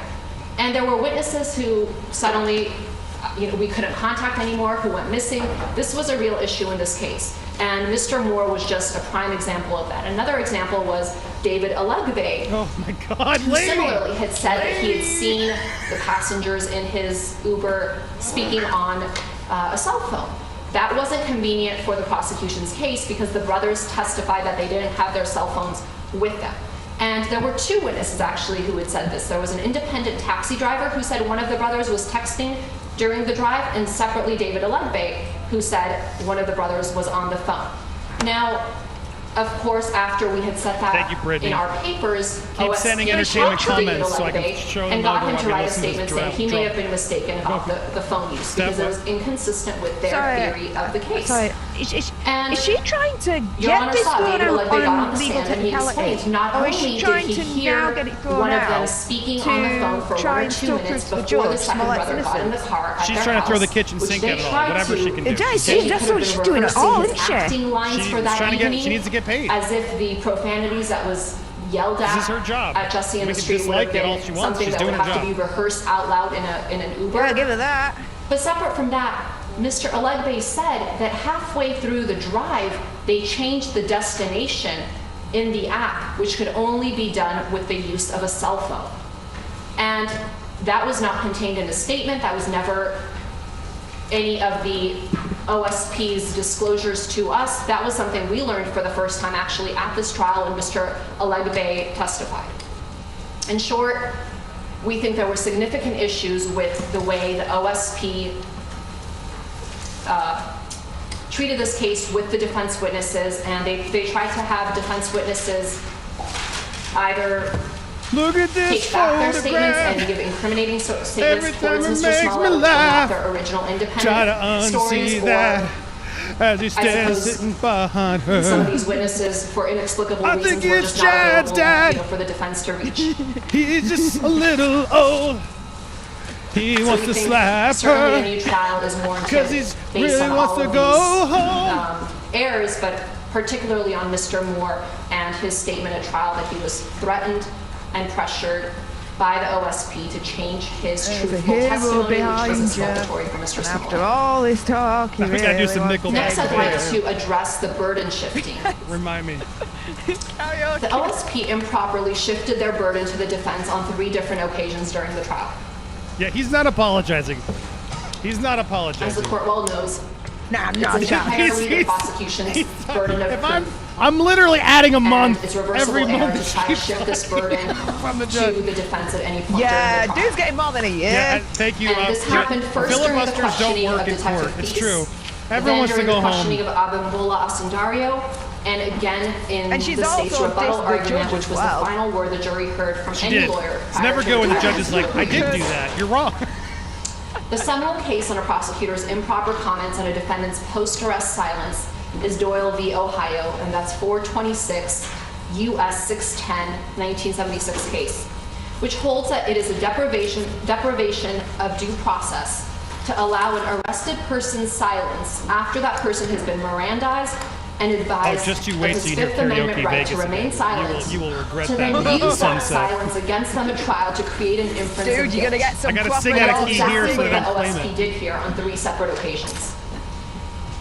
Now, in its opposition papers, the OSP tries to argue that their questions to Detective Feast and to Abimbola Nickelback gets a bum rap, everybody. I don't know. They got some amazing February songs. 14, 2019, and do not Like I involve said, my Mr. favorite album of Smollett's theirs, post-arrest Upside Up. silence. However, the improper questions were not limited to the text message or even to the time period prior Throw to some Mr. Nickelback Smollett's love in arrest. the chat, everybody. For example, Chad's in dad. questioning Detective Feast, Mr. Mendenhall broadly asked, quote, did he, meaning Mr. Smollett, ever make a statement that they, referring to the Asundario brothers, did nothing wrong and never would? Answer, no. Question, to this day, has he ever come clean about this hate crime that you are aware of? Answer, no. This questioning indisputably violates Doyle, as it necessarily includes Mr. Smollett's post-arrest silence. Furthermore, Illinois law actually goes a step further by holding that it's impermissible to impeach a defendant with his or her post-arrest silence, regardless of whether the silence occurred before or after the defendant was given Miranda warnings. In its opposition papers, the OSP argues that the defense did not It's object not to like this you to line of say questioning. sorry. I was However, the waiting on a OSP's different improper burden story. shifting Like when you constitutes went to plain Subway error at 2 affecting Mr. a.m. Smollett's substantial This rights, time I'm mistaken. for which a lack of an objection is not Heartbreaking. fatal. This is how Similarly, you during the direct remind me. examination I'm of singing out of tune Abimbola because I don't want to do it, Asundario, but give me more Dan Nickelback. Webb asked him whether Mr. Smollett ever made a statement to the public where he admitted that the hate crime was a hoax.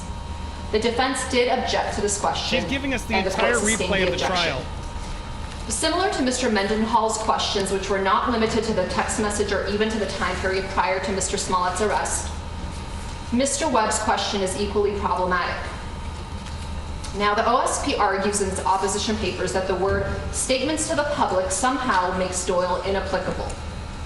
This argument is frankly ridiculous, as any public statements by Mr. Smollett would have been used against him if he testified at trial, the same as if he had made those statements to police. Here, this entire case hinged on the credibility of Mr. Smollett and of the Osundario brothers. By improperly commenting on Mr. Smollett's failure to tell the police or the public that the Osundario brothers did nothing wrong, or to quote-unquote come clean, the OSP violated Mr. Smollett's due process rights and his Fifth Amendment right to remain silent by improperly trying to shift the burden of proof to him. The OSP engaged in further burden shifting during its rebuttal argument, which is particularly prejudicial because it was the last time the jurors heard from any lawyer in this case. During rebuttal, Mr. Mendenhall stated, quote, "Mr. Uche gave you no evidence of any video that was missing." The court overruled the defense objection, which was error.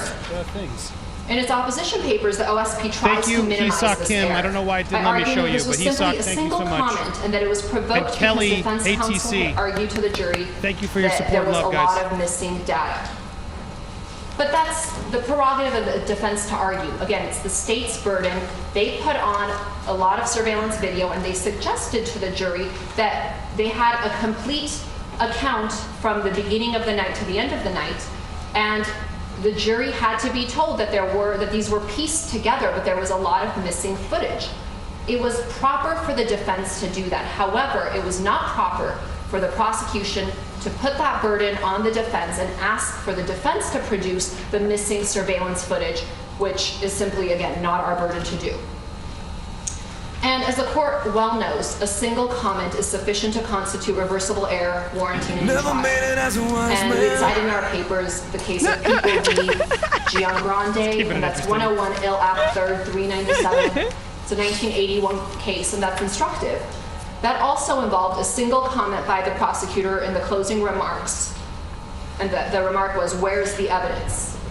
And as the court explained in that case, the comment may well have improperly suggested to the jury any judge that defendant had a burden sit there and to introduce evidence. really objectively Objection listen to all it of was this and be fair? Like, don't you think he's like seeing a monkey clapping cymbals at some point and again, during this it was rant? error in this case, having his for own them to bias make and that moving on. comment How and do for you your do it? honor I to could never be a overrule judge like objection. that. But we'd ask that a new trial be granted on that basis.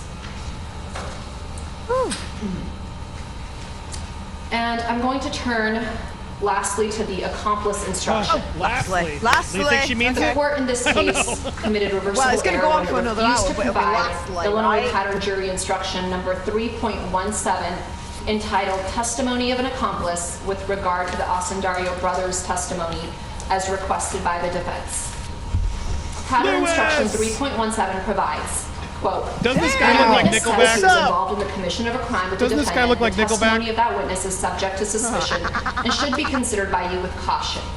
It should be carefully God, was that a examined in dolphin? light of the other evidence. Yeah, I in this need case. to sample that laugh. Could you do it That over was- Now, time? despite the title, the dolphin instruction laugh is is not epic. warranted only where Your a laugh witness was is awesome. officially was charged as amazing. an accomplice. Yeah. Rather, Illinois courts have held that the defendant was like, is was it entitled to Friends? the I was instruction really 3.17 given to the It jury was Friends or if the Seinfeld, witness, that thing. rather than the defendant, could have been the person responsible for the crime, Why am I conscious? or if the witness admits being present What do in you the think? scene of the Thanks, crime, everyone. Come on, could backs have me been up, done Lewis. by Doesn't this guy others look like or the dad? under a theory of accountability, but denies involvement. Is that a new Here, elf both from of Lord of those the Rings? circumstances are present, which require knows? giving the accomplice witness jury instruction. Everyone press that Osundario like button. brothers I were see almost initially 2,000 arrested people here, only because the 900 likes. CPD Let's go up. had not only 1,000. probable cause, but substantial go. evidence that they were the perpetrators who attacked Mr. Smollett on January 29, Smollett gets sent 2019. down. The crime he has And been found since then, guilty in of. statements to the CPD and sworn statements to the grand jury and at trial, the Osundario brothers admitted to doing everything Mr. Smollett told CPD they did. Confront him on the street, yell racial and homophobic slurs at him, punch him, kick him, pour bleach on him, and put a rope around his neck. If it was that not is for their not own the self-serving agreed statements line, and darling. testimony We found guilty. that they That's did not all happening of the like above that. acts at Mr. Smollett's behest, they would have been charged with a hate crime, or at least a battery against Mr. Smollett. They because didn't the do Austin it, though. brothers They could were have been the paid to persons do it. responsible for the attack But on the Mr. jury Smollett. decided. Pattern But you instruction picked the jury. 3.17 should have been given to the jury. This ain't the freaking trial. This is the freaking sentencing. Assuming for the sake of Dude, argument this is that the PR. Austin This is all brothers PR. were in fact It's all acting PR. I mean, in the this is direction not of helping Mr. anybody's Smollett as PR. they alleged at trial. Well, the no, only dude, reason there's they were not lettuce charged as either everywhere. There's people co-conspirators going, yeah, or they accomplices for their admitted People wanna believe. participation in There's the attack on Mr. Smollett I bet you there's a good is percentage because of of their people that wanna self-serving believe this. statements that they didn't know that Mr. Smollett would report the attack to the police. This is They nuts. asked the jury to believe that the elaborate staged attack was solely for the media's benefit, taking the absurd position that somehow I need a heinous motivation. Let's crime get against members. a Come on, high-profile members. celebrity, Join which today. was Hit the supposed to be join. cut on camera, would not 1,000 result in likes. Through police this. investigation. Hit the join. Become a next level. Where- I will sing Where more are you Nickelback watching for you. from? Let us know in the comments. Where are you watching from? Let us know. Yeah, what state? What state are? Do an ASL. Age, sex, location. Like Pattern an old instruction AOL chat room. Put it in 3.17 should there. have been given to the jury. Now, the OSP Charged with what? Well, Your Honor, they could have been charged with filing a false conspiracy to file a false police report. They could have There was had, evidence that they were part of filing a false police report? Your Honor, if you Do you have evidence? there's so much law out there that Do you have evidence? you could file. There was certainly probable cause to charge them with being an accomplice to Mr. Smollett. Had they not participated, there would be no, you can't file a so-called false police report if there had been no attack. So clearly they were accomplices, clearly they were co-conspirators. Now, they weren't charged because they took the convenient position. We knew everything until the final step, which, was convenient. And obviously, in any other case, if there were other witnesses, I guarantee the brothers would have been charged. The only reason they weren't charged in this case was because the police needed them to prosecute Mr. Smollett. Without them, there was no case against Mr. Smollett. Because as the court saw, there is not a single piece of independent evidence that shows that Mr. Smollett perpetrated a hoax, planned a hoax, or anything else. The only connection, and keep in mind, What about the they rehearsal? subpoenaed or they got a search warrant for 1 entire year of Mr. Smollett's cell phone data, location, text, voicemails, all sorts of communications. They couldn't find one thing that supported the fact that Mr. Smollett planned this. All they had was the brothers saying, after they got caught, after they were in custody for 47 hours, after they had been consulting with an attorney who was speaking to both of them, after that attorney showed them his Good Morning America video while they were in custody and they heard every single thing Mr. Smollett was saying, they conveniently turned around and said, oh yeah, you're right, we did do this, but it's because Mr. Smollett asked us to. And it was their own attorney who said she didn't say she gave a radio interview, she didn't say they came clean. She said, I pieced together what happened. Yeah, we're having a chat when this is over. I'm here. We're in for the long and haul. I put together I've a committed. timeline of what happened in this case. I've committed. And it's our belief that that story was spoon-fed to the brothers and that's the story that they gave police, which allowed them to be But now it's released from becoming a fundraiser custody, to keep me awake. uncharged. They became the star witnesses, and they've tried to capitalize on this whole regrettable incident. So we had cited the court to People v. Carrion, and that's 162 Ill Act 3rd, 990, Shout out to 1987. Schwartz Creek, Michigan! And that's one of the cases we cited in which the trial court's refusal to give such an instruction constituted prejudicial error requiring Shout out a to new trial. Yorkshire! Now, in their papers, the OSP doesn't address or attempt to distinguish this case because there really is no distinguishing factor, and that case is instructive. In that case, the court held that the trial court erred by refusing to give a cautionary accomplice witness instruction with regard to Amaya's testimony for the following reasons. And I quote, Amaya disclosed that he was with the defendant before, during, and after the shootings. Notwithstanding his profession of... Man, he's really so bored. Look at him. He's just like... Notwithstanding his profession of innocence based on his alleged fear of the defendant, we believe probable cause existed to indict him for the offenses, particularly when one considers that when he was initially taken into custody for questioning, he possessed money linking him to the crime. And in that case, the appellate court held that it couldn't find that the failure to give the requested instruction constituted harmless error, especially in light of the fact that Amaya's testimony was the only direct evidence implicating Carrie Ann. Thank you. Didn't she say And it's the same reason why giving this instruction was critical in this case, an hour. where the evidence against Mr. Smollett was far from overwhelming. I know the police department put on a long narrative, a lot of surveillance footage, but all that evidence was consistent with Mr. Smollett's testimony of his actions. He never denied seeing the brothers on the occasions where they went to great lengths to show, oh, on the 25th he drove to the brothers' apartment. He admitted that.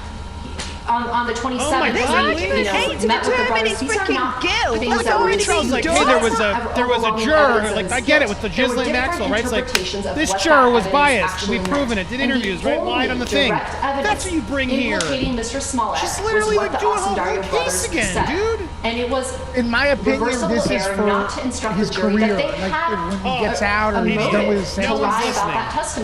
No one's listening. We're all so bored. And he's not being, again, no accountability here.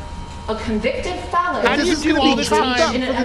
You take all these shots to try and retrial it, and then you're going to tell me he's going to come out and apologize and say he did wrong? Believe the testimony, agreed to do this despite Ola's prior criminal felony conviction for a very similar Jules attack Gibson on is another crushing on you, individual, Lewis. group attack. Thank you. 1 out of 2,000. But Hey, for I'll all of take that, it was really their own testimony. Thank you very That's much. the only I'm direct crushing on evidence everybody here, implicating Mr. Smollett. especially you. Thank you. So under the circumstances of this case, the court should have instructed them that their testimony should have been cautiously scrutinized by the jury. And the court's refusal to provide this instruction under the circumstances of this case was not harmless and constitutes reversible error. Oh, thank you so much, Christy, on the Cash App. Coming on the Cash App. Motivate. Each of the 13 errors outlined in the Cash App. In the Cash App. That's where the Cash App. We raise another $100. I'll sing a Nickelback song. Of a new trial. Even if the court is not persuaded that any one of these errors warrants a new trial, we believe that the totality of trial errors undoubtedly affected the verdict, and the cumulative error certainly warrants a new trial. And there's ample authority supporting the grant of a new trial in such cases. And I'll just cite the court to People v. Lettrich, and that's 413 Ill 172. It's a 1952 case where the Illinois Supreme Court reversed the defendant's murder conviction and death sentence. In that case, there were a number of evidentiary errors alleged, including that the court erred in limiting and restricting the defendant's cross-examination of a critical witness, as well as certain inflammatory and prejudicial remarks to the jury in the arguments by the state's attorneys.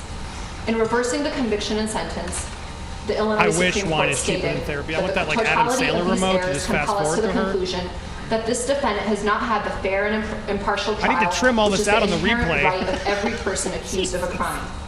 We'll be there all day. And that's the same exact situation we have here. There have been a series of legal errors. If the court is not convinced that any one of them warrants a new trial, we'd ask that the court consider the totality and grant Mr. Smollett a new trial. There it is. Thank you, counsel. Government wish to make a response to the post-trial motion of the defense? We do, Your Honor. Yeah, hell they do. Damn right.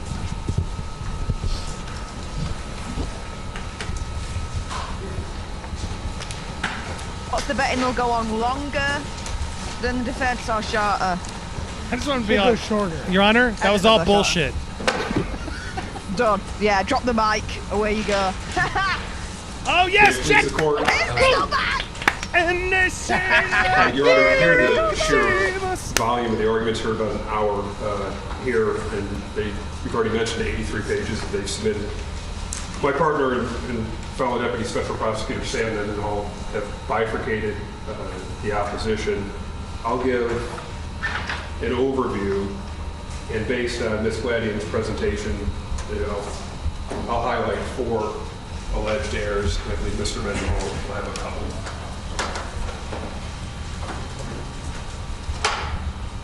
To begin, I'll just start with a blanket statement that for everything prior to November 29, 2021, going backwards to 2019, for the alleged errors that they've incorporated by reference in their papers and the preamble to Ms. Gladian's presentation, we universally disagree that there is any error in those prior rulings, and we too, in our opposition and here today, will incorporate by reference our prior responses, briefs, colloquies with the court, arguments presented over the last couple of years on all those issues. Yeah, this guy looks like him. I will not retread them. Oh, Nickelback. But the record is clear for the issues that have been presented to Judge Tumen, for which we have been involved, for the issues that have been presented to this court. Thank you, Carl, on the Cash App. And for the issues that have been presented to the Illinois Supreme Court, for which we've been involved, are all incorporated by reference at each stage, no matter the court or the judge that have heard it. Each one of those prior rulings were proper, required by the law, and none need be nor should be revisited. And since Ms. Gladian brought it up, it probably is a good reminder that my firm of Winston & Strawn and the partnership did take this case pro bono.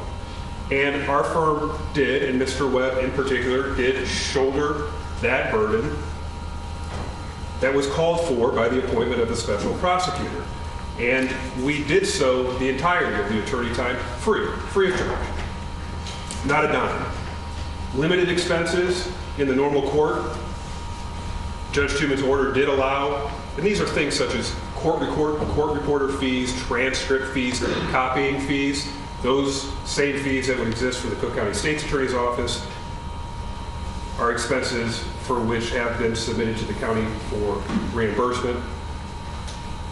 They are minor compared to the amount of free service that our firm of Winston & Strawn has given to this county and to the citizens and to the judicial system.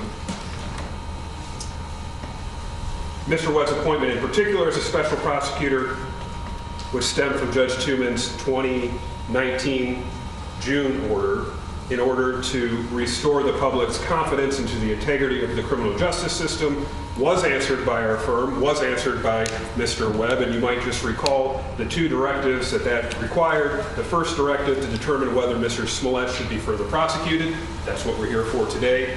But it shouldn't be forgotten, and I don't believe is, but it's worth remembering that the second directive, whether any person or office involved in the initial Mr. Smollett case engaged in any wrongdoing, our office also did that. And you heard Ms. Gladian talk about certain of those things in our argument, but the OSP did complete a thorough investigation, did have a grand jury seated, did prepare a detailed and comprehensive report as it relates into the Cook County State's Attorney's Office, as it relates to the investigation in the Chicago Police Department, and did so for a total cost of attorney times for $0.00. And it should be noted, since it was raised. Yeah, wait, isn't it nice of her to remind them to be able to say, yeah, we didn't make any money on this. I believe we have fulfilled the call to restore the public's confidence into the integrity of the criminal justice system. Like I said, here comes the hero. actual substance of Ms. Gladian's presentation, and as it relates to the 13, what I'll call macro level alleged errors, although they list a myriad of alleged sub-errors as well. The evidence presented at trial, Your Honor, overwhelmingly established Mr. Smollett's guilt beyond a reasonable doubt. That's reflected in the jurors' unanimous guilty verdict. And nevertheless, Mr. Smollett asked this court for extraordinary relief to overturn the jury's verdict that found him guilty of 5 serious felonies of making false police reports. And in doing so, he raises a variety of alleged procedural, alleged evidentiary errors, both pre-trial and during the trial itself, committed by anyone and everyone involved in this case, except, of course, Mr. Smollett himself or his lawyers. And just a few examples. He's blamed the prosecutors. He's blamed Your Honor specifically. He's blamed your courtroom staff. These are in his papers. He's blamed the Cook County sheriffs in this courtroom. He's blamed the entire Cook County judicial system. He's blamed the Illinois Supreme Court. He's blamed COVID-19. He's blamed the media. He's blamed, quote, political figures. He's blamed witnesses at trial. And he's even blamed the jury itself. Page after page after page of finger pointing and scapegoating. But once that bluster and hyperbole, Your Honor, is excised from that motion and the examination of the real underlying record is undertaken, it clearly reveals that each of the alleged errors is one, meritless, two, it is riddled with distortions of the actual record, and three, frequent misapplication of controlling Illinois law. But most importantly, none of those alleged supposed errors remotely would rise to the level of one, requiring overturning the jurors' unanimous verdict, nor two, the issuance of a new trial. As it relates to the alleged errors where Mr. Smollett seeks a judgment notwithstanding the verdict, here's what you didn't hear. You did not hear what the law actually says and what you'll have to weigh today. So I'm going to give it to you. Illinois law mandates that a judgment of acquittal is only appropriate when, quote, a trial court concludes, after viewing all the evidence in the light most favorable to the state, that no reasonable juror could find that the state had not met its burden of proving the defendant guilty beyond a reasonable doubt. And, quote, a motion for judgment notwithstanding the verdict should be granted in instances only where the state's evidence, when viewed in the light most favorable to the state, is insufficient to support a finding or verdict of guilty. Here, Mr. Smollett has not met and cannot meet the incredibly high standard for overturning the jury's verdict, and when viewed in the light most favorable to the state, that's the OSP in this instance, the evidence presented during the almost 2-week trial overwhelmingly, beyond a reasonable doubt, demonstrated that Mr. Smollett devised, orchestrated, carried out a fake hate crime, and then, in violation of Illinois law, repeatedly reported that fake hate crime to the Chicago Police Department as a real hate crime. And the plethora of evidence, just heard Ms. Gladian say, not a lot of evidence, or certainly not a lot of independent evidence. Here's a summary. The testimony of 5 Chicago police detectives and officers. The jurors heard the testimony of the Osendero brothers. The jurors heard cross-examination by the defense of each of those witnesses. The jurors received into evidence over 40 exhibits, including phone records, text messages, social media evidence, video surveillance, GPS evidence, receipts, and a $3,500 check written by Mr. Smollett to the younger Osendero brother. They heard the testimony of the defendant's 6 witnesses, and they heard Mr. Smollett himself. Hours and hours and hours worth of the defendant's own testimony. All that evidence, when viewed in the light most favorable to the OSP, it simply cannot be said with a straight face that no reasonable juror could find that the OSP did not meet its burden in proving Mr. Smollett guilty beyond a reasonable doubt. That's for the JNOV portion. As it relates to the remaining alleged errors that do not go to the sufficiency of the evidence at trial, that's when they say that those are more appropriate, perhaps, for a motion for a new trial. Illinois law tells us that a post-trial motion for a new trial is a matter for the trial court's discretion. Because none of the alleged trial errors you've heard or seen in their papers have any merit, this court should exercise its discretion and deny Mr. Smollett's alternative relief for a new trial. As it relates to the 4 errors I alluded to, Your Honor, that I just want to give a counter narrative to, since they were raised. 3 were raised.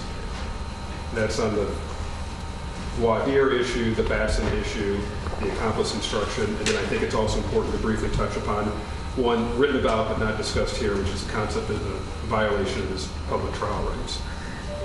I'll just go in the order. Alleged error as it relates to can we just put this to bed? The court's voir dire process. Can't the judge be like, I already know, dude. I don't need your argument. Why can't a judge do that? Consistent with like he's like defending himself and doing else. Let me the judge be like, dude, Notably, don't save your time. Counsel didn't raise any I don't need objection it. at trial We're good. as it relates to the actual conduction, the rules, language,